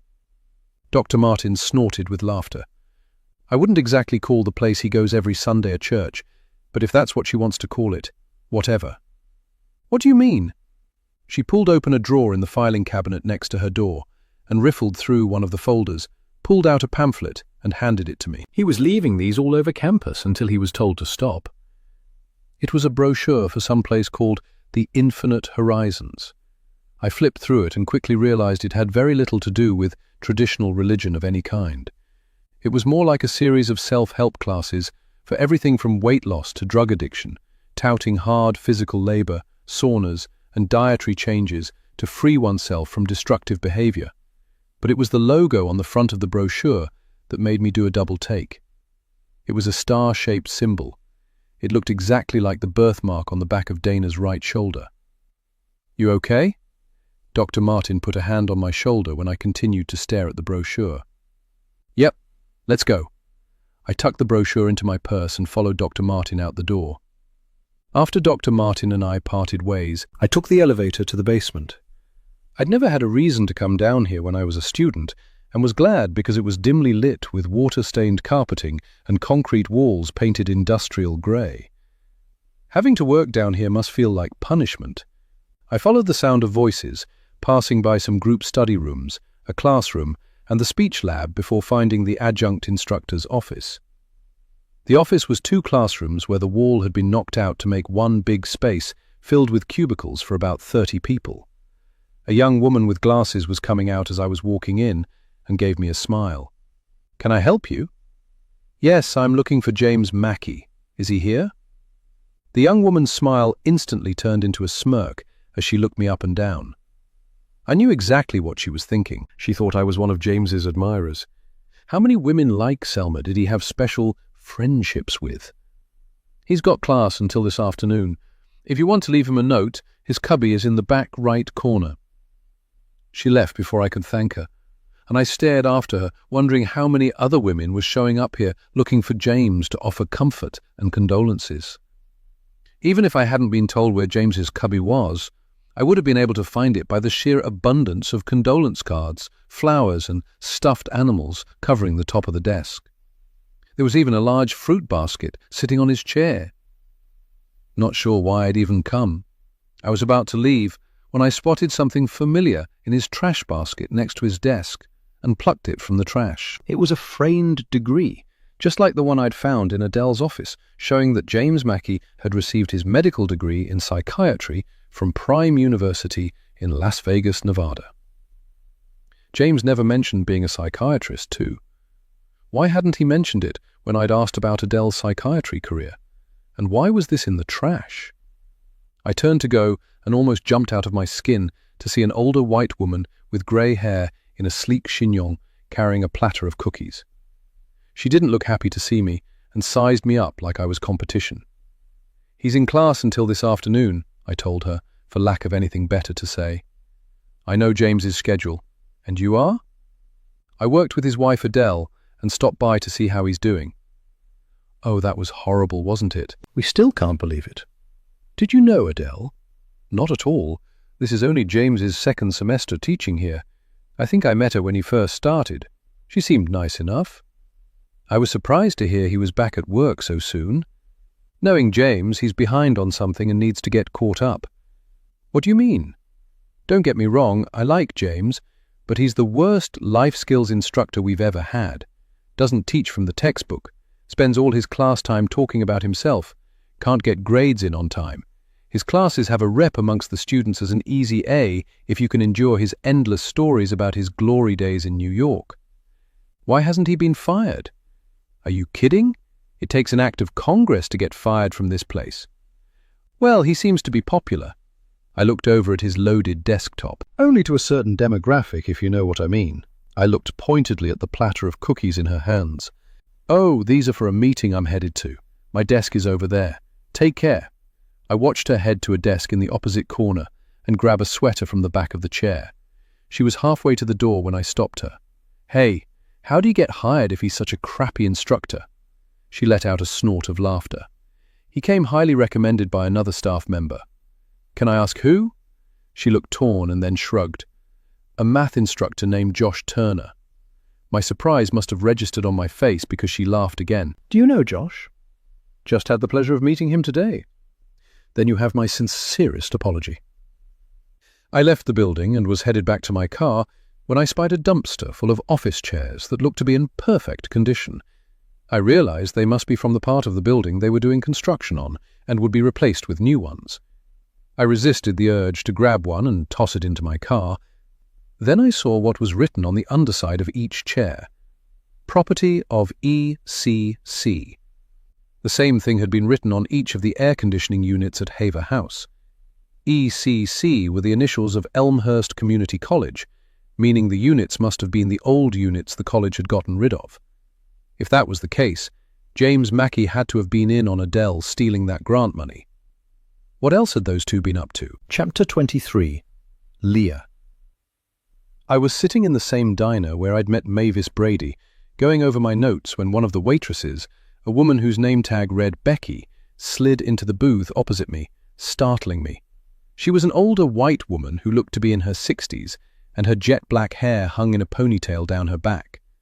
Her uniform strained over her large chest, and I could see her lacy white bra through the gaps between the buttons. Her face was slightly flushed, and she gave me an apologetic look. "I am so sorry, ma'am, but could I talk to you for a minute?" She looked around quickly, making sure there were no customers waiting at the hostess station. But it was 2:30 in the afternoon, and I was the only one in the diner. The lunch rush was over, and it was way too early for dinner. Sure. I sat my pen down and closed my notebook to give her my full attention. "What can I do for you?" "Well," she said, looking around once again before giving me her full attention, "I couldn't help but overhear when you were in here talking to Mavis Brady. Are you really doing a documentary about that poor Peters girl that got abducted?" "I am. Did you know Brooke Peters or her family?" I was trying to remain calm because I had a feeling this woman was about to tell me some very valuable information. "Not me, but I know someone you need to talk to." "And who is that?" I found myself leaning forward in my seat, causing Becky to lean back in hers. "My cousin Vivian Barnes." "Why would I need to talk to your cousin?" "Because for 25 years she swore that she saw Brooke Peters a good 2 months after she was abducted, but no one, including the police, would believe her. Now that knocked me for a loop. I thought she was going to tell me that the Peters family ate regularly in this diner and had some kind of heartwarming story to share about them. But nothing prepared me for this. I just stared at her without speaking, too shocked to say anything. "I already told her about you being in here with Mavis the other day and that you were doing a documentary. She's really anxious to talk to you." She slid a piece of paper across the table to me with a phone number scrawled on it, with the name Vivi underneath. "Just give her a call any time. She's hoping to hear from you." Becky quickly slid out of the booth to go seat a couple that had just walked in. I stared at the scrap of paper before snatching it off the table, hoping it wasn't too good to be true. It wasn't. An hour later, I was at Vivi Barnes's home. We sat out on her back patio with lemonade and sugar cookies and watched her 2 granddaughters, Callie and Kaylee, play in the backyard. I'd already been there for 20 minutes, and Vivi had yet to tell her story. I could tell she was hesitant, probably because of what Becky had told me, that no one had believed her. "Your cousin Becky said you've been telling the same story for 25 years, I prompted, hoping she would finally tell me what I had travelled all the way across town to hear. "I'm sorry, this is just still so hard for me, even after all of these years." She picked up her lemonade glass to take a sip, and I noticed her hands trembled slightly. So I settled myself in for as long as it took, not wanting to push her away in my excitement to get her story. "You just take your time, Mrs. Barnes. I've got all evening." "Well, I've just got a couple of hours. My youngest daughter Hannah lives over at that homeless women's shelter, Haver House. I take care of her daughters during the day while she works, and then we all go have dinner with her when she gets off." Vivian Barnes lived in a very spacious ranch home, which I'm sure probably had at least 3 bedrooms. I wondered why her daughter and granddaughters were living in a homeless shelter. She must have read my mind.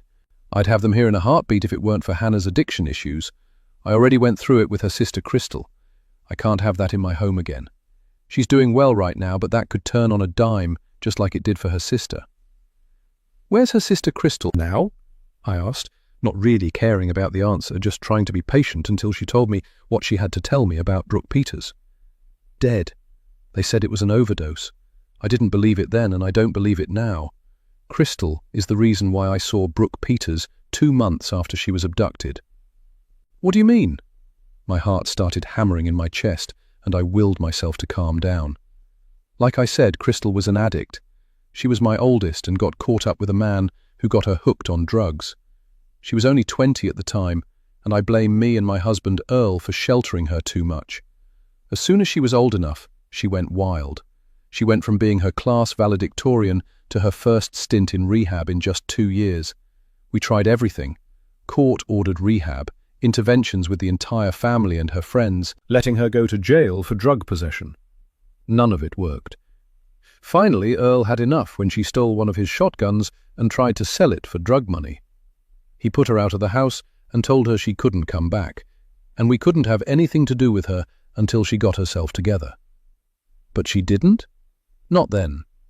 I'm not sure where she went or what happened to her, but 2 years later, she showed back up on our doorstep looking healthy, saying that she had gotten a job that she loved that kept her so busy, that it was such hard work she didn't have time to think about drugs.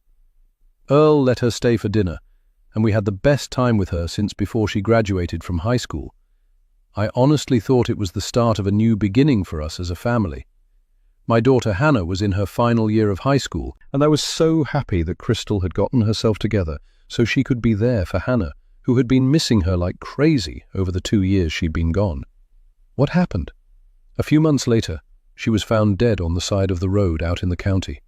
I couldn't bear to go identify her body with Earl, and when he came home from the morgue, he was never the same again. He said she looked like she'd weighed all of 80 pounds and was covered in bruises and calluses. "I am so sorry," I said softly, resisting the urge to squeeze her hand. "What was her cause of death? An overdose?" "No, starvation and dehydration. She'd starved to death. They tried to tell us that she was so high she must have forgotten to eat and starved to death. But I read that autopsy report, and there were no drugs or alcohol in her system." A sob escaped her throat, and she buried her face in her hands. I let her cry for a few minutes, but a shriek from the girls caught her attention, and she immediately pulled herself together. "Calm down, girls, I told you about all that screaming." But the girls were having too much fun to pay attention to their grandmother, and their peals of laughter continued to fill the air. "I am so sorry for your loss, Mrs. Barnes. But what does this have to do with Brooke Peters?" Vivian Barnes sighed, took off her glasses, wiped her eyes and cleared her throat before continuing. "The last time we saw Crystal, she said she had been working on a farm. She didn't say where the farm was or who owned it.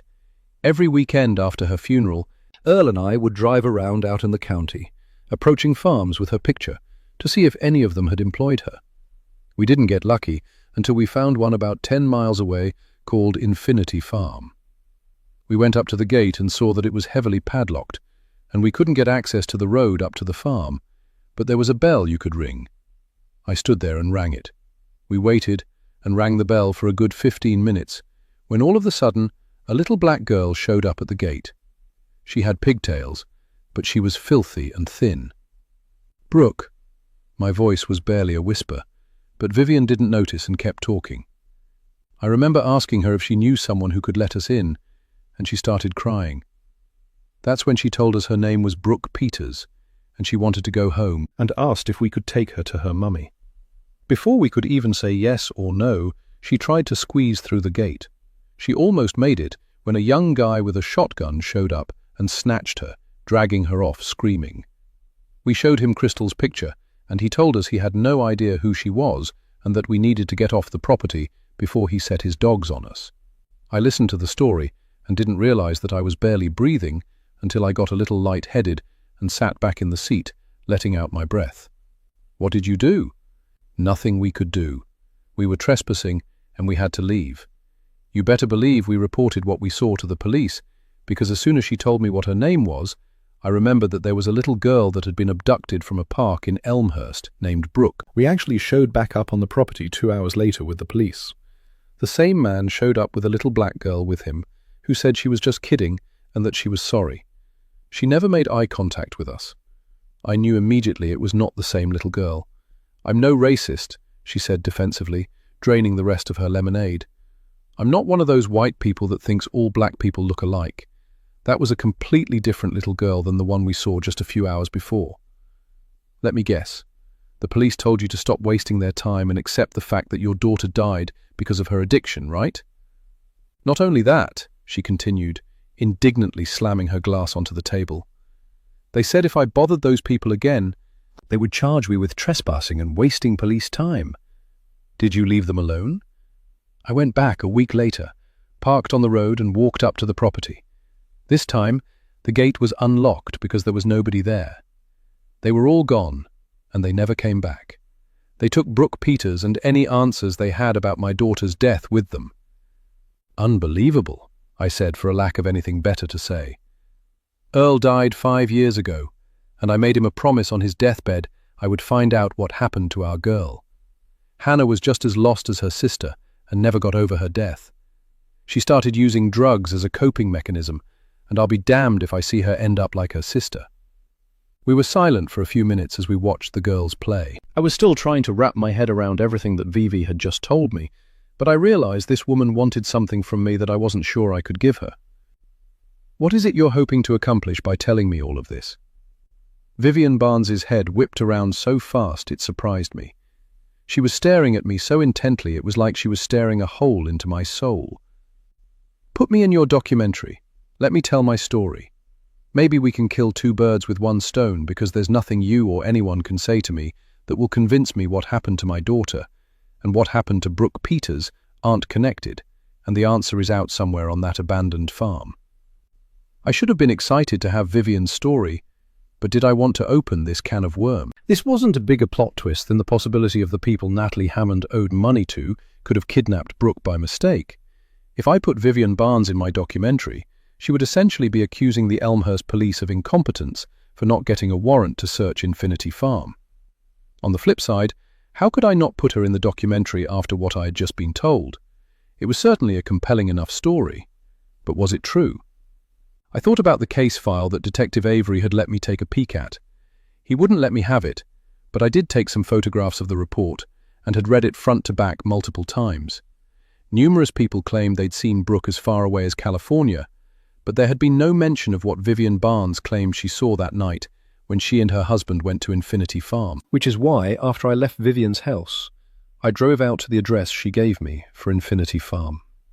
It was, indeed, abandoned, but there were cameras everywhere at the entrance and signs warning that trespassers would be prosecuted. I parked across the road from the padlocked gate where Vivian said she and her husband encountered the little black girl who said her name was Brooke. In the field next to where I was parked was a large billboard announcing a new housing development coming soon called Bristol Estates, with homes starting at $275,000. Tears filled my eyes as I thought about how scared and desperate that little girl must have been to beg strangers to take her home to her mummy. What had happened to her once they dragged her away from that gate? As I sat in my car, I pulled out my phone, pulled up a browser, and searched for Infinity Farm. Only finding one mention of it in publicly accessible records of registered businesses, but it didn't give me any information on the owner of the business. I drove back to my Airbnb and pulled up Elmhurst County's probate website on my laptop to access property records which were available online and searched the address 2850 Hilltop Road. The owner came up as Infinity Corporation. No name was attached to the property record. These people did not want to be found. If they were responsible for the abduction of Brooke Peters and the death of Crystal Barnes, what else had they done, and where did they go? I decided to check the public library to see if they had any information, since Infinity Farm was a local business. I watched as the older male reference librarian checked their database for any archived news articles about Infinity Farm and came up empty. "Well, thanks for checking." I started to walk away when he called after me. "Ma'am, you might try our pamphlet file. It's over here in our local history room." He got up from behind the counter and gestured for me to follow him into a small room across from the reference desk. He stopped in front of a long, low, black metal filing cabinet. Each drawer was labelled with a range of the alphabet. "Are things filed by alphabetical order?" "No, they're assigned call numbers and subject headings. They don't show up in our card catalogue, but you can consult the index." He pointed to a small wooden card catalogue with 4 drawers that sat on top of the filing cabinet. "Thanks." I watched him go and pulled open the first drawer, quickly scanning the subject headings. I had expected to find mention of Infinity Farm in the agriculture section, but no luck. I didn't get lucky until I got to the 3rd drawer under local businesses and found a single entry that mentioned Infinity Farm. Unfortunately, what I thought was going to be a brochure about the farm turned out to be a faded, yellow, single-page flyer for a business called Helen K's Herbals, a store that sold herbal remedies for all kinds of conditions, from colds to hair loss, owned by a woman named Helen K. Sykes. There was a tiny notation at the bottom of the flyer letting customers know that the herbs Helen K. used were sourced from Infinity Farm. Apparently, Infinity Farm had been a working farm that grew medicinal herbs. I saw there was an address for Helen K's Herbals. I drove past it on my way back to my Airbnb, only to find that small storefront, located between a laundromat and a tattoo parlor, was now a barber shop. I gave up and went home. Chapter 24. Ava. When I got home that night, I was happy to see Evan and Dana working together to make dinner. Evan was grilling some steaks on the back patio, while Dana was in the kitchen, putting a salad together and checking on the baked potatoes. I wanted to hold on to this peace for as long as I could, and decided telling Evan about the job I'd been offered at Haver House could wait until tomorrow. I didn't want to ruin what was looking to be a very pleasant evening. At least, that's what I told myself. In reality, I was still reeling over the Infinite Horizons logo. Was I imagining that it looked like the birthmark on both Brooke and Dana's shoulders? "Hey, can you grab that sour cream and an avocado out of the fridge? I'm going to make myself some homemade avocado ranch because I'm not feeling that vinaigrette you and your husband are into on my salad." "Only if you make some for me, too. I buy that vinaigrette because Evan likes it, and it's just easier to use it on my salad, too." I handed her the container of sour cream from the fridge and pretended I didn't notice how she rolled her eyes when I told her I only used vinaigrette because of Evan. "Everything good with you?" she asked as she got busy whipping together the dressing. "Why do you ask?" "You forgot to pick me up from the library. It's no biggie. I caught the bus, but I was just worried something had happened." "Oh my God, Dana. I completely forgot. I am so sorry." I slapped my hand against my forehead. I got caught up in a situation at work, and it completely slipped my mind. "Nothing too serious, right? Nobody else got hurt or anything, right?" "No, nothing like that. Just something unexpected came up, and I had to go check on the person in question." "I guess you can't tell me what it was about, huh?" I was really surprised she wanted to know, since she hadn't asked me a single thing about Haver House since she'd come to stay with us. It was almost like she'd forgotten that she'd lived there for a short amount of time. I figured it wouldn't be a big deal if I told her, since both she and Kerry were now no longer associated with Haver House. I quickly explained what had happened, but stopped short of telling her about Kerry's fiancé, Josh, let alone the brochure Dr. Martin had let me keep. In addition to the extreme diet, they also didn't believe in Western medicine and relied heavily on plant-based concoctions for illnesses. The fact I saw nothing in this brochure about modesty or a woman's subservience to men, told me it was Josh, and not his so-called religion, that was causing him to behave the way he was towards Kerry. Mrs. Brady was absolutely right. He was just controlling and obnoxious. She was also right about the fact that this was going to have to be a lesson Kerry learned on her own, because she wasn't going to let anybody keep her from marrying this man. And that made my heart hurt for her. All I could do was be a friend to her, and be there if ever she needed me. Speaking of so-called friends, why in the world would Adele have introduced Kerry to the likes of Josh Turner? How could she not have known what kind of a man he was? Kerry's the redhead with man problems, right? Yes, that's her. Why would you say she has man problems? How did Dana know about Kerry's relationship issues? Kinda hard not to notice when she's sitting in her car crying on the phone. I was in my car a few times and overheard her arguing with someone about a prenup. A prenup? Yep, from what I could hear it sounded to me like she wanted her fiancé to sign one, and he told her he would cancel the wedding if she didn't trust him. Well, they must have worked it out because as far as I know the wedding is still on. If the wedding is still on, that means she gave up trying to get him to sign it, because from what I overheard, her lawyer was really pushing for her to get a prenup. Sounds like a lot of money's at stake. I suddenly remembered Kerry telling me she was struggling with her grandmother's death and everything that came with it, and how Adele had been there for her. I'd wondered what she'd meant by everything that came with it. Had she meant an inheritance? Is that why Adele wanted to be there for Kerry? Because she knew Kerry had money? If Selma was right, and she'd been stealing from the shelter's accounts, it wouldn't be a stretch to think she'd have befriended a grieving young woman who'd just inherited a large sum of money. "Earth to Ava. Come in, Ava," deadpanned Dana, giving me an odd look. "You okay?"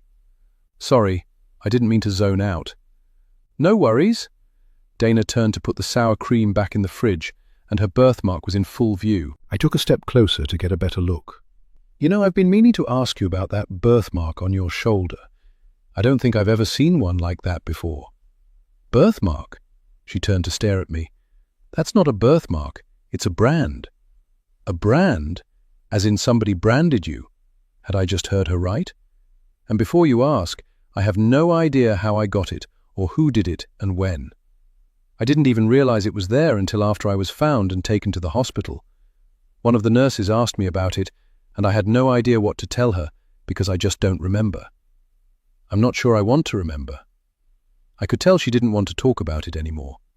I left it alone, but I couldn't get it out of my head for the rest of the night. Evan and I were lying in bed watching TV, and I'd almost fallen asleep when I remembered meeting Josh Turner earlier that day. Oh, I can't believe I almost forgot to tell you.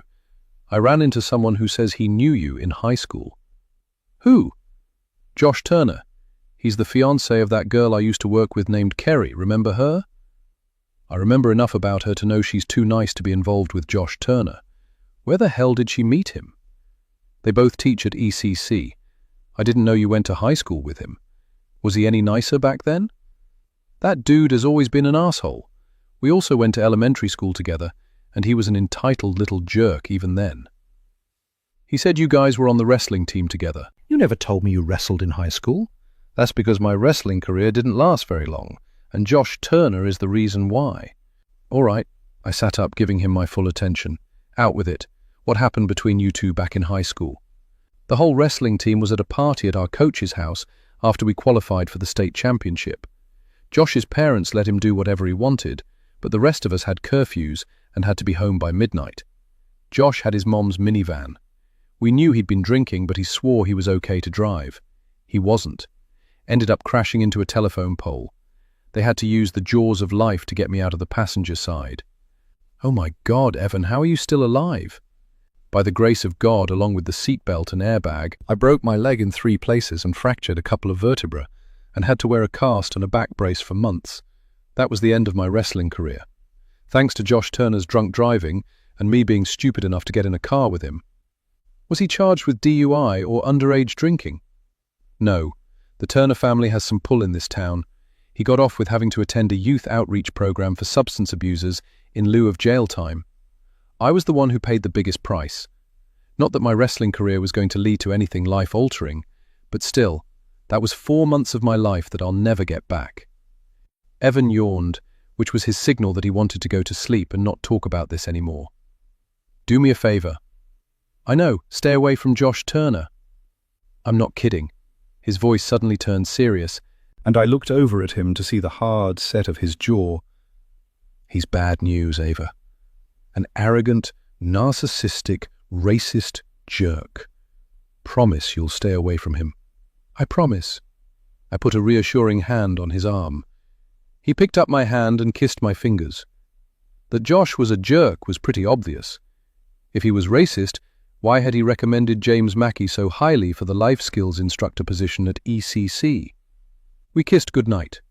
I turned out the light on my bedside table, plunging the room into darkness, and settled myself against my pillow, feeling even more sorry for Kerry than I already did. Chapter 25. Dana. Dana stood on the sidewalk staring at the 2-story brick colonial, wondering if she had the nerve to ring the doorbell.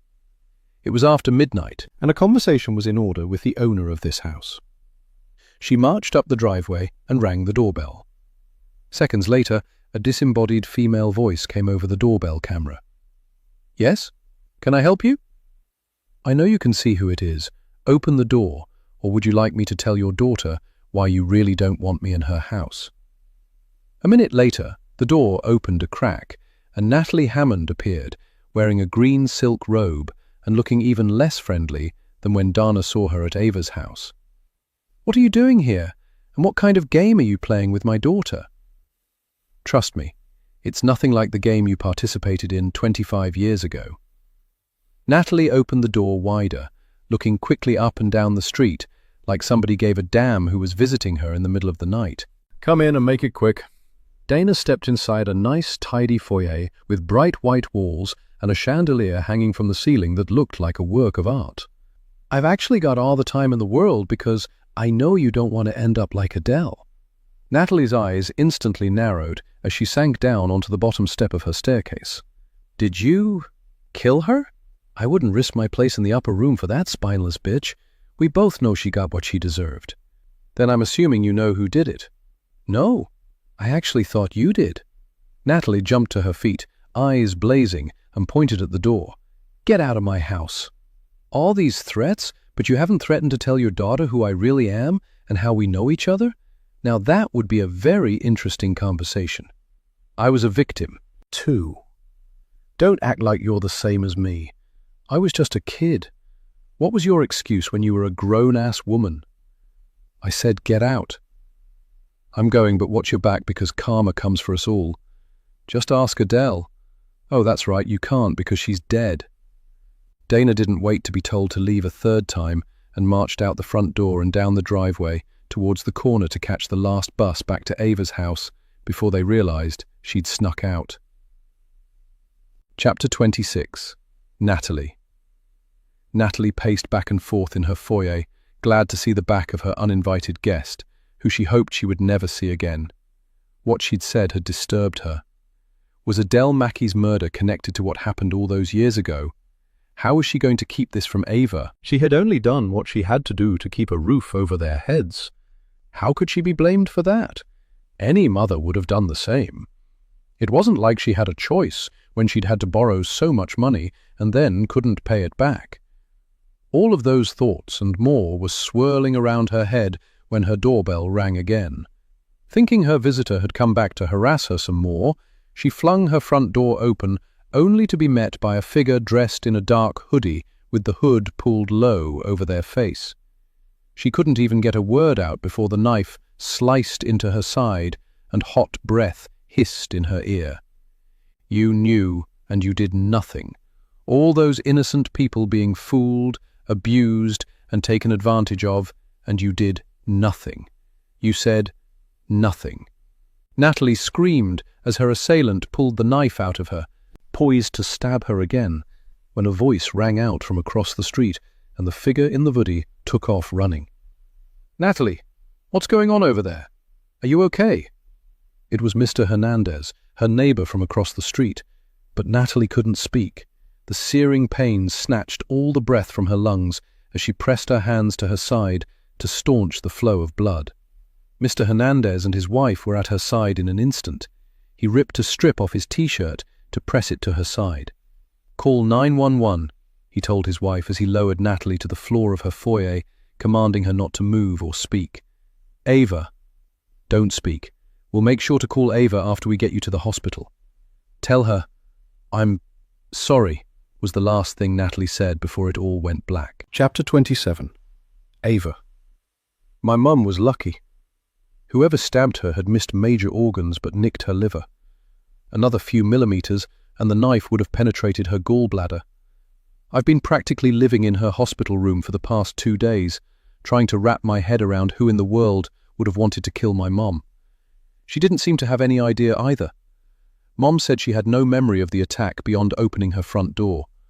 They had her on pain meds, so trying to get any kind of conversation out of her was difficult. The newspapers were having a field day connecting what had happened to my mom to Adele Mackey's murder, theorizing that some kind of serial slasher was stalking Elmhurst. My mom's doorbell camera hadn't been charged in months, so, while she was able to use it to see who was at her door, the camera was not recording and didn't pick up her attacker. When I checked the doorbell camera app on her phone, I saw the camera had registered 2 people at her door within 9 minutes of each other. One of these people was definitely her attacker, as Mr. Hernandez, her mom's neighbor, had seen the person at mom's door when he'd been rolling his trash dumpster down to the curb.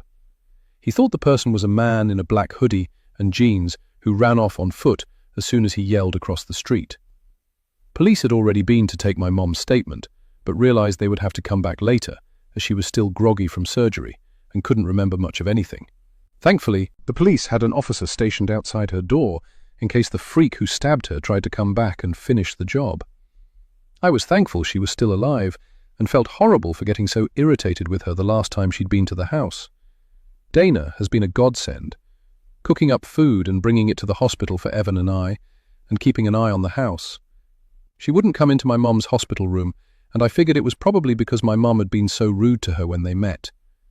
"Ava?" My mom was attempting to sit up, wincing at the effort it took.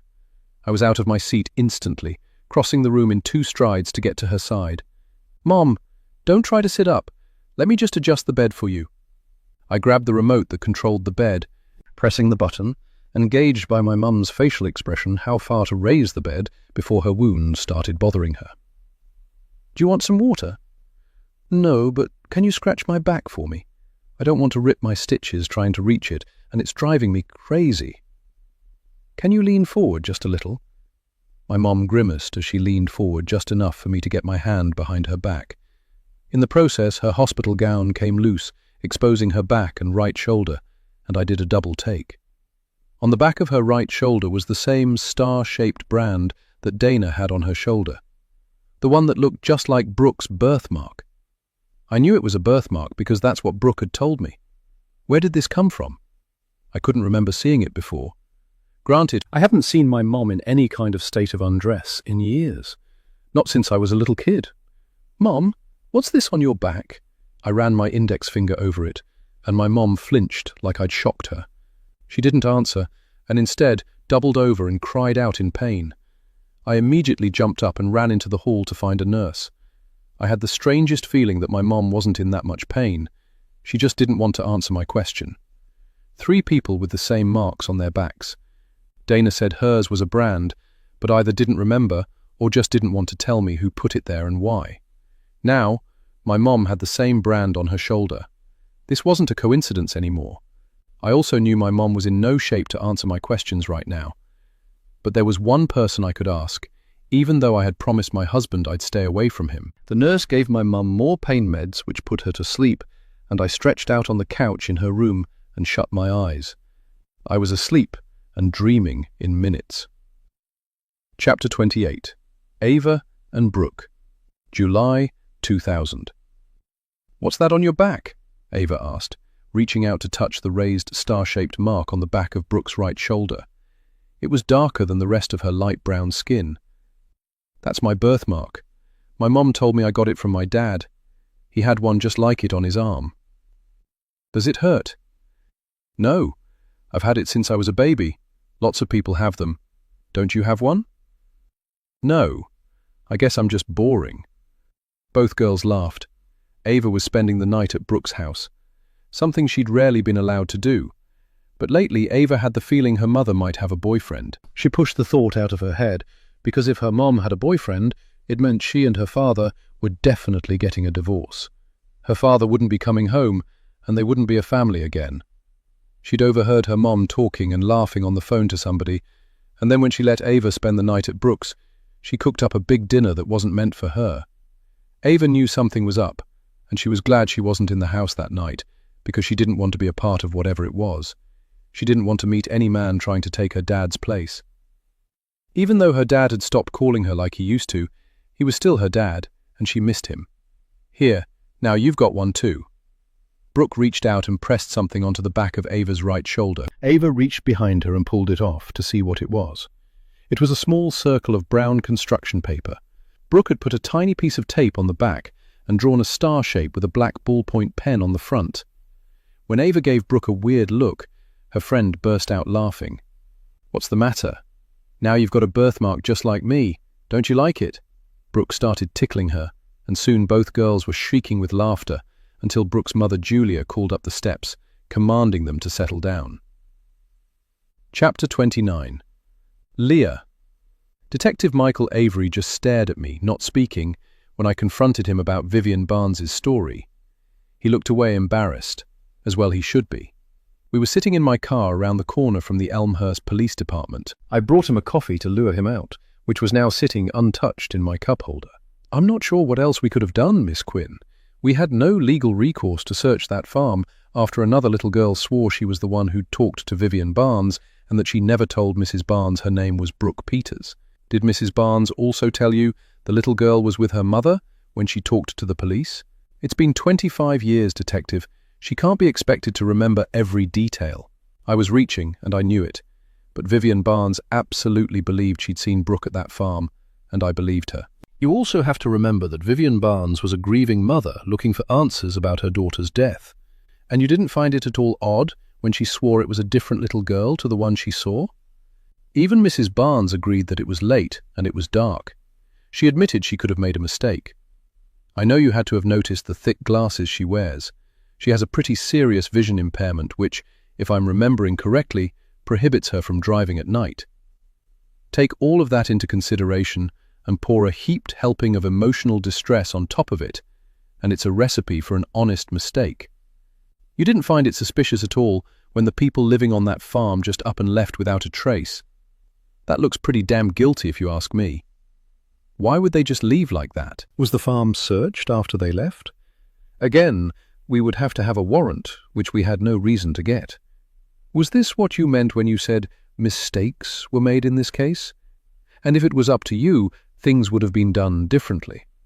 He sat stone-faced and refused to answer, then finally looked over at my big tote bag, which was lying on the console between us slightly open, and I realized what he was thinking. "Don't worry, I'm not recording this, so your answer will be strictly off the record." Then hell yes. I wanted to take a team in and search that farm top to bottom for that little girl, but like I said, my hands were tied because I wasn't the lead. I was a rookie detective and had to do what I was told. I was told to back off and not go back out to that farm. And I backed off. Why do you think that was? Did someone on the force have a connection to that place that they didn't want exposed? Infinity Farm was a very big contributor to Senator Kirk Conrad's campaign at the time. So, yes, I'm sure that had more to do with it than the lack of evidence. That's not to say I didn't do my due diligence, at least to the best of my limited abilities. He picked up the cup of coffee, which had to be cold now, took a swig, grimaced, and set it back in the cup holder. "You mean you went out and searched on your own behind the backs of your superiors?" "I did." And? And nothing. I found no trace that Brooklyn Peters had ever been on that farm. Now that's not to say she couldn't have been there because I was only one guy sneaking around in the dark with a flashlight, and there were only so many places I could get to in one night. Lots of locked doors and no idea what was behind them. I left that farm fairly certain that that little girl was not there. Any idea where they could have gone? No, and, to be honest, they may not have actually gone anywhere. They may have just disbanded their operation and everyone associated with that farm moved on to other places. Is there any way I can find out who owns Infinity Corporation? I can't find any information about them. Just because a business has the word corp at the end of it doesn't mean it was actually registered and licensed as a real corporation. I'm guessing that's what happened here. They probably weren't a real corporation. Just because someone has a business card doesn't make them a business owner. Well, that's just great. The biggest lead I have in the documentary, and I can't find anything about them. Do you think it's a good idea to track these people down? If they did abduct a 10-year-old 25 years ago, then they're capable of anything, and you might not want these people to know you're looking for them. Detective, I have survived more than you will ever know. I think I can handle myself, but thanks for your concern. He gave me a neutral look and then shook his head. Just be careful, and don't say I didn't try and warn you. Hey, I said before he could get out of the car. Is it true what they're saying about a serial slasher in Elmhurst? No comment. So what happened to Adele Mackey and Natalie Hammond aren't connected? I wouldn't tell you if they were. Have a nice day, Ms. Quinn, and watch your back. He got out of the car and took off down the alley to get back to the police station. A chill ran down my spine because I knew a warning when I heard one. When I got back to my Airbnb, I realized Avery's claim that Infinity Corporation might not be a real business simply didn't feel right. Since I'd found out next to nothing about who was behind Infinity Corp, I took another route. I hopped on my laptop and did an internet search for the address of Infinity Farm. With the exception of the address showing up in multiple online realty sites, I came up with a single mention in the Elmhurst Daily Citizen from 5 months ago under the Probate Court's Property Transfer section, stating that the address in question, 2570 County Creek Road, had transferred from a Helen K. Sykes to a Kerry Sykes. Helen K? Why did that name sound so familiar? Then I remembered and grabbed my phone. I'd taken a picture of the flyer I'd found at the library for Helen K's Herbals. Though the flyer didn't mention her last name, I was pretty sure this was the same Helen K. Apparently, she hadn't just sourced her herbs from Infinity Farm, she owned it. Excited at having finally caught a break, I did a search for Helen K. Sykes, only to find her obit. She died at the ripe old age of 85 6 months ago, and Kerry Sykes was listed in the obit as her grandchild and only survivor. My heart deflated like a punctured tire. Helen K. was dead, and whatever she may have known about Brooke being on that farm died with her. Would her granddaughter know anything? I found Kerry Sykes's LinkedIn page, showing an attractive redhead in her late 20s. Her bio said she was born in Elmhurst and raised in Cleveland. She currently taught at Elmhurst Community College. She wasn't even living here when Brooke was abducted, but it couldn't hurt to talk to her. I found her office phone number and campus email address on the college's website and called. There was no answer, so I left a message and then called the Department of Arts and Sciences and asked about her. "Are you one of her students?" asked a woman with a nasal voice who answered the phone. I started to say no, but realized I'd probably get more info if I pretended I was one of her students. "Yes, ma'am. I forgot what her office hours were and wondered if you knew. You should have gotten a message on your class portal letting you know Miss Sykes is out sick for the rest of the week." I must have missed that. Thanks. I hung up, disappointed I wouldn't be able to talk to this woman anytime soon. Chapter 30. Ava. The sound of shattered glass and our alarm going off woke Evan and me after midnight. Evan was instantly on his feet, while I rubbed my eyes in confusion, having had so little sleep after my mom's attack. "What the—" "You stay here. I'm going to check it out." Evan grabbed a gun from the nightstand on his side of the bed. I hated that gun, but he insisted we needed it. Normally it was locked in a gun safe. When and why did he move it to the bedside table? I heard him calling me from downstairs. I immediately got up, threw on my robe and slippers, and quickly headed down the steps. I stopped at the sight in front of me. Dana was standing at the back door like she had been the night I'd found her sleepwalking. Only this time she had put her arm through the glass and was bleeding profusely. Evan was trying to staunch the flow of blood with a kitchen towel, while Dana stood there staring straight ahead, clearly still asleep, as blood trickled down the inside of her forearm onto the floor. "Dana!" Evan shouted right in her face. That seemed to do the trick, because she finally woke up, looked down at her arm and all the blood, then started screaming. I rushed over and pulled her into my arms as Evan continued to apply pressure to the gash. We both carefully maneuvered her over to a kitchen chair, trying to avoid the broken glass on the floor. It was close to 4 in the morning when we got back from the ER. It took 20 stitches to close the cut in Dana's arm. We were all exhausted, and I helped her into clean clothes and into bed. Evan had barely said a word the entire time, and I waited to ask him what I really wanted to know until after we were behind the closed door of our bedroom. "Why is your gun out of the safe? When did you put it in your bedside table? I thought we agreed if you were going to have one, it would always be locked in the safe. That was before you brought a stranger I don't know from Adam into this house. Now, I find out this woman has mental health issues. What the hell were you thinking, Ava?" I hesitated for a moment, but it just made no sense anymore to hide how I was feeling and what I was thinking regarding Dana. I sat down next to him on the bed. I couldn't face him. "Evan, I think Dana might be Brooke." "Brooke? Are you serious right now? How the hell can she be Brooke?" When I continued to stare at my hands and refused to answer him, he got up and knelt in front of me, taking my hands in his. "Babe, look at me," he commanded, until I finally raised my tear-filled eyes to his. "I'm sorry. I should have told you about this when I first suspected, but I really do feel like she's Brooke. She's about the same age. She has the same birthmark on the back of her right shoulder, and she even has an old stuffed turtle named Willa, just like Brooke had when we were kids." Evan let out a sigh and then stood to sit next to me again, wrapping his arm around me. I laid my head against his shoulder. All of those things could just be coincidences. If they aren't, Then where has she been for 25 years? she told me she doesn't remember much of her life before 10 years ago when she was found wandering down the side of a highway, and she still has no idea who she is or where she came from. That sounds awfully damned convenient if you ask me. I stood up abruptly and glared down at him. "You think she's dead, don't you? So did you before you started volunteering at Haver House and met this woman who could be anybody. Didn't you tell me she doesn't even have any kind of picture ID? Don't you think I know how this all sounds, but something in my spirit is telling me that this woman is Brooke. And if she is, I have to help her because—" I couldn't continue as a sob tore out of my throat, and I buried my face in my hands and wept. Evan pulled me into his arms and stroked my hair. Because you couldn't help her the day she was abducted. "I know, babe. I know how guilty you felt all of these years because you couldn't help Brooke that day, but you've got to stop this. I don't know who the woman in our guest bedroom is, but I guarantee you she is not Brooke, and you're going to tear yourself apart trying to fix something that can't be fixed." I couldn't deny his logic and was too tired to try. "And we've got another problem."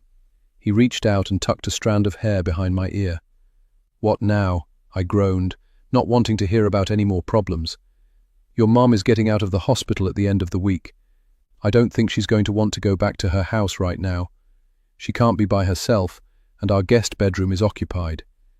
Don't you think it's time Dana found another place to stay?" I know you want to help her because you think she's Brooke, but family comes first. I fell asleep that night, with Evan curled around me, realizing he was absolutely right. At the same time, I knew my need for answers wasn't something that was going away anytime soon. Chapter 31. Ava. I managed to track Josh Turner down 20 minutes before his office hours ended. He shared a small office on the 3rd floor of Roslyn Hall with another math instructor who was working at her computer with headphones on and had her back to us. Having another person in the room was probably the only reason why Josh Turner was as civil as he was when he looked up and saw me standing in the doorway. He smiled like it caused him physical pain. I took that as my cue to walk on in. "Mrs. West? What a surprise. What brings you to my part of campus? Dr. Martin's office is in Collins Hall." "I know that, but it's you I came to see." "Me?" He was genuinely surprised. "Are you thinking about taking a math class?" "No," I said with a laugh, and parked myself in a chair by his desk uninvited. I quickly glanced at his desk, which was actually 2 desks pushed together.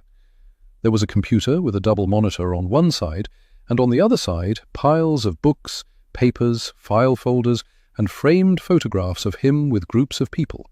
Some looked like students, and others with what looked to be other faculty members. None of them were photos of Kerry, the woman who was about to become his wife. If you came looking for Kerry, she's feeling much better. She'll be back on campus soon. Kerry? She's sick?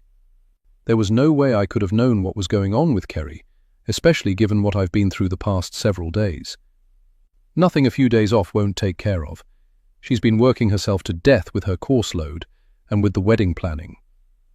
Really? She told me you were being such a big help to her with the wedding planning. Why would she be so stressed out if you're helping her? I struggled to keep the accusatory tone out of my voice because it would accomplish nothing but make more problems for Kerry. Her attraction to this man was something I was probably not meant to understand. Ours is a partnership. More men need to be taking an active role in wedding planning because, after all, it's our day too, right? And you women do tend to get carried away. Someone needs to rein you all in. But I know you didn't come here to talk about my wedding plans, so please tell me how I can help you.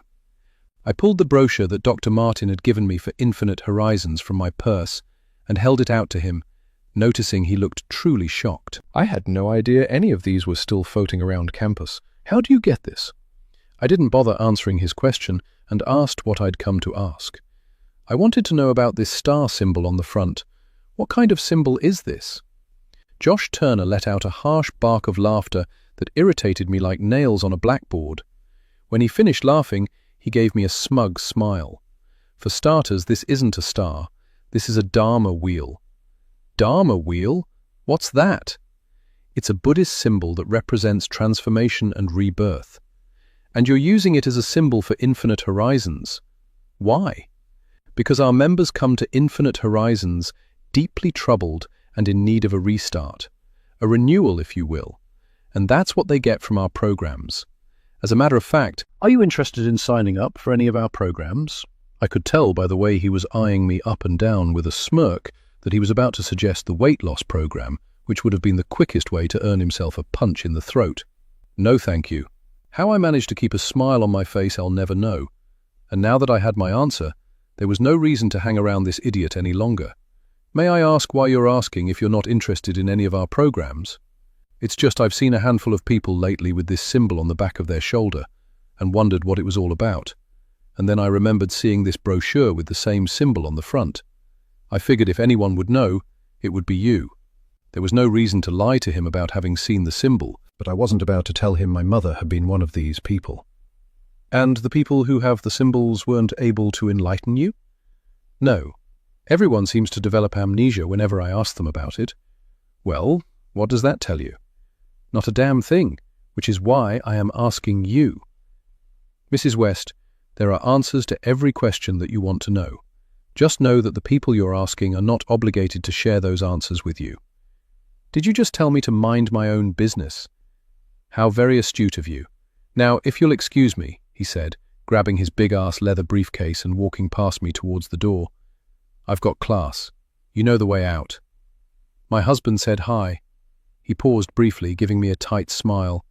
I watched him leave, and as soon as he was out the door, his office mate, a young white woman with a bright pink bob, pulled off her headphones, turned to me, rolled her eyes, and shook her head.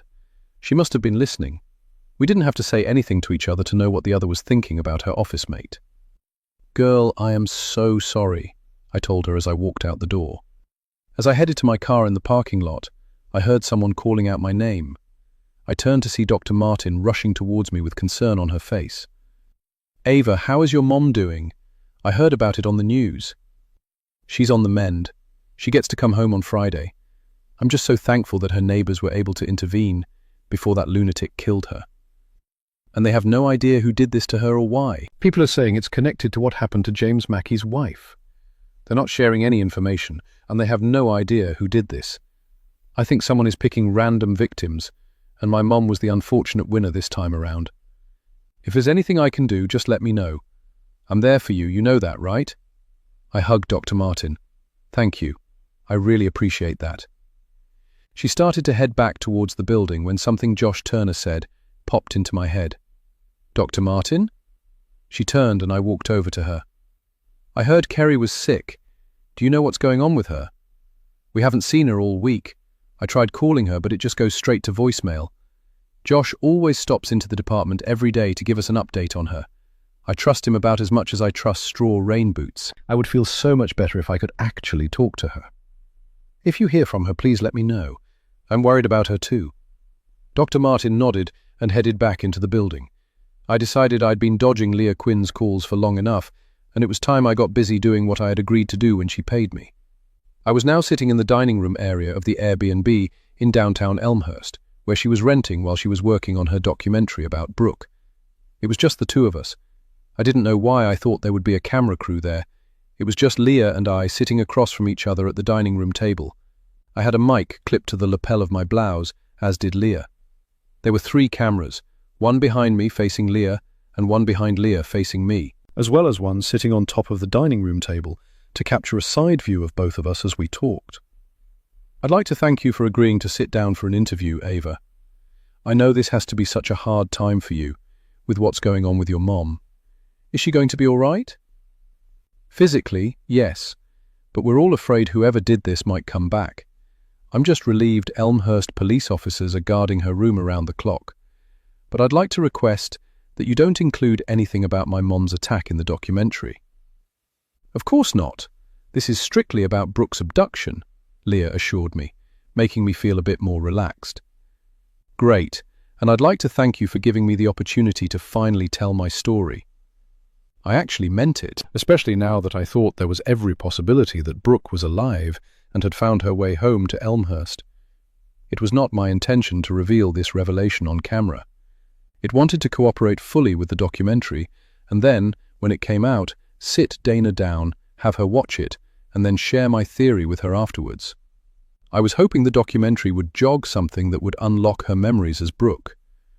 Well then, are you ready to get started? Leah had a remote in her hand that I assumed turned on the cameras.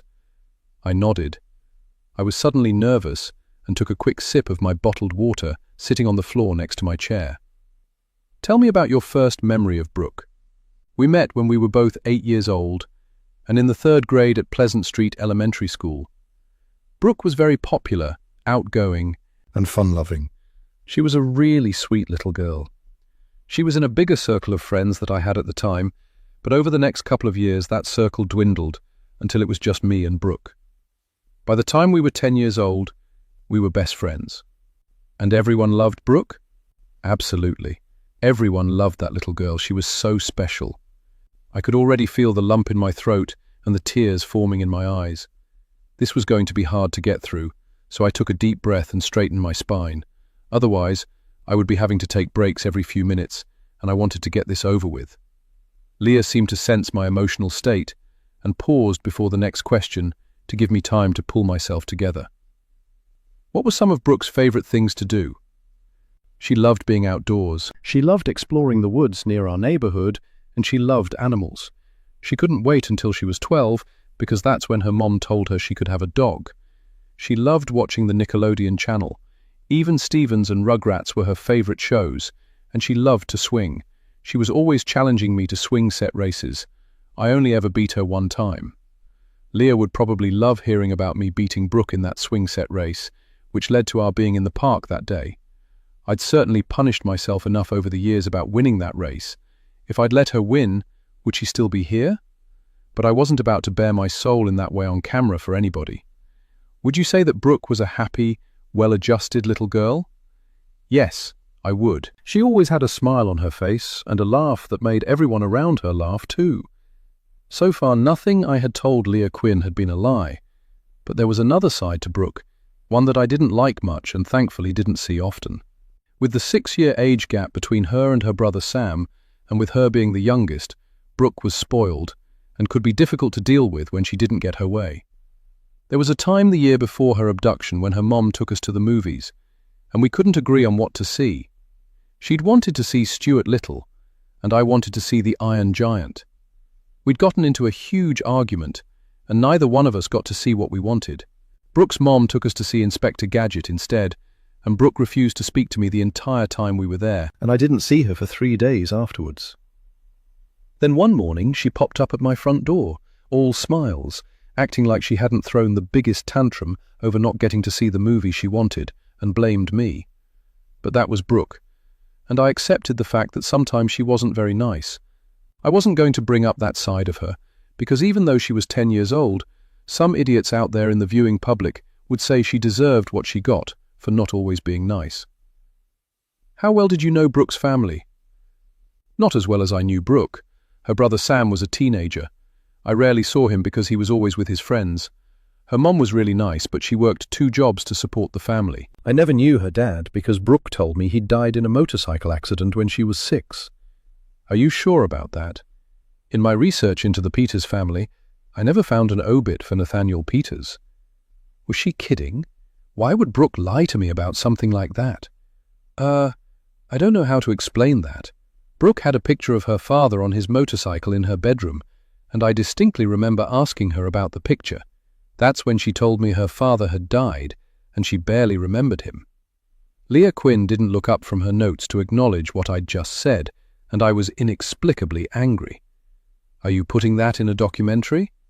Leah picked the remote up from the table and switched off the cameras. Whatever you say here today on camera will be edited, and your contribution will be shared for you to review. Anything you don't want to appear in the documentary, you'll have a chance to let me know, and I will edit it out if you don't feel comfortable sharing it. Is that okay with you? That's fine, but I was telling the truth when I said I thought Brooke's father was dead. If he's not, then I don't understand why her mother would have told her that. My research into the Peters family uncovered rumors of abuse. Abuse? You mean Brooke's father abused her? According to the rumor, Brooke's father did something to hurt her, so her mother banned him from ever seeing her again and told Brooke that he died. That information seems to be backed up by the fact I've not been able to find an obituary for Nathaniel Peters. I found an obit for his mother, Abby Peters, but there was no mention of him predeceasing her in her obit. He had an older brother who predeceased the mother. So, there's no one that I can ask about his whereabouts currently. I felt sick. Why would a father hurt their child? Brooke must have blocked out the trauma, because why else would she have had a picture of her father in her room if he had hurt her so badly that her mother told her he was dead? Of course, after all these years, whatever story Leah Quinn had heard was the equivalent of a 25-year-old game of telephone. Who knew how much of what she had been told was true? But if Nathaniel Peters was dead, there should have been a death notice, even if there was no obituary. Could he have died in another state or country, and his family had never been informed? I didn't know anything about Brooke's father, aside from his name. I had no idea if he even had family here in Elmhurst. I don't know what to say. I had no idea about any of this. Would you like to take a break? No, I'm good. Let's keep going. Take me through the day of Brooke's abduction. Everything that happened up to the time you guys walked into the park. I closed my eyes and thought back to that day, then proceeded to tell Leah Quinn about how we hung out at Brooke's house that morning, but we couldn't hear the TV over the vacuum cleaner that Brooke's mom was running. Her threatening to put us both to work helping her clean the house is what sent us out that day looking for something to do. I had change jiggling in my pocket for an ice cream cone, but Brooke didn't want ice cream. She wanted payback. I had beat her in our last swing set race, and she wanted a rematch. I barely ever got my way with Brooke, but that day I was adamant I wanted an ice cream cone. Ice cream first, and then a swing race rematch. As I thought back on that day, my eyes flew open. I remembered something so small at the time, it had been buried in my memory because no one had asked me about anything that had happened before we got to the park until now. The recollection came flooding back like a tsunami. Chapter 32. Ava and Brooke, July 2000. Hurry up! I can't believe you don't want any ice cream. It's so hot out and it'll cool you off, Ava said to Brooke as she quickly walked down the street in the direction of the park. There was an ice cream truck permanently parked at the entrance to the park, and Ava could already feel the chocolatey goodness of the ice cream melting in her mouth. Chocolate was her favorite. Brooke just looked bored and impatient, because Ava was insisting on getting ice cream first when she wanted to wait until after the swing race. Ava ignored Brooke's bad mood. She was in such a hurry to get to the ice cream truck, she wasn't watching where she was going when she stepped off the curb in front of the entrance to the park. Suddenly, the sound of screeching tires filled the air, and Ava felt herself being jerked backwards by her tank top. "Watch out! You almost got hit!" Brooke let go of the back of her shirt. If Brooke hadn't been there, the car that was now heading around the corner would have hit Ava. It was a brown car with a rusted-out hood. Chapter 33. Ava. It was the same car Brooke had been dragged into. Her abductor's car had almost hit me that day. They had been following us, probably looking for an opportunity to snatch Brooke. I suddenly remembered something else. The face of another little black girl looking out the back window at me as they drove away. Her big brown eyes were wide with fear. I abruptly stood up as those new memories assaulted me, and I knocked over the bottle of water in the process. "I'm sorry, I gotta go." I grabbed my bag from the kitchen counter on my way to the front door, with Leah Quinn hot on my heels. "You remembered something else, didn't you?" "I can't do this right now, I'll call you." I hurried out of the house like I was being chased by the devil. I couldn't get the key into my ignition because my hands were trembling so badly. Brooke's abduction hadn't been a random crime of opportunity. Her abductors had been stalking us. How long had they been following us that day? Who was that other little girl? And how could I have forgotten all this? I leaned against the headrest and thought back on when I'd been in therapy after Brooke's abduction. I'd been struggling in school at the time and overheard my therapist telling my mom that the trauma I'd experienced could be affecting my memory and ability to retain information. Had trauma blocked out those other memories as well? Would remembering this at the time have led to them finding Brooke? Was it my fault after all? I burst into tears and buried my face in my hands and sobbed. When I got home, I poured myself a glass of Moscato and almost drained it in one gulp. I had to tell somebody. But who? And would it even make a difference when Brooke's case had gone so cold? What about that other girl I saw? Had she been abducted as well? I certainly don't remember hearing about another little girl going missing around the same time as Brooke, but that didn't mean anything. She could have been from another city, state, or even country. Since missing black people didn't usually make mainstream media, it wouldn't be hard for anyone not to have known about this other child. I thought about Brooke being dragged into that car, and thought about how loud her screams were, how they seemed to be coming from everywhere. But was it just Brooke's screaming that I heard? Did I also hear that other girl's screams as well? I could feel a tension headache coming on. I turned and almost jumped out of my skin to see Dana standing there. She was dressed in a nightshirt of mine, with her right forearm bandaged.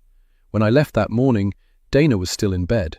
She looked tired, with dark circles under her eyes. She also looked uncertain, like she was unsure about whether she had worn out her welcome or not. "Morning, sleepyhead. Do you want something to eat?" "I am so sorry about last night. You must be regretting letting me crash here." "Why would I blame you for something you can't help? I can't imagine you want to have night terrors, do you?" She shook her head wearily, and then took a seat at the kitchen island while I heated up the sausage, gravy and biscuits I'd made that morning when I couldn't sleep. I fixed myself a sandwich and sat across from her. We ate in silence for several long minutes. "I heard you leave the house this morning. Did you have to go to work?" "I was being interviewed for a documentary about my friend that disappeared when we were kids. Do you remember I told you about that?" "Yeah," she said nonchalantly. "I remember you telling me about that. How did she disappear?" "She was abducted right in front of me from a playground when we were 10 years old." Her head jerked up, and the stunned look on her face made me think for a split second that she may have remembered something. Again, I was disappointed. "And you have no idea who did it or where she is now?" I wanted to scream at her, but didn't. "Her case remains unsolved. No trace of her has ever been found in 25 years. "Seriously? That is messed up." I couldn't hold it in any longer, and finally asked the question I'd wanted to ask her at IHOP. "You know your stuffed turtle, Willa? What about her? You said you'd had her since you were a kid, right? But you also told me you didn't remember anything beyond 10 years ago, when you were found wandering down the highway. So, how do you remember always having Willa?" I wasn't asking because I was trying to catch her in a lie. I was asking because I thought she might remember being Brooke and just didn't feel safe admitting it. It sounded like an accusation, and Dana took it as such as she let out a sigh, wiped her mouth, and tossed her napkin on her plate. "I had her when I was found. Since she looked so old, and the nurses at the hospital told me I refused to let her go, I just assumed I'd had her for a long time. I can tell you think I'm lying. I knew this wasn't a good idea. She hopped off the stool and headed for the stairs. Where are you going? I can't stay here. I'm sure helping me is filling some kind of void in you, but I can't stay here if you have to question every single thing that comes out of my mouth. What do I have to do to get you to trust me? I do trust you, Dana. It was just a question. You're allowed to ask me questions, and I'm happy to let you stay here. I'm just trying to make sense of your situation. Though, if this is how you're going to be every time I'm confused about something you told me, then maybe it would be best if you left. I was bluffing, of course. I didn't want her to leave, but there was something about her that triggered the same kind of annoyance in me as Brooke did when she and I were kids, when she wasn't getting her way. Back then, she had gotten used to me doing everything she wanted. The only problem was when I pushed back, but she never stayed mad at me for long, and once I was willing to stand up to her, the tantrums reduced. It was working with Dana as well. She stood poised at the bottom of the steps, then turned to me. Her eyes were filled with tears. She sank down onto the bottom step. I don't want to leave, but I don't want to fight with you either. You have no idea how thankful I am that you're letting me stay here. So you can ask me anything you need to, but I can't answer how I came to have Willa, because I honestly don't remember. It's okay. Come back and finish eating. I don't have to go into the shelter today, so we can do whatever you want to do. After we'd eaten and cleaned up the kitchen, I gave Dana some plastic wrap so she wouldn't get her bandage wet, and she went to take a shower. While she was in the shower, I took the opportunity to look around her room. She didn't have much, and hadn't even bothered to hang up the few items of clothing I'd lent her. Willa the turtle was lying against the pillows of her made-up bed. I picked her up.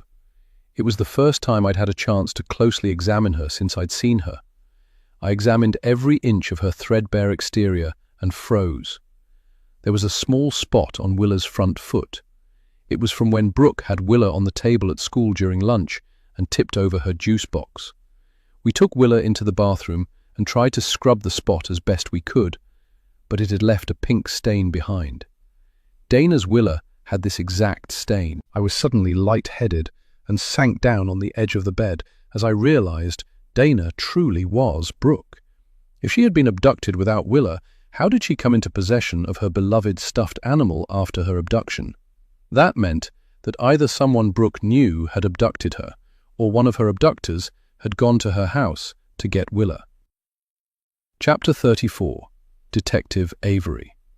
Detective Michael Avery sat in his unmarked police-issued Crown Victoria in front of the padlocked gate of Infinity Farm. He looked up at the cameras mounted on weathered wooden posts flanking either side of the gate. They were pointed at the winding drive leading up to the farm, and he knew none of them were working. It was just a decoy to keep people away. Reluctantly, he got out of the car, wondering for the millionth time what the hell he was doing there, and why he had let Leah Quinn get under his skin so badly. He didn't know what he was hoping to accomplish by coming here, other than making himself feel better. He had some bolt cutters in his trunk. It wouldn't take much to cut through the rusty lock, but he wanted to leave no trace of his visit. Instead, he climbed the gate and almost had it cleared before falling flat on his face, realizing he was way too old for this shit. The place hadn't changed much over the years since he'd last been here, except for the decay, the overgrown grass, the thick spider webs on the outsides of the windows, and the rusted-out farm equipment. He walked into a large barn with single beds lined up on either side and shone his flashlight up into the loft of the barn and saw even more beds up there. Pulling the barn door open all the way flooded the space with light. He looked around the room, but the beds were stripped, and the mattresses and pillows left behind were covered in mold. Nothing had been left behind save for a few stray bobby pins, a man's plastic shaver crusted with rust, and a child's tennis shoe. He picked it up, and a large spider came scuttling out. Dropping the shoe, he kicked it against the wall. More spiders exited the shoe. Clearly children had been here, but had one of those children been Brooke Peters? He walked through the barn to the doors on the opposite end, noticing the 2 horse stalls on either side at the back of the barn. What he found next shocked him. A late-model blue Hyundai had been parked in the stall on the left. It wasn't nearly as dusty and grimy as everything else in the barn. Someone had recently left this here. The car was locked, and whoever had left it here had driven straight through the barn door and parked it in the stall. The barn had tire tracks in the dust, which he had walked right through without noticing. It shouldn't have surprised him that people were hiding things here. He was sure plenty of the locals knew that this place was sitting empty and wouldn't hesitate to hide stolen items. He was in the process of looking through the car's windows when he noticed it. The foul stench of decomp. It was coming from somewhere inside the car. He pulled his phone from his back pocket to call it in, while he tried to decide what excuse he could give for him being there. An hour later, the barn was officially a crime scene. The first officers on the scene managed to open the trunk to find the decomposing body of a man. At least, everyone thought it was a man. The body had been in the trunk in a barn in the hot August heat. Avery was surprised the body was still intact as he held a napkin to his nose to block out the stench that now filled the barn. So far, a search of the car yielded no identification that might tell who this guy was. Even the license plates had been removed, but Avery could tell by the lack of dust and grime on the car and by the tracks in the dust on the barn floor, the car had not been there for very long.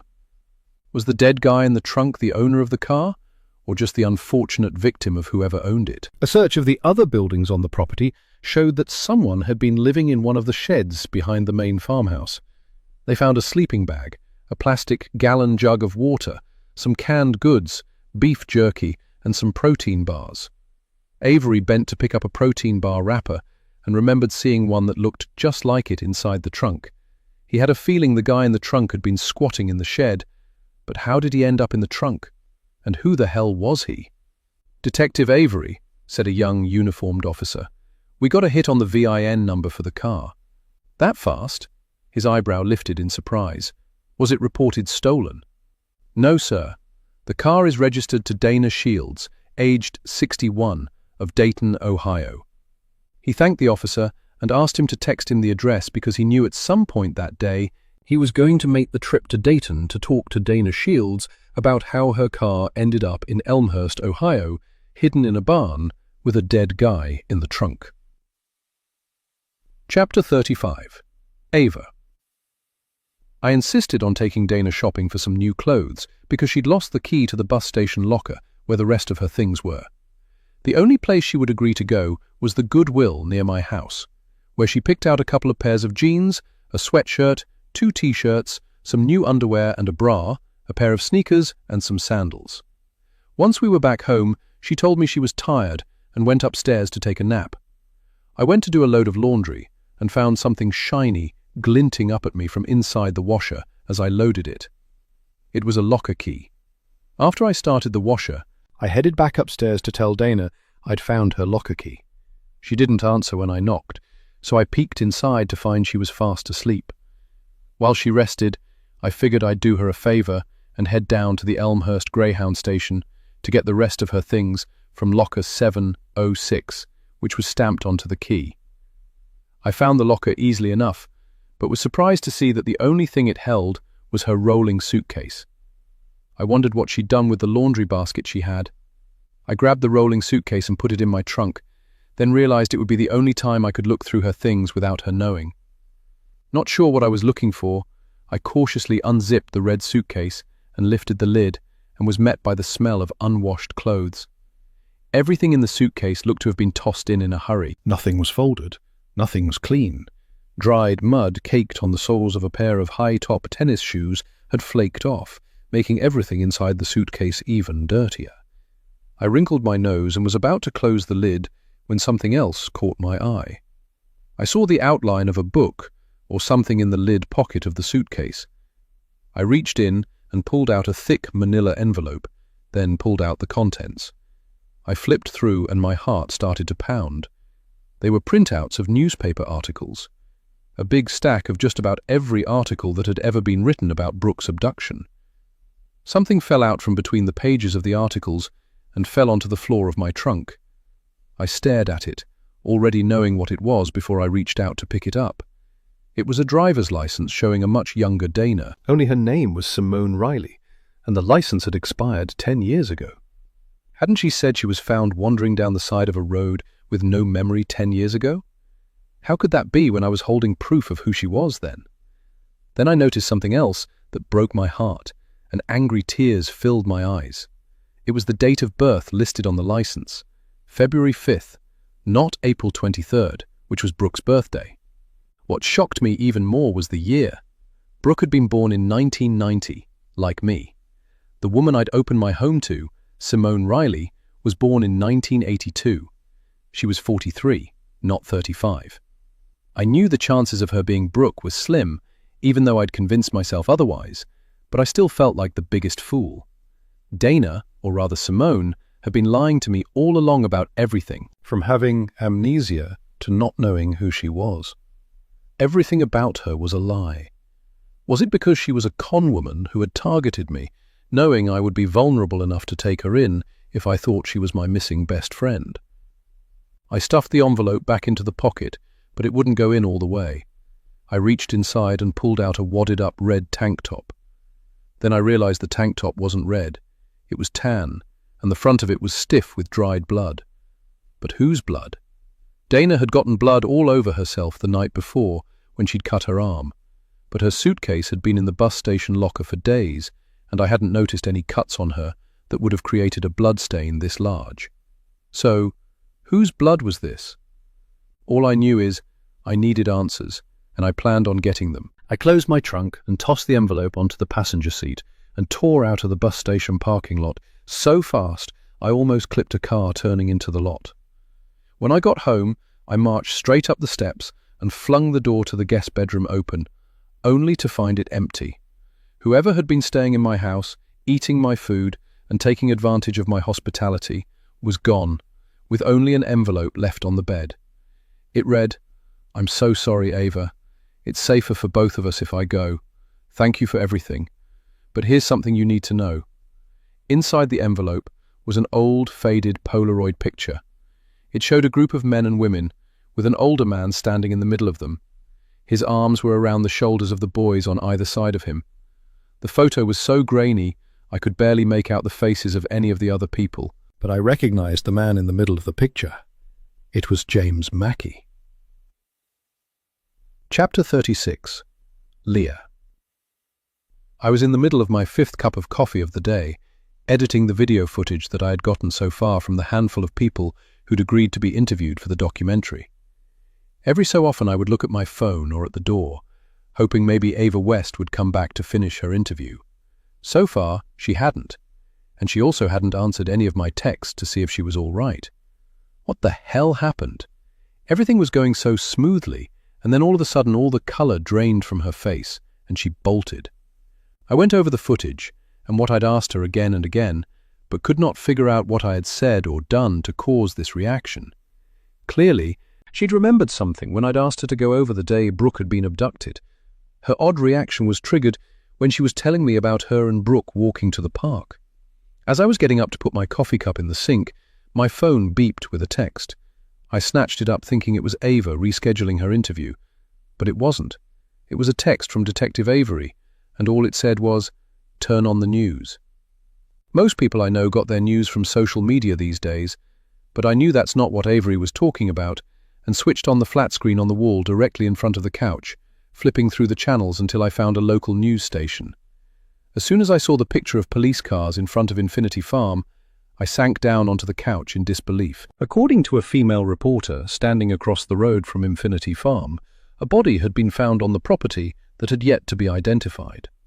Not surprisingly, the reporter brought up the connection between the report of the sighting of Brooke Peters at the farm 25 years ago. Was she implying that the body found at Infinity Farm was Brooke Peters? Because I, of all people, knew that couldn't be true. Chapter 37. Brooke, July 2000. Brooke screamed and screamed until her lungs felt like they would burst before one of the 2 men in the front seat turned around and swung at her, missing her face by millimeters. She attempted to get as far away from the passenger seat as she could, but she could only go so far. To her left was another black girl who looked about her age. She had wedged herself so tightly into the corner of the back seat and was so rigid with fear she looked like she might break apart if Brooke touched her. "Shut the hell up," shouted the man who had grabbed her at the park, the one she had foolishly thought had puppies to show her. The man driving was black and had a blue baseball cap on. "I want to go home! Take me home!" Fingers dug into her arm, jerking her out of the way as the man swung at her again. She looked at the girl whose eyes were big and frozen with fear as she vigorously shook her head, her eyes imploring Brooke to be quiet. Spent, gasping and hiccuping on her sobs, Brooke laid her head down on the other girl's lap, shoving her fist into her mouth to block out the sound of her sobs as the car drove on, taking her further and further away from home. Chapter 38. Ava. I was relieved Dana was gone. I hadn't been looking forward to confronting her over the license and all the other lies she'd fed me that I'd eagerly lapped up. I had wanted her to be Brooke so bad it had clouded my judgment. I also knew that meant I wouldn't be getting any answers from her about why she'd lied, let alone why she'd left me the photo. Did it have something to do with Adele's murder? Was she trying to tell me James Mackey had killed his wife? I was so confused and did something I probably shouldn't have. With no one else to talk to, I found myself unloading everything on Evan as soon as he walked through the door. She had a driver's license all along? An expired one? There's a name on there different to the two names that I knew she went by at some point in the past. Dana Shields was her landlady's name. Dana said Cindy Ford was the name she took after they found her, and she couldn't remember who she was. How could she not know who she was and still have a driver's license with the name Simone Riley on it? And she can't be Brooke. I couldn't even look at him when I said it. Why? She's too old. Look, Ava, I know you were trying to help this woman because you thought she might be Brooke, but from everything you've told me, she just sounds like a straight-up con woman who targeted you because she knew she could get your sympathy. Have you looked around the house to see if she's stolen anything? I was so shocked to come home and find our guest gone that it hadn't even occurred to me to check to see if she had taken anything. Evan and I made a quick search of the house.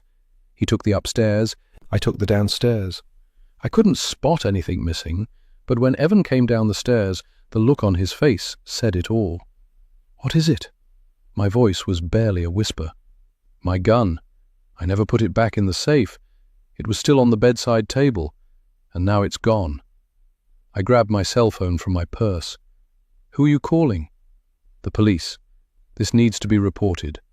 Dana is running around with a gun and we have no idea why she took it or what she's capable of." Evan snatched my phone out of my hand and put it in his pocket so it was out of my reach. "You can't do that, Ava." "What do you mean I can't call the police? You got your gun rights back, didn't you? You said you petitioned the court, right?" "Not exactly." "What do you mean, not exactly?" "I petitioned the court. They denied me. I don't have my gun rights back yet, but I'm working on it, I swear." I just stared at him with disbelief. I had believed him. Why wouldn't I? He was my husband. I trusted him. Now, a woman with questionable motives had stolen a gun he wasn't legally allowed to own because he was a convicted felon, and we couldn't call the police to report it. What else had Evan lied about? How could I trust anything he'd told me? "I can't believe this. Are you serious right now? How long did you think you were going to be able to hide this from me?" "Look, I knew you were going to react this way. I swear to God, Ava. I'm working with an attorney to get my gun rights back, but it takes time. Just like you swore to me the court approved your petition and you were allowed to own a firearm again. How am I supposed to believe anything that comes out of your mouth when you tell me lies? Because you always overreact and make me feel sorry for telling you the truth." "You mean the way you overreacted when I just wanted to take a small break before we explored IVF? Then all I did was mention adoption and you acted like I'd shot you, Evan. You barely spoke to me for weeks.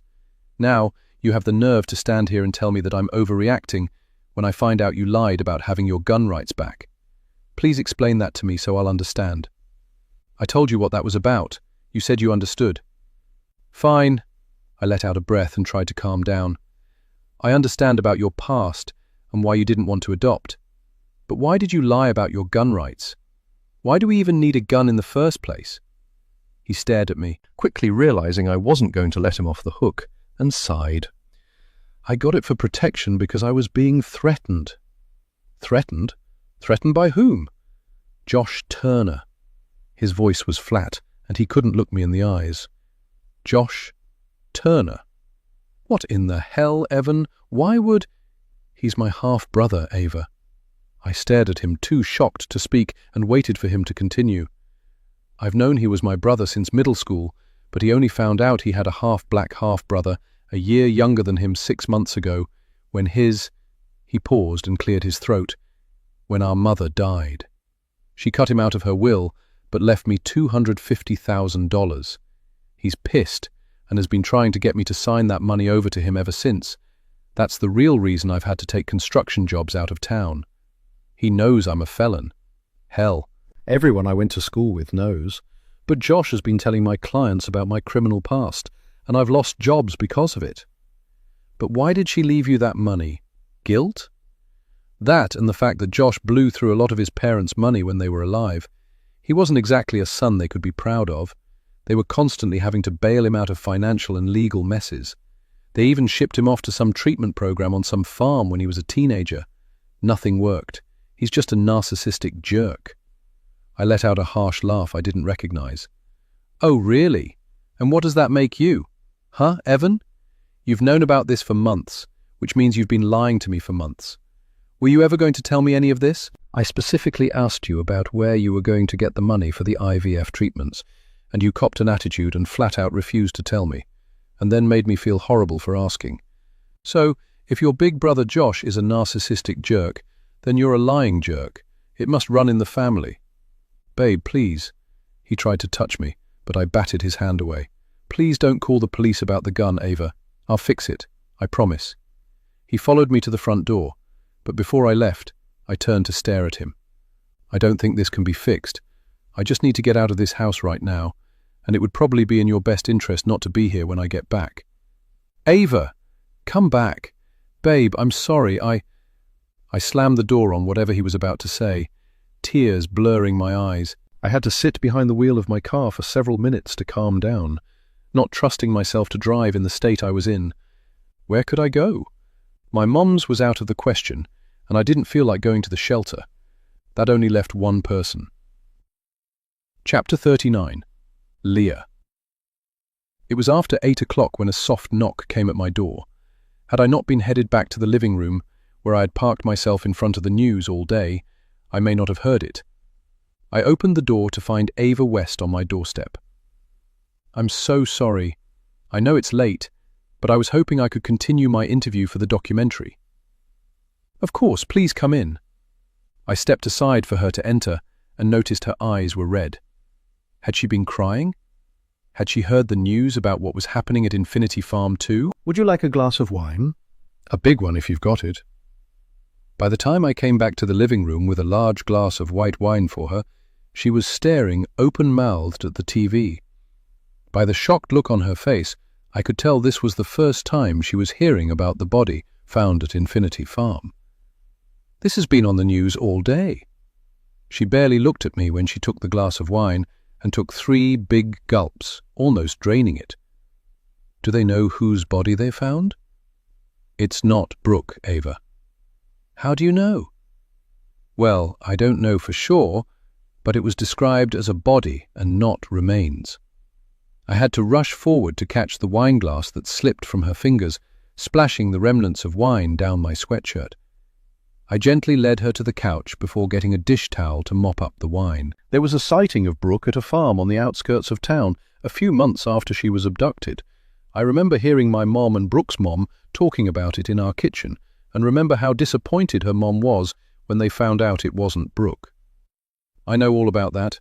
I interviewed Vivian Barnes, the woman who reported that sighting, for the documentary. She still swears to this day that it was Brooke she saw. This is just too much. Tears streamed down Ava's face, and she wiped them away with the back of her hand. There was no way I could interview her for the documentary tonight, and it would be cruel to try, as she was clearly emotionally distressed, and had been when she arrived at my doorstep. Oh my God! Ava suddenly jumped up from the couch and stared at the screen. I looked too and saw a car being towed down the driveway and out of the entrance to the farm. From the quick glance that I got, it was a blue Hyundai Sonata. What's wrong? I know whose car that is. Chapter 40. Detective Avery. Please tell me you'll be able to establish a time of death. Avery was looking at Dr. Tate Lang, the interim medical examiner, noting the downward turn of his mouth and the slight lift of his left eyebrow. He first met Lang at the Adele Mackey crime scene, as he'd recently come on board, temporarily, as their long-term medical examiner had retired recently. Lang was a good 30 years younger, with a slender build, close-cropped hair, and dark brown skin. In his denim button-down shirt, khaki Dockers, and black Nikes, he looked more like one of their IT guys. Might be able to pin it down once we get some of the flies and larvae to an entomologist, which can take forever. In this heat, it's going to be damned hard to pinpoint the precise time of death, but I did find this. He handed Avery a plastic evidence bag with some type of plastic card coated with bodily fluids that made Avery's stomach lurch slightly. He took a closer look. It was a driver's license, and when he saw the name on it, his head jerked back in surprise. "What's wrong, you know this person?" Dr. Lang asked, stripping off his plastic gloves and shoe covers. Avery didn't respond because too many thoughts and questions were racing through his head. Namely, how the hell did Nathaniel Peters' body end up dead in the trunk of a car, which was owned by a woman who lived in Dayton, in the barn of a farm in the outskirts of Elmhurst, Ohio? Where had he been for the past 25 years? And why had he been living in a shed on this property, which happened to be one of the places his daughter, Brooke Peters, had been sighted after her abduction? Chapter 41. Ava. The police were now looking for Dana, or rather Simone Riley. Leah had called Detective Michael Avery, but he was too tied up at the crime scene at Infinity Farm to come and take my statement, and sent 2 uniformed officers instead. I told them everything that I knew, even gave them her driver's license, but stopped short of telling them about the gun. I didn't want my husband to lose everything despite the fact I was extremely angry and disappointed in him. In my heart of hearts, I really didn't think Dana was a threat. She was out in the streets alone again now, and probably needed the protection. I told the officers that came and took my statement that I didn't think she was involved in whatever happened at Infinity Farm, but I wasn't sure I really believed it. She told me she sold the car, but how could she have sold it when it didn't belong to her? She couldn't have had the title. She'd borrowed the car from the real Dana Shields and never brought it back. In her note, she said it was safer for both of us if she left. What had she meant? The news had since reported the body found in the car had been a man. Was that who Dana had been running from? Or was whoever she was running from responsible for the man in the trunk? 10 minutes after the officers left, the doorbell rang and Leah answered it, coming back into the kitchen with a pizza box. "I ordered this while you were giving your statement. Please stay and help me eat it. I only got a large because I had a coupon, and I'm a sucker for a deal." "You don't have to ask me twice. I'm starving." Between the 2 of us, we devoured the herb and butter pizza like we hadn't eaten in days. "This is really good. I'm usually a loaded toppings pizza kind of girl. I'm not much of a meat eater except on holidays. I'll eat turkey and ham if it's offered to me." I was instantly reminded of Dana, who also didn't eat much meat. Once we finished the pizza, I helped her clean up the kitchen, which took all of 5 minutes, as there were no dishes to wash, and we settled ourselves back on the couch. I wondered how long I could stay here and not have to go back home. If I knew my husband, he had not heeded my request for him to leave, and was probably waiting for me at home to plead his case and prove he wasn't a lying arsehole.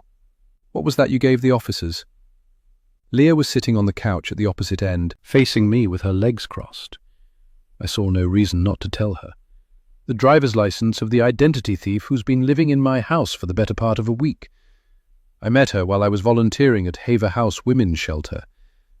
And—" I took another sip of my iced tea, nervous and feeling like the biggest fool. "And what?" prompted Leah. "Go ahead, you can tell me. This is just between me and you and not for the documentary," she assured me when I just stared at her. I was helping her because I thought she might be Brooke. After everything that happened, and finding out about all her lies, it made me feel slightly sick to admit this to Leah. I'm not sure what I expected her to say, but I didn't expect Leah to stare at me with something very close to horror on her face. What? Why would you think she was Brooke? I went on to explain all the reasons why I'd thought the woman I'd met at Haver House and had known as Dana Shields was my missing best friend, Brooklyn Peters.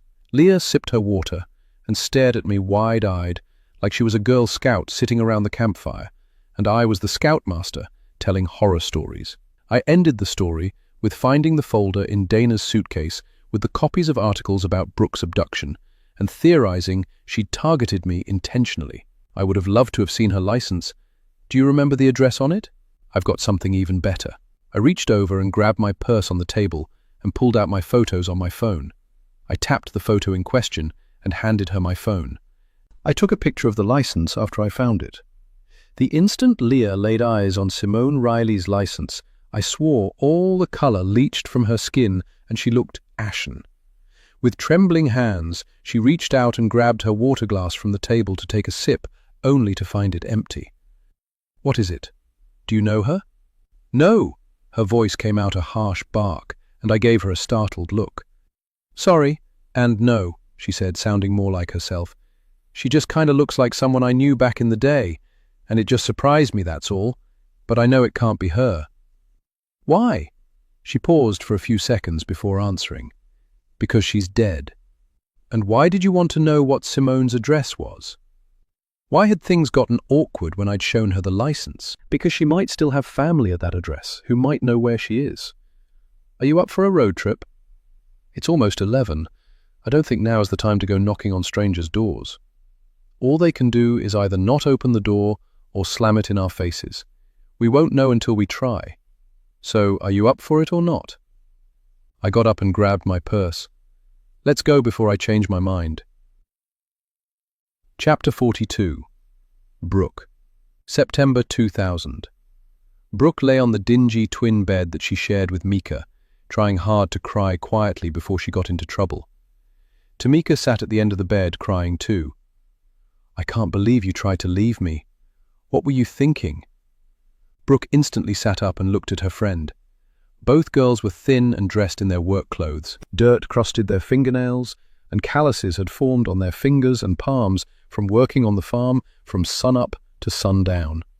A tray with 2 bowls of vegetable stew and hunks of sourdough bread sat on the floor next to the bed. I was trying to get us help, Mika. If I can get home to my mummy, she'll come back for you too. I know she will. Brooke had been unsuccessful in her attempt to get the white lady and her husband, who had showed up at the gate, to help her. She'd only been able to talk to them for a few minutes before the boy they called Joshy, the one who'd brought her to the farm, dragged her kicking and screaming away from the gate and threatened the white couple with a shotgun. Hours later, they'd come back with the police. They'd made Mika's mum, Nikki, take her to the gate to tell them that she was the girl the couple had seen and that her name was not Brooke Peters.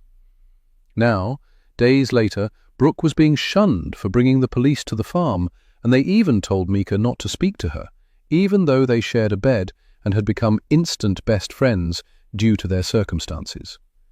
Brooke didn't have anyone but Mika. Her dad had been there when she first got to the farm, but he left less than a week later, and she'd been told he wasn't coming back. Brooke remembered her old life when she'd had another best friend, sweet, funny Ava, who was always excited to see her and always up for an adventure. She wondered what Ava was doing now, wondered if her parents ever got back together or if she had a new best friend now. She was desperate to see Ava, her mom, and brother Sam again so much. It was like a constant ache in her chest. But she couldn't leave Mika. Not now, when, just that morning, she'd been told her mother Nikki, who she'd arrived at the farm with the year before, had left and didn't want her anymore.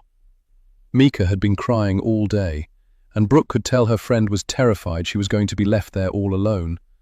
So Brooke decided right then and there she would not try and leave again unless she could take Mika with her. Once they'd both calmed down, they ate the same dinner they'd been eating for months, along with the stale bread, washing it down with a cup of water. The barn door flew open, startling them. It was night-time, but Brooke could see a large white passenger van parked outside, and saw some of the other residents of the farm climbing into it. "Time to go, ladies. Put these on and hurry up about it." One of the men who worked as a guard on the farm tossed them a plastic bag of clean clothes.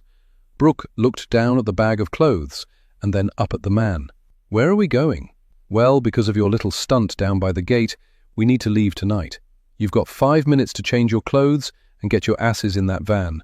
And don't make me have to come get you unless you want to end up like Crystal."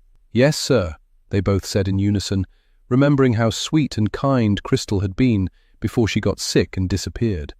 Late one night, Mika had nudged Brooke awake and dragged her over to the barn door, where they'd peeked out and witnessed one of the guards carrying Crystal to the van.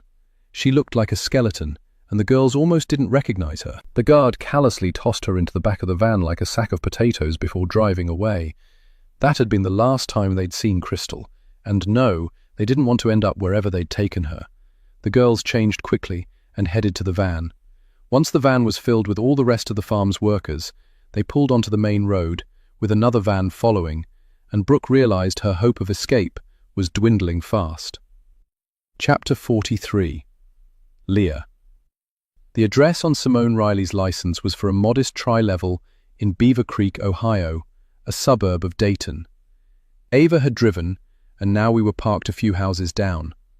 We didn't dare get out of the car yet, because there was a police car parked in the driveway of the address. "Maybe we should just leave," said Ava.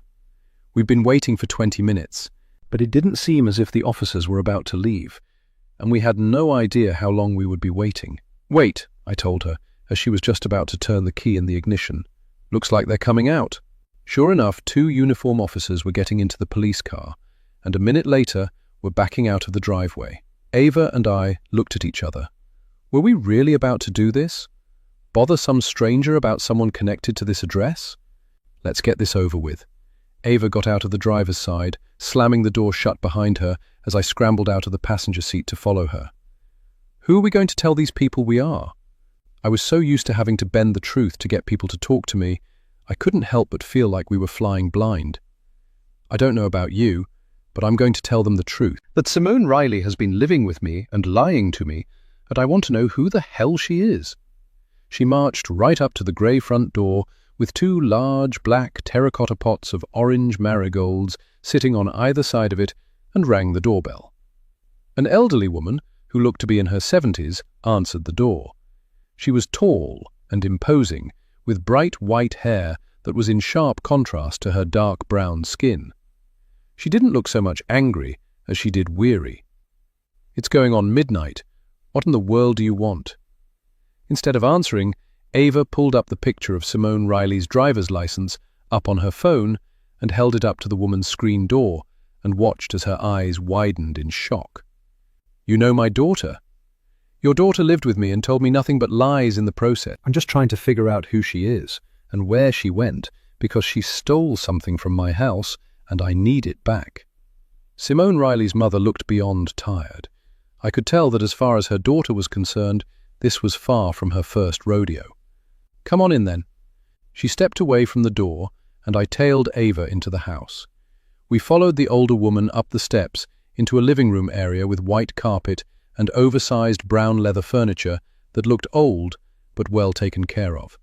The house smelled like apple cinnamon candles and a perfume I hadn't smelled in years. Shalimar.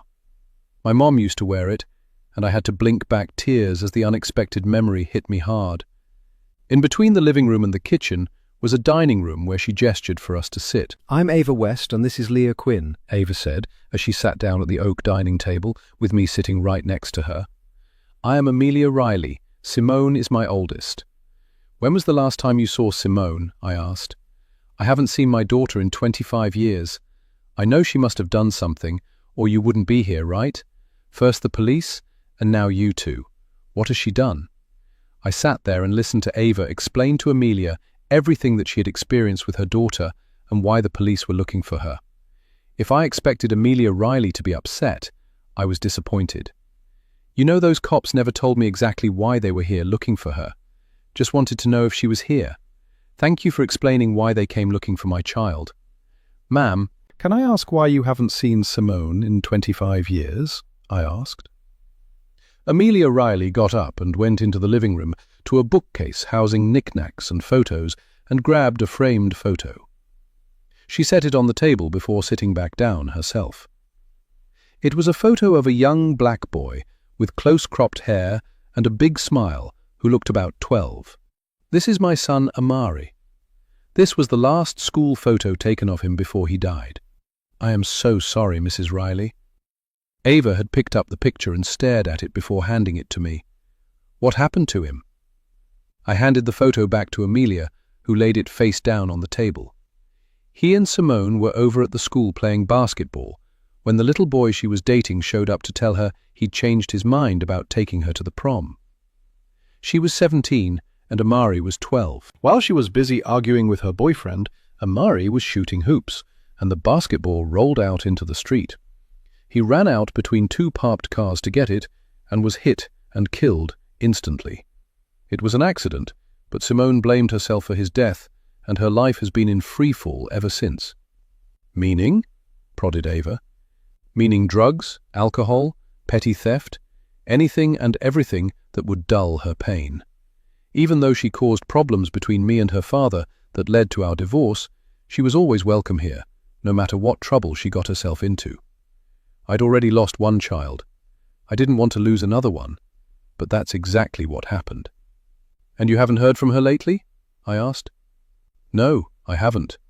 The last time I saw Simone, she seemed to be in a much better place. She had a job she enjoyed and had been getting treatment to straighten herself out, and had stopped all that drinking and drugging. She was excited for her future for the first time in years. But—" her voice trailed off, and she shook her head. "What happened?" Ava leaned forward and touched the other woman's arm. "That's just it. I don't know. She never came back. Until those cops showed up here tonight, I didn't know if Simone was dead or alive." This sounded exactly like what Vivian Barnes had told me about her daughter, Crystal. "Did Simone say anything about working for a place called Infinity Farm?" Amelia Riley thought hard before replying, "Infinity Farm? No, I don't remember her saying anything about any Infinity Farm. What's that?" "I'm still looking into it, but that's where the car your daughter stole from her landlady ended up." "Lord have mercy," Amelia mumbled under her breath. There wasn't a whole lot left to say, and I couldn't tell if Ava was satisfied with this woman's answers or not, but it was late. It was time we both left. "Thank you so much for your time, Mrs. Riley." I stood up and Ava looked at me in surprise, which told me she had more questions, but I doubted anything else Amelia could tell us would be helpful. "You said she took something from you?" She directed her question to Ava, who nodded. "A gun." "Oh my God." Her hands flew to her mouth. "Why would she steal a gun? What is she planning to do?" Amelia Riley looked close to tears, and I mouthed, "Let's go," to Ava, who reluctantly stood up.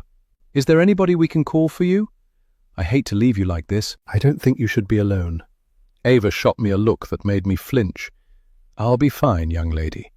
Are you two women of faith?" She looked from me to Ava, and Ava quickly nodded. I was relieved not to have to answer that question, as I wasn't sure what I believed in. "Yes, ma'am," Ava confirmed, subtly nudging me in the arm, and I grudgingly nodded as well. "Then the best thing you can do is pray for me and Simone. Pray that God has mercy on us." "Why did you do that?" I had more questions for her. Ava shot me a disgusted look once we were back in the car. "What more could she have told you that would change what has already happened? What answers are you still looking for? For starters, I'd ask her about this." She thrust her phone at me, and I saw a picture of a dingy old stuffed animal. It could have been a turtle, but it was hard to tell. Something about it sparked a memory that I instantly snuffed out.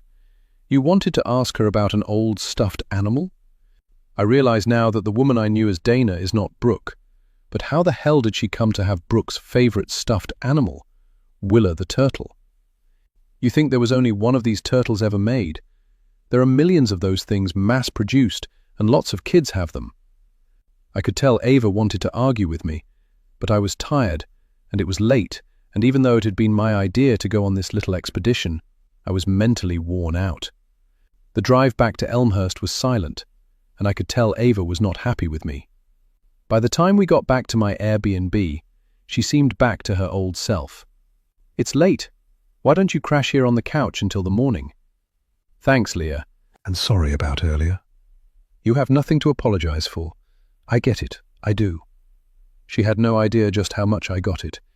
It was almost 3 o'clock before I settled into a troubled sleep, waking at 7:45 the next morning to find the pillow and blanket I'd given Ava folded neatly on the couch. She was gone. It was a little while before I noticed that my folders full of notes on Brooke's case, which had been on the dining room table, had been disturbed, including the one detailing Mavis Brady's story about Ava's mom, Natalie. Shit. Chapter 44. Detective Avery. In all the years that Detective Michael Avery had been a cop, he'd never got used to autopsies. It was bad enough when the bodies were fresh, but a body that had been in a hot trunk and was bloated and decomposing was its own special kind of hell. You found something? Avery had his back purposefully turned away from the table with the body of the victim on it. I can show you better than I can tell you. Dr. Tate Lang tried but failed to hide his amusement at Avery's discomfort as the older man followed him over to the autopsy table. Avery was relieved when Dr. Lang pulled back the sheet covering Nate Peters to reveal the corpse was face down on the table, the man's back exposed. It was covered in raised, round scars. What the hell is all that? He took a step closer to the table and leaned in, with his hand over his nose and mouth. Brands? Avery looked up at the young doctor, not sure he'd heard him right. You mean someone branded this man? Exactly. And before you ask, each brand represents a different spiritual meaning. Such as? This one, said Lang, pointing to a brand on the back of the victim's right shoulder, is a Dharma wheel, and we've also got the Tree of Life, a lotus flower, the moon. But what do they all mean? Avery was too impatient to listen to the laundry list of symbols branded onto Nate Peters' back. They all mean the same things: transformation, rebirth, and growth. He couldn't have done this to himself, right? No, detective. Someone would have had to have done this to him. And how old are these brands? Any of them recent? No, they're all well-heeled. I'd say at least a decade or more old. So, why are you showing me decades-old brands on a dead man's back? Lang sighed and headed over to his desk at the back of the morgue and pressed a key on the keyboard. Because when my lab assistant was logging the victim's distinguishing marks into our system, the brands got flagged and pulled up another body with one of these brands on the back of their right shoulder. A 24-year-old woman found deceased on the side of a road out in the county back in 2000 by the name of Crystal Barnes. I called you down here because I thought there might be a connection between the two deaths. Shit, Avery swore softly under his breath, wondering how many botched cases were going to come back to bite him in the ass. You okay, detective? Just fine. And what about the cause of death of Mr. Peters? He wasn't stabbed, was he? Stabbed? No. Try a heart attack. So not a homicide. I didn't say that. Avery followed Dr. Lang back over to the autopsy table and watched him lift up one of the dead man's bloated hands, the fingernails of which were torn and bloody. Someone locked this man in the trunk of that car, and he died of a heart attack trying to claw his way out. Chapter 45. Ava. A quick pit stop at home to shower and change revealed that Evan was not there, but I had more than a dozen missed calls and texts from him.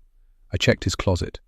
All of his clothes were still there, including his overnight bag, meaning he would definitely be coming back after work. He was the last person I wanted to see, but all of that paled in comparison to what I'd seen in Leah Quinn's files when I couldn't sleep last night and got up to get some water. I saw the files lying in a pile on the dining room table and couldn't help myself. I read all the statements from people she'd interviewed about Brooke's case, most of which I had already heard before. It wasn't until I got to her notes from talking to Mrs. Brady that it caught my attention, and I was nauseous by the time I'd finished reading the account of how my mom owed people money and she couldn't pay it back. These people may have taken Brooke by mistake when I was the original target. If that was the truth, it would explain so much. I distinctly remembered my mom looking so sad and agitated whenever Brooke's name came up. Brooke's mom, Julia, leaned heavily on my mom during that horrible time, and I caught my mum crying more than once. At the time, I just thought she was sad because she'd loved Brooke too. But after reading Mrs. Brady's account, I wondered if she had been crying because she felt guilty. She'd always alluded to the fact that she had to do things she didn't want to do in order to save our house, but she never once told me where the money came from and what she'd had to do to get it. Before now, I never wanted to know. Though I'd always wondered why that house had been so important to her. The only thing I could come up with was that it was a symbol of her love for a man who discarded her. I never saw my father again after he left for Seattle, and while 10-year-old Ava was hurt by his abandonment, adult Ava had learned long ago to live without him. When I arrived at the hospital that morning to see my mom, full of anger and questions, all I saw was how fragile she was. She looked like she'd aged 10 years. When she saw me, a smile lit up her face, and compassion took the place of my anger. My mom knew me. She'd seen the look on my face and instantly knew that something was wrong. I sat on the edge of her hospital bed and burst into tears. "Ava, baby, what's wrong?" She wrapped her arms around me, gingerly holding me, despite the fact that she was still in pain. It was like she was trying to absorb all of my pain, which made me cry even harder. "I just want to know one thing," I gently pulled away from her, "and then I'll never ask you again." I could feel her body tense, but she looked me in the eye, like she'd known this day would come and was ready for it. She nodded. "Did they take Brooke by mistake? Was it supposed to be me?" She cupped my chin so I couldn't look away. "Ava, I've done things I'm not proud of, things that were against the law, things that might make you hate me. You have my word on my life that nothing I did led to Brooke being abducted, and I will swear to that on a stack of Bibles." I stayed with my mom all morning, then left for my afternoon shift at Haver House. When I walked through the door, it felt like I've been gone forever, and was so happy when some of the residents came up to give me hugs and ask if my mom was okay and how I was holding up.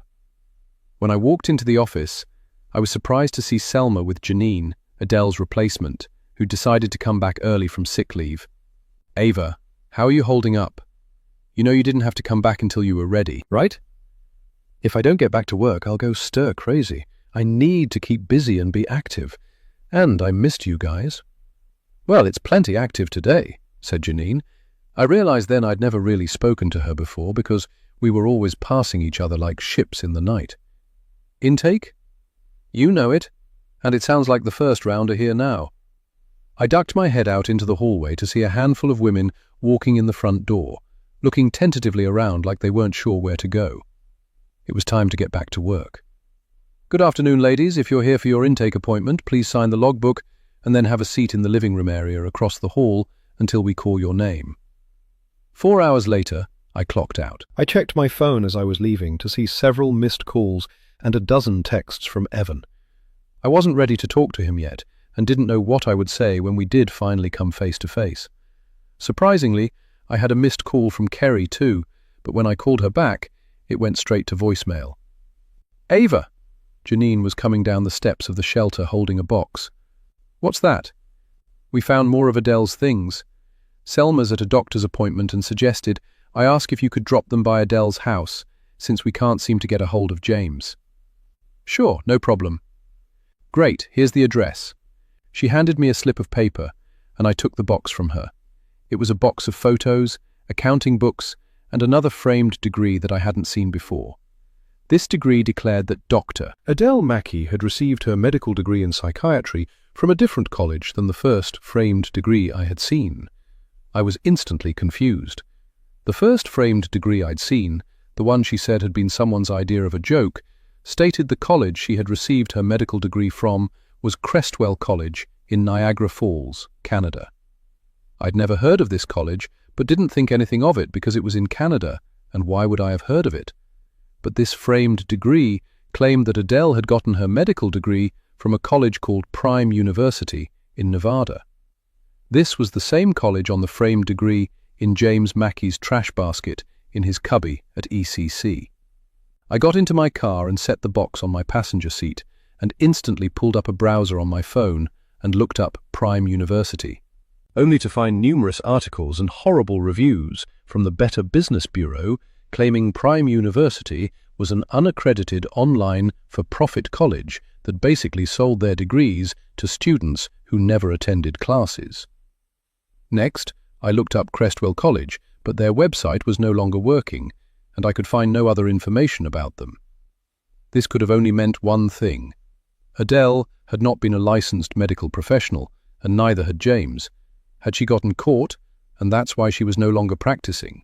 Detective Avery needed to see this, along with the picture Dana had left me. I got on my phone and called Selma. "Hey, Ava, what's up?" "I found something in this box of Adele's things Janine just gave me. I think the police would be interested in it, and I'm wondering if I should drop it off at the police station instead." "What is it?" "Sorry, but I'm not sure I should tell you in case it might be connected to her death." "Okay, but I already left a message letting James know you're on your way with that box of Adele's things. Why don't I take out the object in question and give James the box with the rest of the stuff?" Selma hesitated for several long seconds before replying. "I'm on my way back from my doctor's office, and I'm only a few blocks away from his house. Would you like me to meet you there?" Now, why was she offering to meet me there? I'd already been warned by Kerry about how flirty this man was, which had been confirmed by one of his colleagues at the adjunct instructor's office. Was she worried he would try and hit on me? "Only if you want to. I was just going to hand him the box and then leave." "Please don't take this the wrong way. I told you the truth when I said nothing happened between me and James, but he's become a dear friend to me, and I'm worried about him. I haven't heard from him all week, even though I've been calling. He's never not answered one of my calls before." I rolled my eyes as I realized that no matter what Selma told me, she was still very invested in this man, especially now that there was no wife to stand between them, and she was looking for any excuse to see him. "Then I'll meet you there in 10 minutes, how's that?" "See you there," she replied before hanging up. James and Adele Mackey lived in one of the more affluent parts of Elmhurst, one of the older neighborhoods that came along with much higher property taxes. Evan and I had looked at a house in this area when we'd first gotten married, but the unfriendly neighbors and the price tag on the home deterred us. It's not that we wouldn't have been able to afford the house, but that's all we would have been able to afford. And neither one of us was trying to be house poor. Our townhouse was perfect for our needs, and we only talked about moving once our family expanded.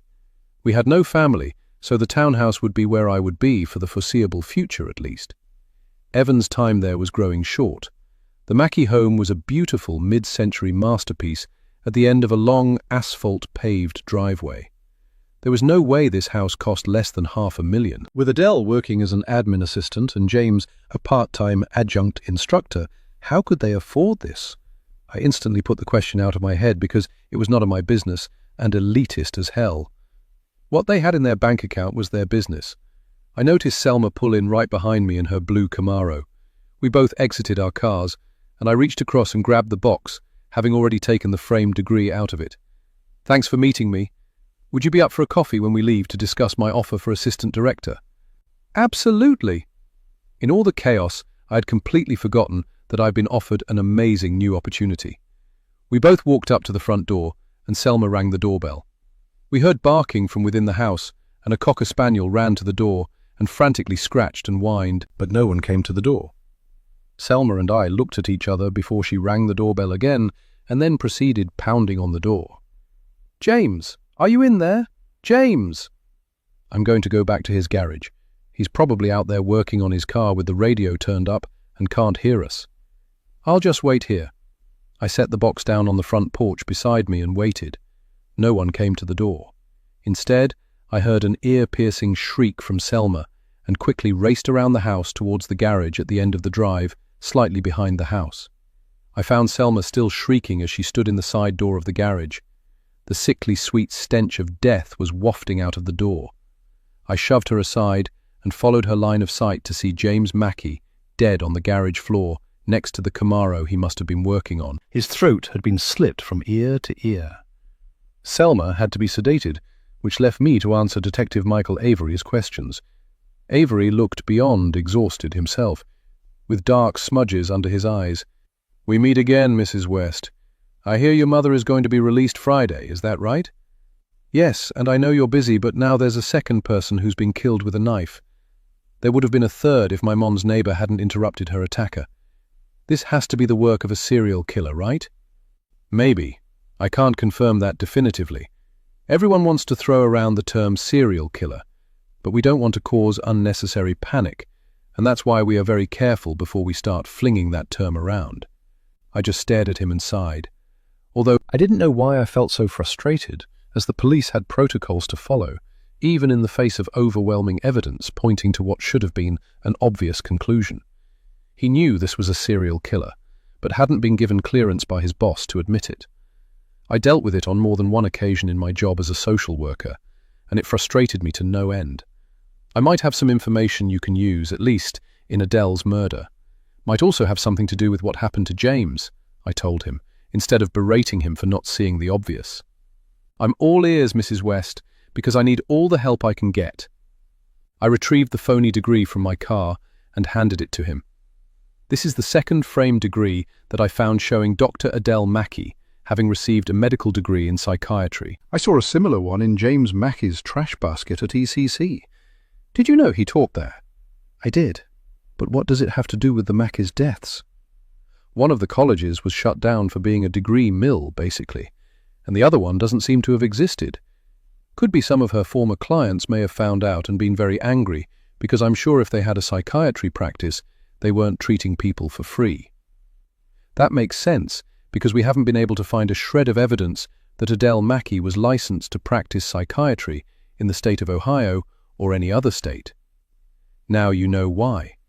I was still holding out the degree to him until he finally took it and tucked it under his arm. Thank you, Mrs. West. If you've already given your statement to one of my officers, you're free to go until we have further questions. What about Simone Riley? I called out after him as he started to walk away. What about her? Well, have there been any sightings of her? I trailed behind him as he continued walking away from me. Not to my knowledge. Now, if you'll excuse me. I watched him lift the crime scene tape that had been erected across the driveway and head back to the garage, then realized I'd completely forgotten to show him the photo Dana had left me. Selma was in no state to drive herself home. She stared mutely out the window the entire drive to her house. She'd insisted on taking the Mackey's dog Juniper home with her, and the dog lay across my back seat looking sad and confused by her changed circumstances. If she hadn't been drinking from the toilet and managed to tear open a bag of dog food in the pantry, she'd have been close to death herself. I can stay with you for a while, Selma. Thanks, Ava. I'm fine. It's just such a shock. I've been calling him for days and he was dead the whole time. Who could have done this? Probably the same person who killed Adele. How long have you known Adele? She was my first hire as director for Haver House, and we've been open for about 4 months. So not long. You know, I almost didn't hire her. Really? My ears instantly perked up. Why? She interviewed well, blew all the other candidates out of the water, but I was never able to verify any of her professional references. The phone numbers she listed were disconnected, and none of the messages I'd left on the numbers that were working were ever returned. We were about to open, and I didn't have time to do another round of interviews and just trusted she would work out. And she did. She was amazing at her job until I found out she was stealing from the accounts. I think James was helping her. What? Selma's head whipped around and her eyes widened in shock. I told her about the used air conditioning units having come from Elmhurst Community College, where James worked, and could tell she didn't want to believe it. Was anything about them real? She asked with a sigh. I don't think so, and I think they paid for their secrets and lies with their lives. After I dropped Selma off, I went straight to my mom's so I could grab her some clean clothes to come home in. I purposefully went through the garage, ignoring the crime scene tape blocking off the front door, as well as the bloodstains on her front stoop. But I couldn't ignore the bloodstains that were still left behind in her foyer and felt my stomach roil. I grabbed a bucket, a mop, and cleaning supplies from under her kitchen sink and got busy scrubbing up the dried blood. When I was done, I took a bucket of soapy water and poured it over the bloodstains on her front stoop, and then took the hose to spray away the remaining blood. I wasn't sure if it was the sight of all the blood, the smell of the bleach from the cleaning supplies, the stress, or the fact that I hadn't eaten anything but a banana since early that morning. But once I straightened up after putting the cleaning supplies back under the sink, a wave of nausea hit me hard, and I had to run to the powder room in the foyer, barely making it before heaving my guts up. Afterward, I gargled and splashed cold water on my face before heading up the stairs to pack my mom some clothes. Within 10 minutes, I'd gathered toiletries, underwear, shoes, and an outfit for my mom to wear home. I searched her closet for something to put it all in and found her work travel suitcase. It was way too big, so I went in search of an overnight bag. I ended up having to pull a stepladder from the hall closet to search the upper shelves of her closet, which were filled with purses and shoe boxes. Not finding what I was looking for, I got off the stepladder and then searched the back of the closet, only to find a lone cardboard box with what looked like canvas tote bags folded up and sitting on top. I soon discovered half the box was filled with old files and brochures. Annoyed and overheated from being in the hot closet, I pulled the box out to search it more thoroughly. Underneath the folded tote bags, the box was filled with glossy brochures with a smiling couple on the front. It was James and Adele Mackey. Only their names in these brochures were Jonathan and Annette Mosby. They were standing outside a house that wasn't the one they lived in, a small brick ranch near a wooded area I didn't recognize. I flipped through it and found out it was a drug treatment program called Infinity's Children. The glossy brochure, which was the equivalent of a magazine, showed pictures of the people in the program, with most of them teenagers and young adults. There were a few older adults, but not many. Annette was listed as a lead psychiatrist, who supposedly had spent more than a decade counseling individuals suffering from all kinds of addictions, from gambling to shopping to drug and alcohol addiction. Meanwhile, her husband Jonathan was listed as the program's director and also a licensed psychiatrist. It wasn't until I was almost at the end that I finally understood what Dana had been trying to tell me when she left me that photo. The same photo was in this brochure, and I could clearly see all of the people in the picture. The man I knew as James Mackey was in the center with his arms around what I thought at the time were two teenage boys. The one on his right was a young white man, who I now recognized as Josh Turner, but the other person on the left-hand side I'd been mistaken about. It wasn't a young black man like I had originally thought. It was a young black woman with short, natural hair. It was Simone Riley, also known as Dana Shields.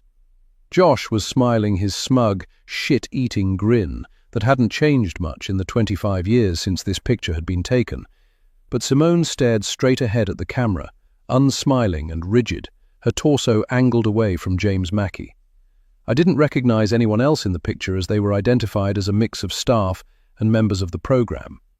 One of the people identified was a young blonde woman named Crystal Barnes, who must have been Vivian Barnes's daughter.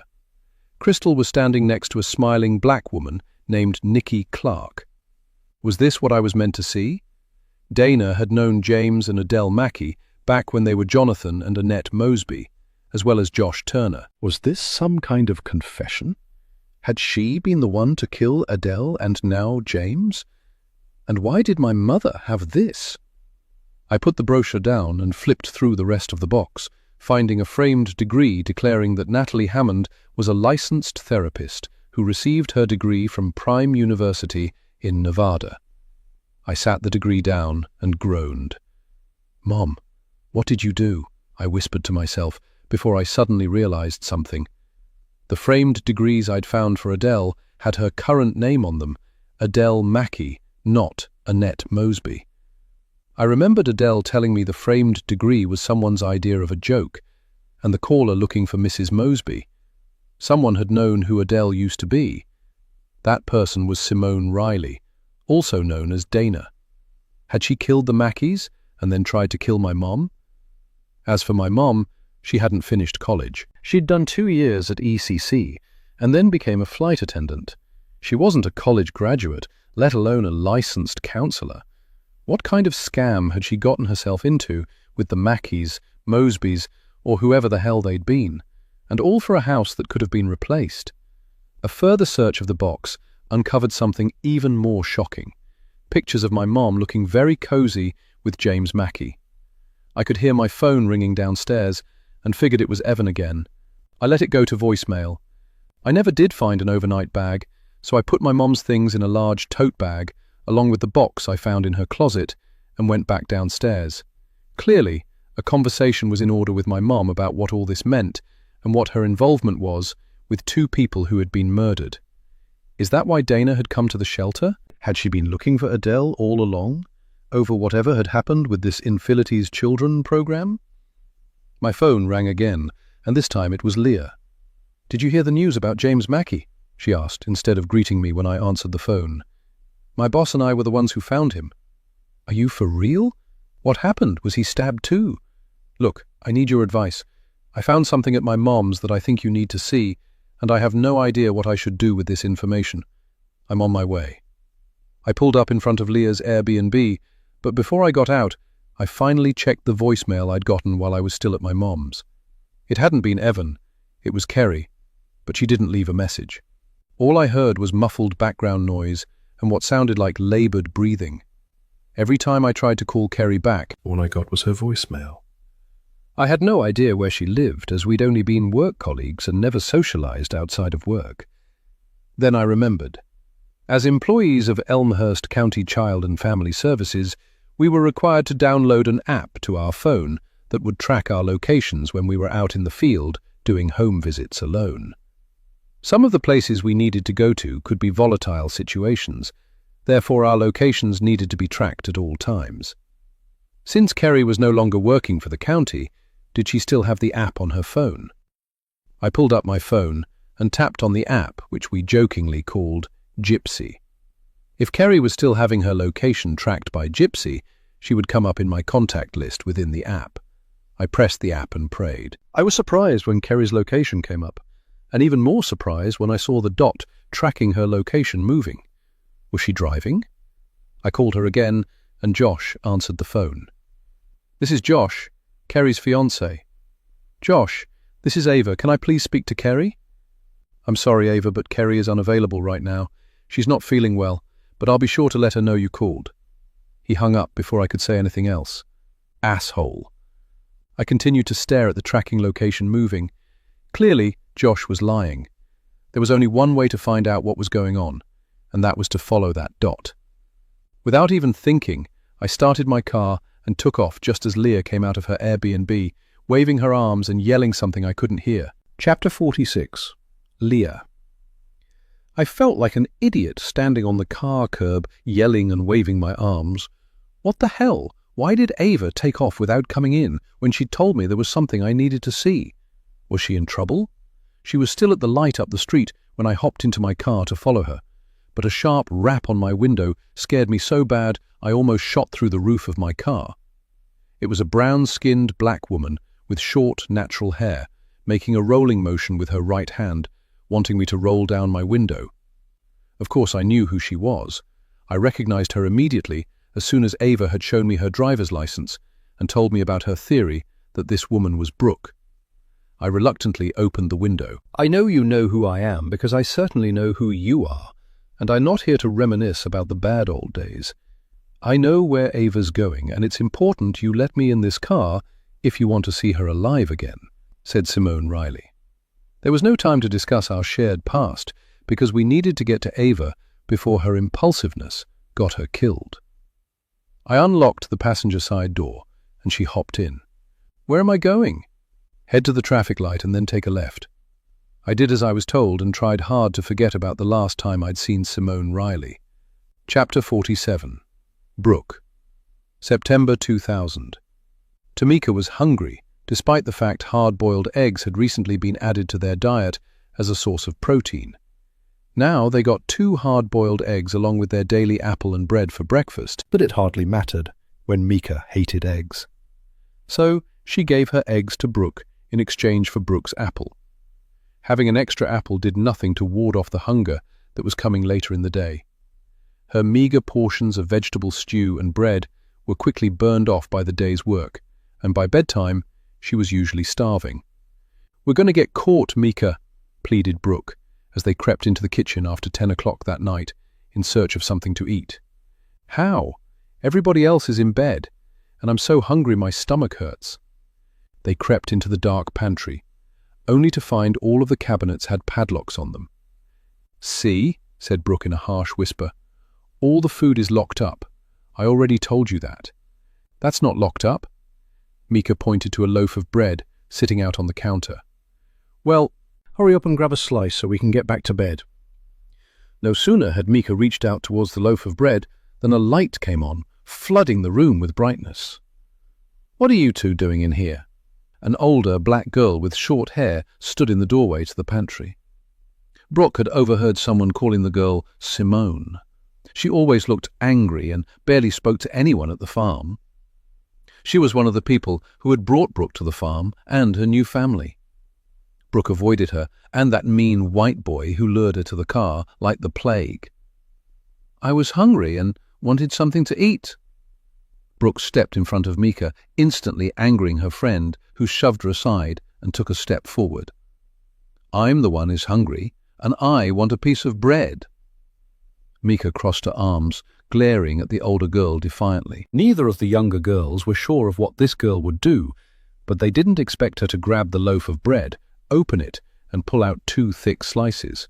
She handed a slice to Brooke and a slice to Mika, who instantly snatched it out of her hand and shoved half the slice into her mouth. "What's going on in here?"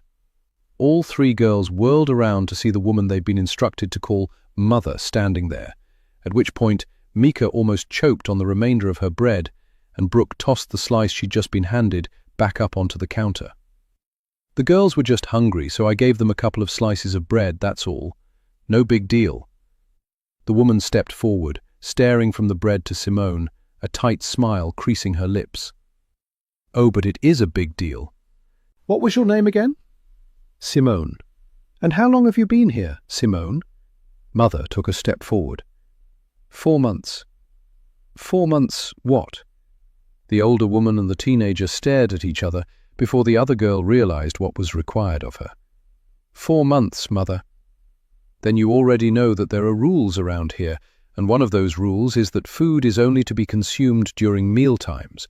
Part of your treatment here is that your meals be strictly regulated. If you're sneaking food, that means you're stealing from us, and we do not allow stealing here. It's just a couple of pieces of bread for 2 hungry little kids. What's the big flipping deal? The big deal is you are quite undisciplined and ungrateful, and this is the kind of attitude that landed you here in the first place. It's fueling all of your poor decisions and addictions. This is the kind of behavior that you were sent here for us to stamp out of you, and stamp it out of you we will. What are you talking about? Do I need to remind you of the waiver that you signed in order to be allowed into this treatment program? You had no money to pay and agreed to come here to work off the expense of your treatment. What if I change my mind and want out of this whack-ass program? I've been here 4 months and have never gotten any treatment. All any of us do is work. You don't even know my name, and I'm not calling you Mother anymore. I have a mother, and it's not my fault you can't have kids. Brooke and Mika thought Mother might explode. Her face got very red. Then she smiled and walked up to Simone, who took an involuntary step backwards. "You'll be let out just as soon as you fulfill your financial responsibility, and not a minute before. Until then, you need to learn some manners." Mother stepped over to the phone on the wall and picked it up, whispering something into it, while Brooke and Tamika clung to each other in fear. When Mother turned her attention towards them, Brooke felt the warm sensation of urine trickling down her bare legs, and she looked down at the puddle on the floor in horror before bursting into tears. Even though Simone didn't know what Mother was capable of, Brooke did. "You two get the cleaning supplies and scrub the entire kitchen floor and then go to bed. And you won't have to worry about having any breakfast tomorrow, since you're so ungrateful for the food that you got today." The girls rushed off to do as they were told when 2 security guards showed up, each grabbing one of Simone's arms. "Get off me! What the hell are you doing? It was just a couple of slices of bread. Are you insane?" Brooke looked back in time to see Simone being dragged from the room, kicking and screaming. As soon as they were out of the room, both girls dropped their sponges and ran to the window as Simone was dragged to the discipline shed, followed by Mother, who had something long and thin that ended in a wheel shape in her hand. All 4 of them entered the discipline shed.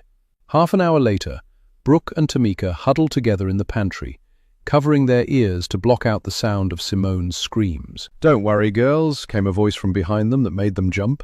It was that creepy white boy they called Joshy, the one who brought Brooke to the farm. "When she comes out of that shed, she'll be a new person." His smile scared them more than Simone's screams. Chapter 48. Ava. 10 minutes into my drive out into the county, Kerry's dot stopped moving. As I turned down the narrow dirt road in the direction of the dot, I recognized the name on the signs I passed that pointed further down the road. It was Infinity Farm. I realized the narrow dirt road I was now on was the back of Infinity Farm's property, judging by the abundance of no trespassing signs. I had no idea how big this farm was. I couldn't even see the main farmhouse from the road I was on. What were they doing out here? The road was covered in deep potholes and ruts, and getting more difficult. My car didn't have four-wheel drive. So I parked along the side of the road and got out to walk the last half-mile to where Kerry's location was marked on the map on my app. Before long, I arrived at a clearing and saw Kerry's red Honda CR-V parked near the road. 50 feet away, I could make out a man digging a hole, but it was what lay next to the hole he was digging that made me rush forward as a scream tore from my throat. A pale, thin woman lay unmoving on a dark-coloured tarp on the ground, dressed only in a dirty white t-shirt and panties. Her limp red hair obscured her face. "Kerry!" I was just about to reach the tarp when something whizzed past my face, followed by searing pain that sent me sprawling on my arse and clutching my forehead. Josh Turner, sweating and panting from his exertions from digging the hole, had swung the shovel at me when he'd seen me rushing towards Kerry, and cut my forehead. "Sorry, but I hope you're not here for a family reunion. That bastard you're married to is not my brother, and you're not my sister-in-law." "Like I'd want to be connected to a spineless nutjob like you," I screamed, as warm blood flowed through my fingers and panic gripped my chest. He started to swing the shovel at me again. I held out my hands to shield myself, but the blow never came. The woman I'd known as Dana was holding my husband's gun to Josh's temple. About 10 feet behind her was Leah Quinn. "Easy there, Joshy. You don't want to do that. Drop the shovel or I'll blow your head off. And since we go way back..." "You already know what I'm capable of." "You wouldn't dare." Josh Turner's jaw was so rigid with anger it sounded like he was hissing. Dana's swift blow to the back of his head with the gun caused him to cry out in pain and drove him to his knees. "You never learned your lesson, did you, Joshy? That's why you were always in the discipline shed. I only needed one trip, but you were a repeat visitor. Go ahead and admit it. You liked it when Mother used the brand on you, didn't you? You believed all her bullshit about symbols giving us the ability to transform." Mother. Was she talking about Adele? Instead of waiting for Josh's response, Dana reached out and grabbed the back of Josh's thin, blue t-shirt and yanked hard, tearing his shirt and exposing at least a dozen raised round brands on his back. Some were Dharma wheels, But there were others I didn't recognize. I let out a gasp. Oddly enough, Leah, who had walked over to my side and was pressing a napkin to my forehead, was unfazed. She stared at Josh with undisguised loathing, and that's when I realized she knew Josh Turner. But how? Josh twisted away from Dana and quickly got to his feet, lunging for the shovel before Dana fired a bullet at the ground between him and the shovel. He jerked to a stop and turned back to Dana, his eyes blazing with hatred. "You act like I'm some kind of a monster when you're the same as me. Did you tell her you and me were the ones who took that Peters girl? I was just supposed to be delivering herbs to that old lady's shop when you tagged along and dragged poor Mika with you. You said you had to give Brooke a message from her father." "I had no idea you were going to snatch her and then pull a gun on me to make me drive back to the farm," Dana spat out in a low, menacing voice. "But it ain't no fun when the rabbit's got the gun, is it? That kid was being corrupted by her mother and that weed-smoking brother of hers. Mother was just trying to save her and show her a better way. She needed a discipline of the farm. She didn't want her turning to drugs like her dad had. I'd have done the same thing if she were my daughter, and if it was so horrible, why didn't Nate take her back home?" "You mean like your parents did to you? Their alcoholic teenage son who was out of control. They sent you out here because they didn't know what else to do. Told you it was an addiction program when it was nothing but a work camp for con artists who needed free labor, and you were stupid enough to buy into all the crap your parents and the Mosbys fed you." I was suddenly lightheaded and wanted to throw up. All this time I thought strangers had taken Brooke, but the father she'd been told was dead knew where she was all along. Her own flesh and blood had betrayed her. I wanted to scream and rage on her behalf.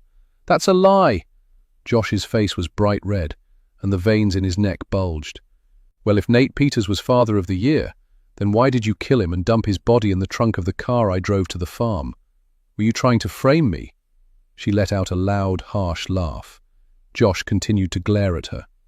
"He breezed back into town a month ago needing a job and a place to lay low. I hired him to guard the farm. There's only one working camera on his whole property, and it picked you when you showed up with that car. I came out here to see what was going on, and found him rummaging through the trunk, looking for stuff to sell because he'd fallen off the wagon and was using again. He needed to be punished. I shoved him into the trunk. I came back 2 hours later to let him out, and he was already dead. Try again, you lying arsehole. I was squatting in the shed, the discipline shed at that. How's that for irony? I had no place else to go because I couldn't stay at Haver House after I found out good old Mother Mosby was working there. I never saw anyone else here. That's why I came, because I knew it was abandoned. Then one night you showed up here, Joshy, and you weren't alone, were you? I got scared and left the car behind because it was out of gas and booked it." "Wait." Leah looked from Josh to Dana as astonishment widened her eyes. "Nate Peters was the body they found in the barn?" Kerry groaned and her eyes began to flutter. I pushed Leah's hand away and knelt by Kerry's side, gently pushing the hair from her bruised face. "You get away from her. She's still my fiancée." Before he could reach me, Dana once again struck him with the gun. "What did you do to her?" I screamed at him. "Nothing she didn't want me to do. She told me she wanted to transform and be the woman I wanted her to be, the woman I knew she could be without her addiction to food. All I did was show her the way." Kerry chose that exact moment to open her eyes wide. My body was shielding her from view. I was the only one who knew she was conscious and saw her slight shake of the head, letting me know not to react. She quickly closed her eyes again, and I turned back to Josh and the others. "You're the one who killed the Mackeys and tried to kill my mom." I lunged at him, but Leah grabbed me by the arm and pulled me back. I jerked out of her grasp and whirled to face her. "And you know both of them, don't you?" "How?" Indecision flitted across Leah's face, and she instantly looked over at Dana, who stepped forward. "She knows us because we're all victims of this place, and of the Mackeys back when they were the Mosbys. They were con artists, masquerading as therapists for people desperate to cure their addictions. But there were 2 levels of treatment. The wealthy clients who could afford it were treated in a nice home they rented in town, while those of us who were just as broke as we were desperate were sent here to work on the farm in exchange for our treatment. Only there was no treatment, was there, Joshy? Just back-breaking work planting and harvesting herbs sun-up to sundown for that old lady who owned the farm. No treatment and no escape and hardly any food, but there was plenty of punishment." "They were geniuses," insisted Josh. "I never touched another drop of alcohol once I completed their treatment. I even started my own practice." "You're just as cruel and pathetic as they were." Dana let out a harsh laugh. "Wait a minute." I turned to Leah, staring at her like I was seeing her for the very first time as Dana's words finally sank in. Leah had been here too. I stepped towards Leah. "You aren't—" I couldn't finish as a lump formed in my throat and tears blurred my eyes. "Are you—" I reached a hand to Leah, and she gently took it and shook her head. "No, Ava, I'm not Brooke. I'm so sorry, but I—" She never got to finish what she was about to say because Josh tackled Dana to the ground and the gun went flying. He began to pummel her with his fists and had already bloodied her nose. We ran to her aid when a voice rang out. "Stop it, Josh!" Kerry was on her feet and had grabbed the gun. She pointed it at Josh. She was unsteady and almost fell, but managed to hold on to the gun. "Kerry, honey, give me the gun." Josh straightened and took a step towards her. She stumbled back. "Give me the gun, sweetie. That's not a toy." "My grandma owned this farm. It's been in our family for generations. Everyone who ran the farm and grew the herbs was given a share in the profits of Helen Kay's herbals. She shipped all over the world." "What?" she began, and then swayed on her feet again briefly before regaining her balance. "Are you all talking about? What was going on out here that you think my grandma was a part of?" She looked around wildly at all of us, swinging the gun in an arc. "Your grandma didn't do anything wrong." Dana had gotten her feet. The blood from her nose had dripped down onto her shirt, making her a bloody mess. She took a few steps towards Kerry, who swung the gun in her direction, stopping Dana in her tracks. "Your grandma never came to the farm the entire time I was living here. They purposefully kept her away. She'd call up and let us know what she needed for her remedies, and I was always the one they made pick the herbs and deliver to her shop. Sometimes I would stay and help her pack the orders and then drop them off at the post office. She was the sweetest woman and would always give me homemade peppermint drops. The Mosbys took advantage of her kindness and turned this farm into a hellhole. She had no idea what they were doing out here." "So, is that why Adele introduced you to Kerry?" I said to Josh, who gave me a look so venomous I almost flinched. "This land is worth a lot of money, isn't it? Adele told me she and James came back here because some land they owned had grown in value, but they didn't own it. Not yet, anyway." Josh didn't answer and continued to glare at me. "Oh my God." A sob tore out of Kerry. "Is that true? You just wanted this farm?" "It wasn't my fault," he screamed. "The Mosbys found out old Helen Kay died and how much this land had grown in value. They came back to town with new names and threatened to tell the police I took the Peters girl. They were dead, broke, and desperate. They said if I didn't marry Kerry and kill her to get this land for them, they'd go to the police. All I ever did was love you, and you were going to kill me?" She let out an anguished cry, and the arm holding the gun fell to her side. "I love you too. I never meant to hurt you, but you made me so angry when you wouldn't listen to me and kept bringing up that damned prenup. I was looking at spending the rest of my life in prison if I didn't get this farm." Josh took a step towards her. "So it was her or you, and you picked you," I said, twisting the knife. "Shut up," he screamed, as he took another step towards Kerry. "You love me." Kerry took a step back and pointed the gun at him again, stopping him in his tracks. "You love me, but you were going to kill me?" "No, I wasn't." "Then who's that hole for, Joshy? Because now that your supposed blackmailers are dead, you need to get rid of any connection you had to this farm, including her." Dana had walked over to stand next to me, but Josh ignored her to focus on Kerry. "Hun, you got sick from that diet I put you on, and I just came out here because I knew there was probably something growing out here that could help you. Just put down the gun, Kerry, and we can talk about it."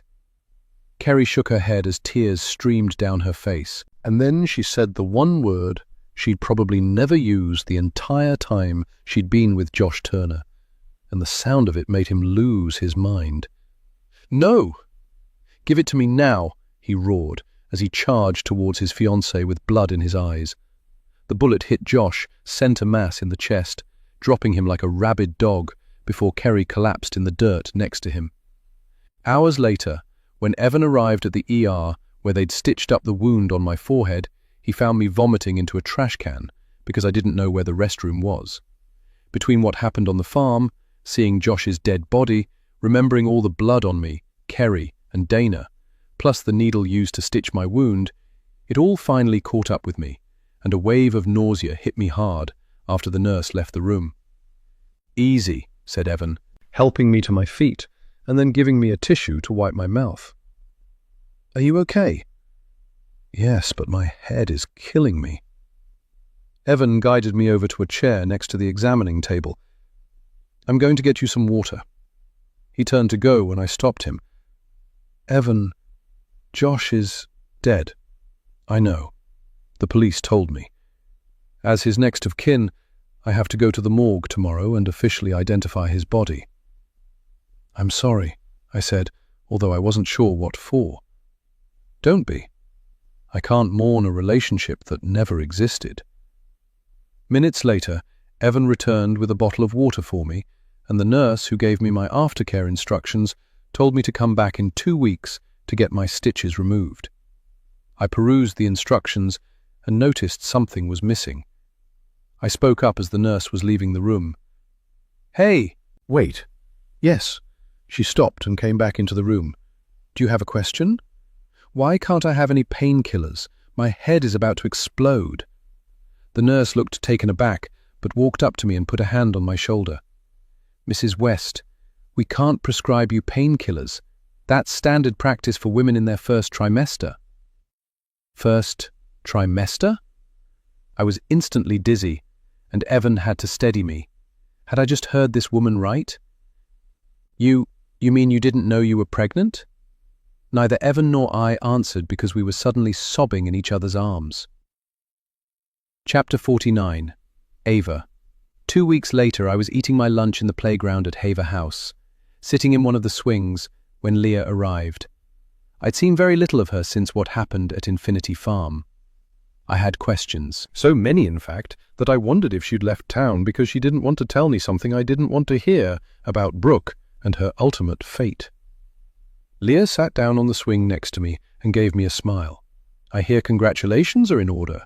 How far along are you?" 6 weeks, and the morning sickness is kicking my ass." She laughed. Of all the things that had happened to me in the last few weeks, being pregnant was the plot twist I never saw coming. Evan was still living at the townhouse in the basement, and we were in marriage counseling. I honestly didn't know what the future held for us, but if nothing else, we were committed to being the best parents we could be, whether we remained married or not. I heard Kerry's on the mend. She is physically, but it'll take a while for her to heal mentally and emotionally. She came in today for a few hours, if you want to go say hello. I was relieved to hear she won't face any charges for Josh's death. Her being charged for his death would have been a bigger tragedy than her killing him. It was self-defense, and she saved all our lives that night. Leah nodded in agreement. "And your mom?" "She's getting better. She's back at home and trying to put all this behind her. And thanks for not telling the police about her connection to Infinity Farm." My mom had been lucky. Her connection to the Mosby's/Mackey's bogus addiction treatment only went as far as her applying to be treated for her alcoholism. But she freaked out when they branded her, telling her it would help with her transformation. James Mackey was interested in her and offered her a job. Once she'd seen the phony degree he'd purchased for her, she quickly resigned and had never appeared in any of their brochures. But that left her with no income to pay the mortgage, so she borrowed from local drug dealers. I'll never know if she knew Brooke was at Infinity Farm. I'm choosing to believe she didn't, and since my mom and I look alike, it was easy to convince the police that it was me, Josh Turner, had been after the night he attacked Mom, because he thought I was encouraging Kerry to leave him and got my mom by mistake. Me, Kerry, Leah and Dana had told the police Josh had confessed to kidnapping Brooke and killing James and Adele because they were blackmailing him. When I thought about it, he'd never actually admitted to killing anyone, but he was a nasty piece of work and had the biggest motive. So, who else could have done it? The police closed James and Adele's murder investigation. Since Brooke's body was never found, her case was still open. "I never once saw your mom at the farm. Her secret is safe with me." "Thank you." "And Dana?" she asked. "I haven't seen her. She disappeared from the hospital where they treated us that night. I never got to tell her that none of us told the police she was involved in Brooke's abduction. I just hope she finally finds some peace." Neither of us said anything for a few minutes, as I tried to decide which of the million questions swirling around in my head I wanted answers to first. "Who are you, Leah? How did you end up at Infinity Farm? Were you really doing a documentary on Brooke?" She paused for a moment before giving me a sad smile. "There's plenty of time for you to hear my story. So, why don't you go ahead and ask what you really want to know?" I'd been too afraid to ask what I really wanted to know, too afraid I'd be devastated. Leah seemed to sense this and took my hand. "She's alive." My head whipped around so fast and my eyes got so big, Leah burst out laughing.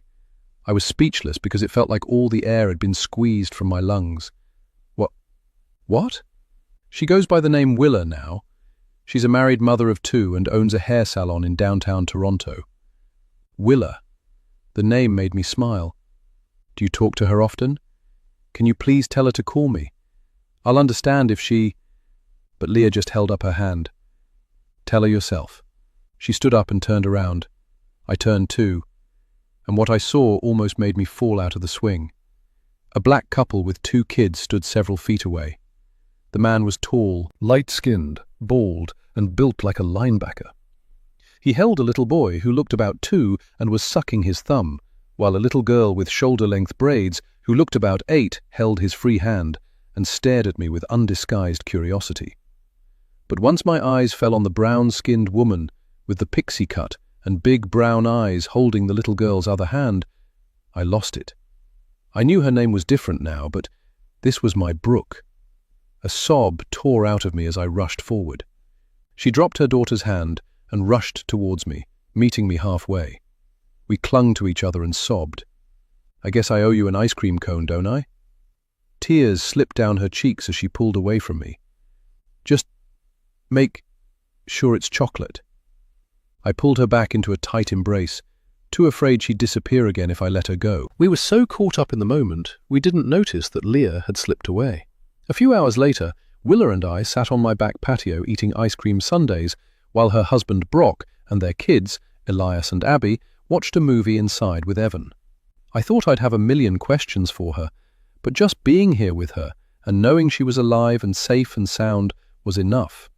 I kept staring at her like she was going to disappear again, and there was one question I needed to know. Why didn't you guys come back? Why not let everyone know you were alive? Willa's spoon froze halfway to her mouth, and she looked at me and nodded like she'd been waiting for years to answer this question. Then she put her ice cream bowl down on the table next to her to give me her full attention. We didn't come back because we were scared, Ava. When the Mosbys fled Elmhurst after I tried to get help, they took us all to another farm in Indiana. My mom always believed it was really me that had been spotted at that farm and hired a private detective to track the Mosbys to Indiana and then a private security team to extract us. Once we were out and the Mosbys went on the run, my mom traveled back here to Elmhurst to tell the police I was alive. And what happened? Willa let out a breath and shook her head. She quickly found out she couldn't trust the Elmhurst Police Department. We changed our names and fled the country. Why? Because we had no idea where the Mosbys had gone or if they'd come after us, and the Elmhurst PD had a corrupt cop on their payroll. I waited for her to elaborate when another question suddenly popped into my head. And who's we? Who were you rescued with? Just then Abby came bursting out of the house with little Elias toddling after her to tell their mum and Aunt Ava what a good movie we'd missed. I knew my questions would have to wait. Chapter 50. Leah. Detective Michael Avery was surprised to see me when I turned up on his doorstep after leaving Ava and Willa at Haver House.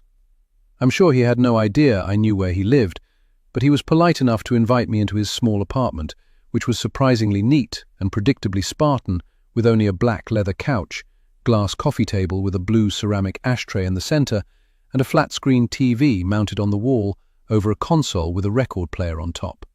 The shelves below were crammed with vinyl records, mostly jazz and old-school hip-hop from what I could see from where I was standing. A beige leather recliner sat on the other side of the coffee table. A small kitchenette took up the opposite side of the room. Although clean, the apartment had a faint odor of cigarettes and onions. "I'm surprised you're still here, Miss Quinn." "Why is that?" I took a seat on the couch, and he sat down in the recliner, where, judging by the cup of coffee sitting in a cup holder on the recliner's arm, he'd been sitting when I rang his doorbell. "I'd have thought you must have gotten all the info you needed for your documentary." "I've actually decided to shelve the documentary on Brooke Peters' abduction.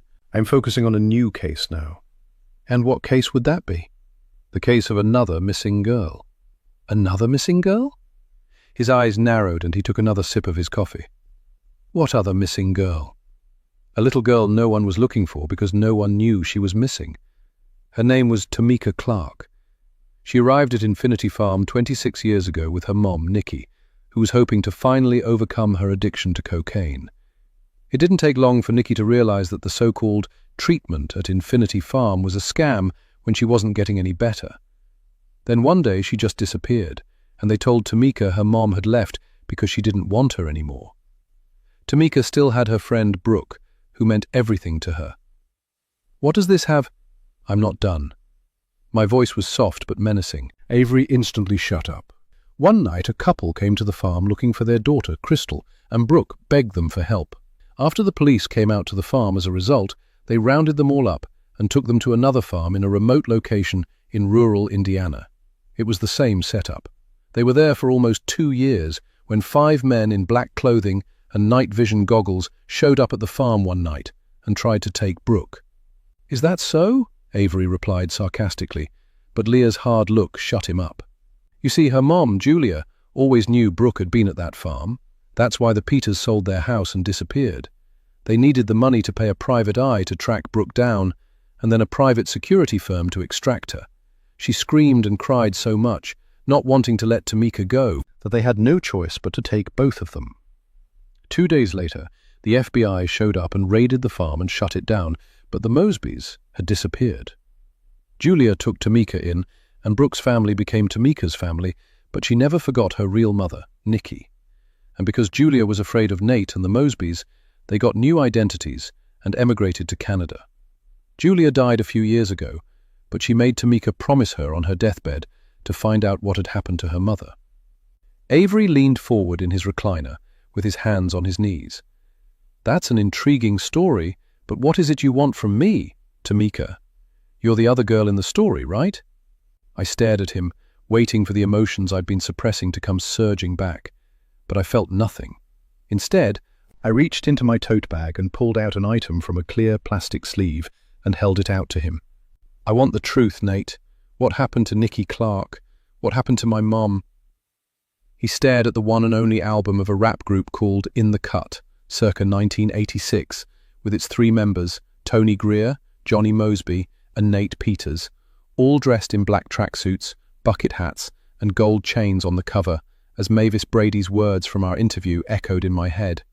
His name is Nathaniel Peters, born and raised right here in Elmhurst, ran off to New York City right out of high school trying to be a rapper, and no one saw him for about 12 years. "Are you recording this?" He nodded towards my tote bag. "You have my word that I'm not." He reluctantly took the album from me, staring at it fondly like it was a long-lost friend. He traced a finger in the dust across the image of his younger self, absently wiping the dust on his pant leg. "Where'd you find this?" It was hard to track down. I finally found it in the basement of an old record shop that was going out of business. But he'd barely heard a word I'd said. "I remember when this came out. We thought we had made it, but the record company had no money to promote it. Radio stations wouldn't play it, and 6 months later, we were dead broke and owed the record company money for the copies that didn't sell, and all of us had a nasty crack addiction.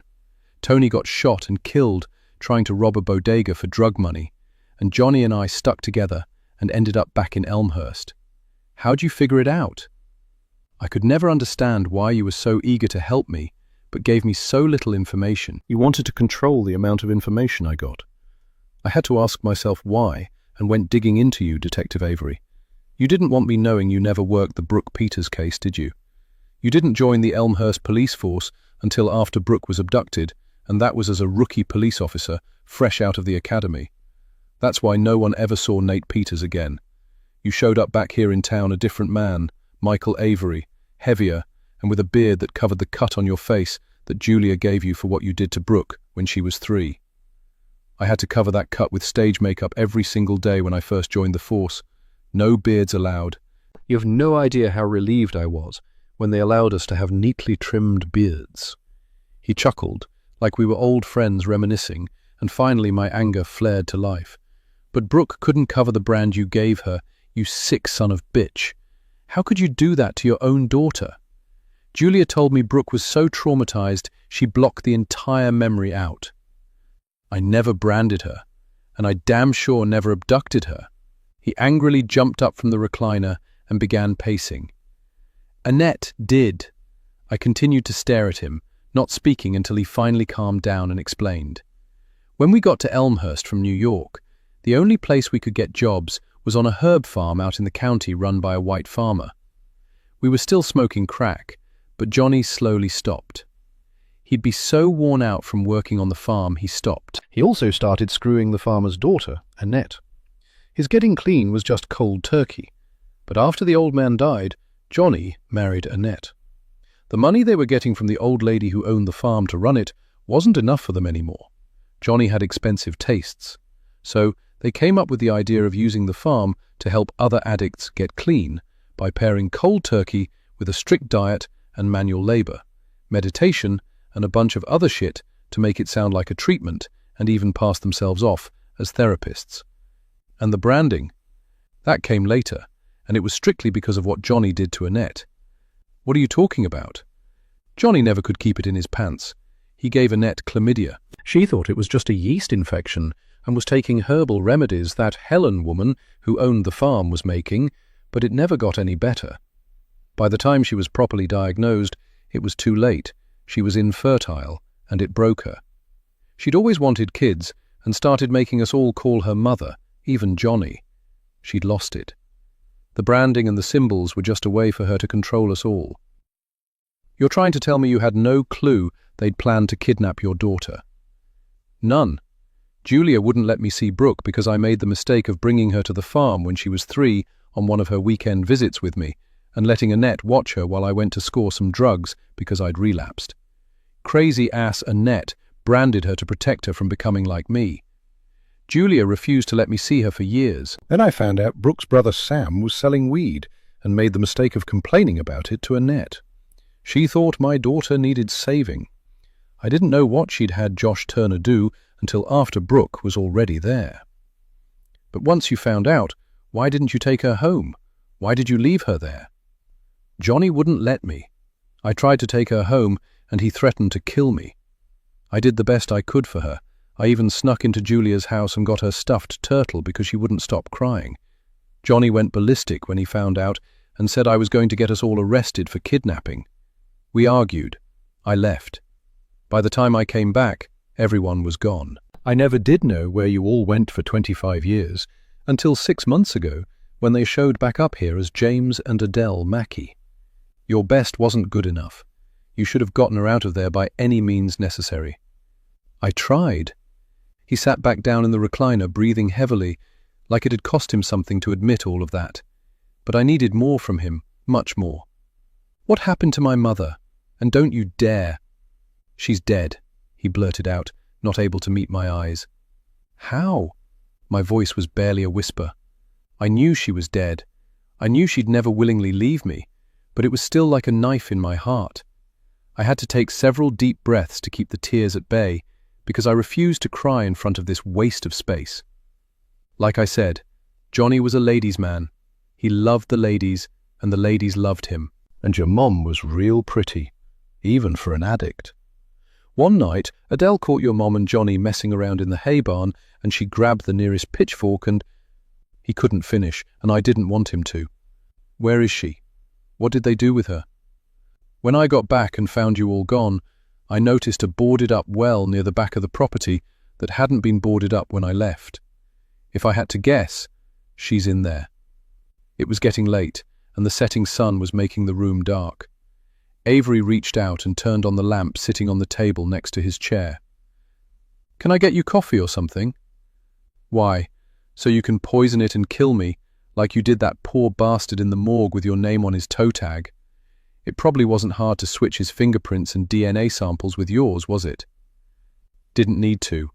Sadly, there was a mix-up, and a funeral home came and got the wrong body and cremated it before it could be fully processed, and the few samples that had been taken from the body went mysteriously missing.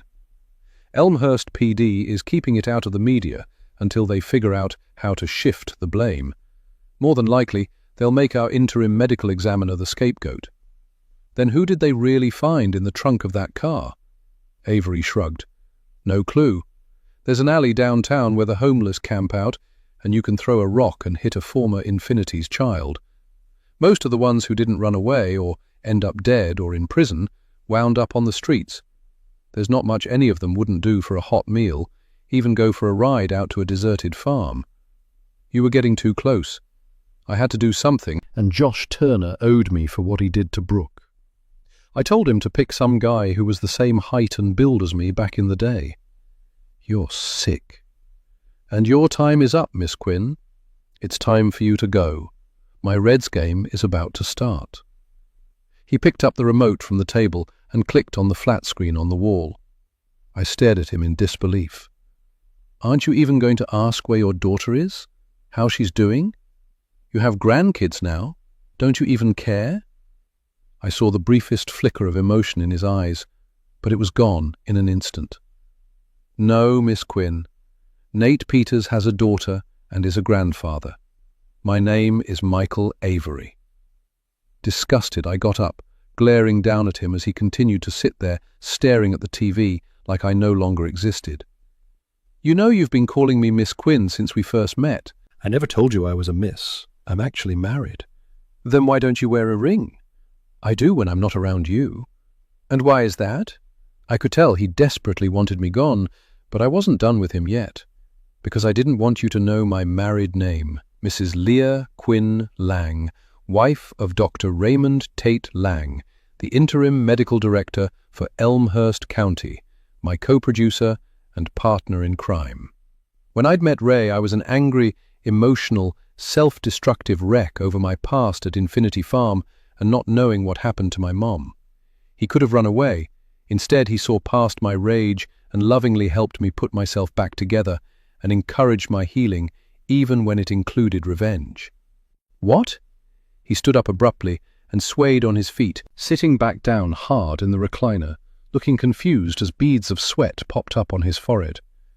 "You, Detective Michael Avery, will have the distinction of being his very last case here, before your new medical examiner starts next week. He'll rule your cause of death a heart attack." "I don't understand. What did you do?" He looked around frantically. "It was the album. That wasn't dust. It was cyanide that seeped into your skin. I'd say you've got about 5 minutes, give or take." I took a pair of plastic gloves out of my tote bag and picked the album up and put it back into the plastic sleeve I brought it in. "But don't worry, I won't let you die alone." Avery lunged forward from the recliner and fell onto the floor. I watched him crawl towards the door, before turning over on his back and clutching his chest as his eyes bulged. I watched his chest rise and fall, and his face contort in pain, like I was watching a bug die. Once he'd stopped breathing, and his eyes stared unblinking at the ceiling, I stepped over him and headed out the door. In the hallway, I took the knife I'd used to kill James and Adele and stabbed Natalie Hammond and put it down the building's garbage chute. James, Adele, and Josh had deserved to die. Natalie had been a grey area. While she wasn't an active participant in what went down at Infinity Farm, she knew the Mosbys were con artists taking advantage of vulnerable, desperate people, and she'd said nothing. In my book, she was guilty by association. I never planned to kill her, but she did deserve punishment. I mused as I left the building to meet my husband so we could retrieve my mother's remains from the well at Infinity Farm. Chapter 51. Simone, 1 month later. Simone had been working double shifts at Phil's diner, and her feet and legs were killing her, but she was grateful because she owed a lot of people money. Henry, the owner, was nice enough to give her her old job back after she'd explained why she took off and who she really was. He'd even told her she could pay him back the money she stole in installments. She had already paid her landlady, Dana, the rent money she'd skipped out on. Dana even told the police she'd let Simone use her car. When the police never came for her over her involvement in Brooke Peters' abduction, she realized neither Ava nor Leah had told them. She knew she needed to thank them in person, but was afraid to face them, especially Ava. But one day she'd find the courage. On the 25th anniversary of Brooklyn Peters' abduction, the Elmhurst Police Department held a press conference to announce that Brooke was alive, and she and her family were living under new identities in another country. They outlined the details of the case and what went down at Infinity Farm with the Mosbys, Mackeys, and Josh Turner. They asked the public to respect Brooke's privacy, as she had no interest in being in the spotlight or sharing her story. Predictably, the media went nuts, but it didn't take long for a new, lurid headline to capture the public's attention and knock Brooke Peters off the front page. Simone was happy for Brooke and hoped she'd be able to forgive her one day and put the nightmare of Infinity Farm behind her for good. Simone had finally gotten her license renewed and was legally able to drive a car again for the first time in what felt like forever. Could things finally be coming together for her? It sure felt like it, but she kept waiting for the other shoe to drop. She thought back to that night months ago when she'd spotted a blast from her past and had taken off running. Now that the dust had settled, she thought back on what she'd actually seen. It had been James Mackey, formerly Johnny Mosby, in the diner that night. And yes, he had noticed her, looking right at her and making her panic. But he hadn't been alone. He'd been with a pretty young woman Simone had never seen. He'd been on date, and she remembered how many times he'd flirted with the women at the farm. Simone realized now that the man who'd featured so heavily in all her nightmares hadn't even recognized her. And why would he? She was no one to him. How ironic was it that his cheating had sent her trailing after him to Elmhurst and helped set in motion the downfall of people who'd caused nothing but pain to everyone who'd encountered them. Even Brooke's shady-ass father, who'd been cosplaying as a cop, was dead. She knew Leah was behind it, but she didn't need to know the details. She'd recognized him when he'd come to the shelter after Adele was murdered. She didn't care how heavy he'd gotten or that he had a beard. She recognized his eyes, flat, hard, and cold like a reptile. It had been the same with Adele. She had no idea the woman who'd forced her to call her mother all those years ago and branded her was now working for the shelter. Adele hadn't recognized her, but Simone knew who she was instantly. The same plain, round face, the same glasses, the same shoulder-length hair, albeit greying. When Ava had seen them arguing downtown, it was because Simone had confronted her about being Annette Mosby, and she flipped out on her, threatening to call the police on Simone for harassment. 2 days later, she was dead, and Simone had been there. She'd followed Adele with the intention of somehow making her admit to what she'd done to her, and couldn't believe it when she'd pulled into the same park she had driven Josh Turner to when he'd abducted Brooke. She found Adele on the ground next to her car, bleeding out but not quite dead. When Simone had knelt down next to her, she'd grabbed the front of her shirt with both her bloody hands, pleading for help. Even if Simone had called 911, it was too late. She'd lost too much blood.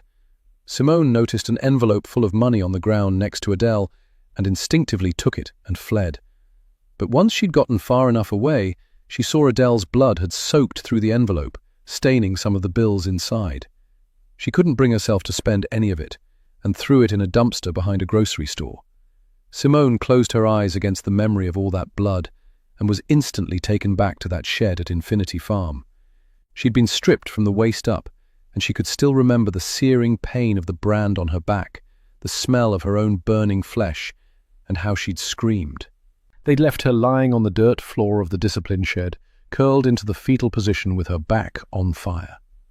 At some point she must have fallen asleep, because she remembered light flooding into the shed and realized someone had opened the shed door. Was it Mother coming back to inflict more pain on her? No, it was 2 little girls, Brooke and Mika. Mika pressed a cup of cold water to her lips, and she drank greedily, spilling most of it, while Brooke covered her with a towel and tucked something soft next to her. Then they were gone. When Simone woke up later, she saw that Brooke had left her stuffed turtle with her. Day turned to night, and by the time she felt brave enough to leave the shed, everyone was gone. She had no idea where they'd gone, but she quickly gathered up what food she could, even finding some money in the process, before they came back and fled.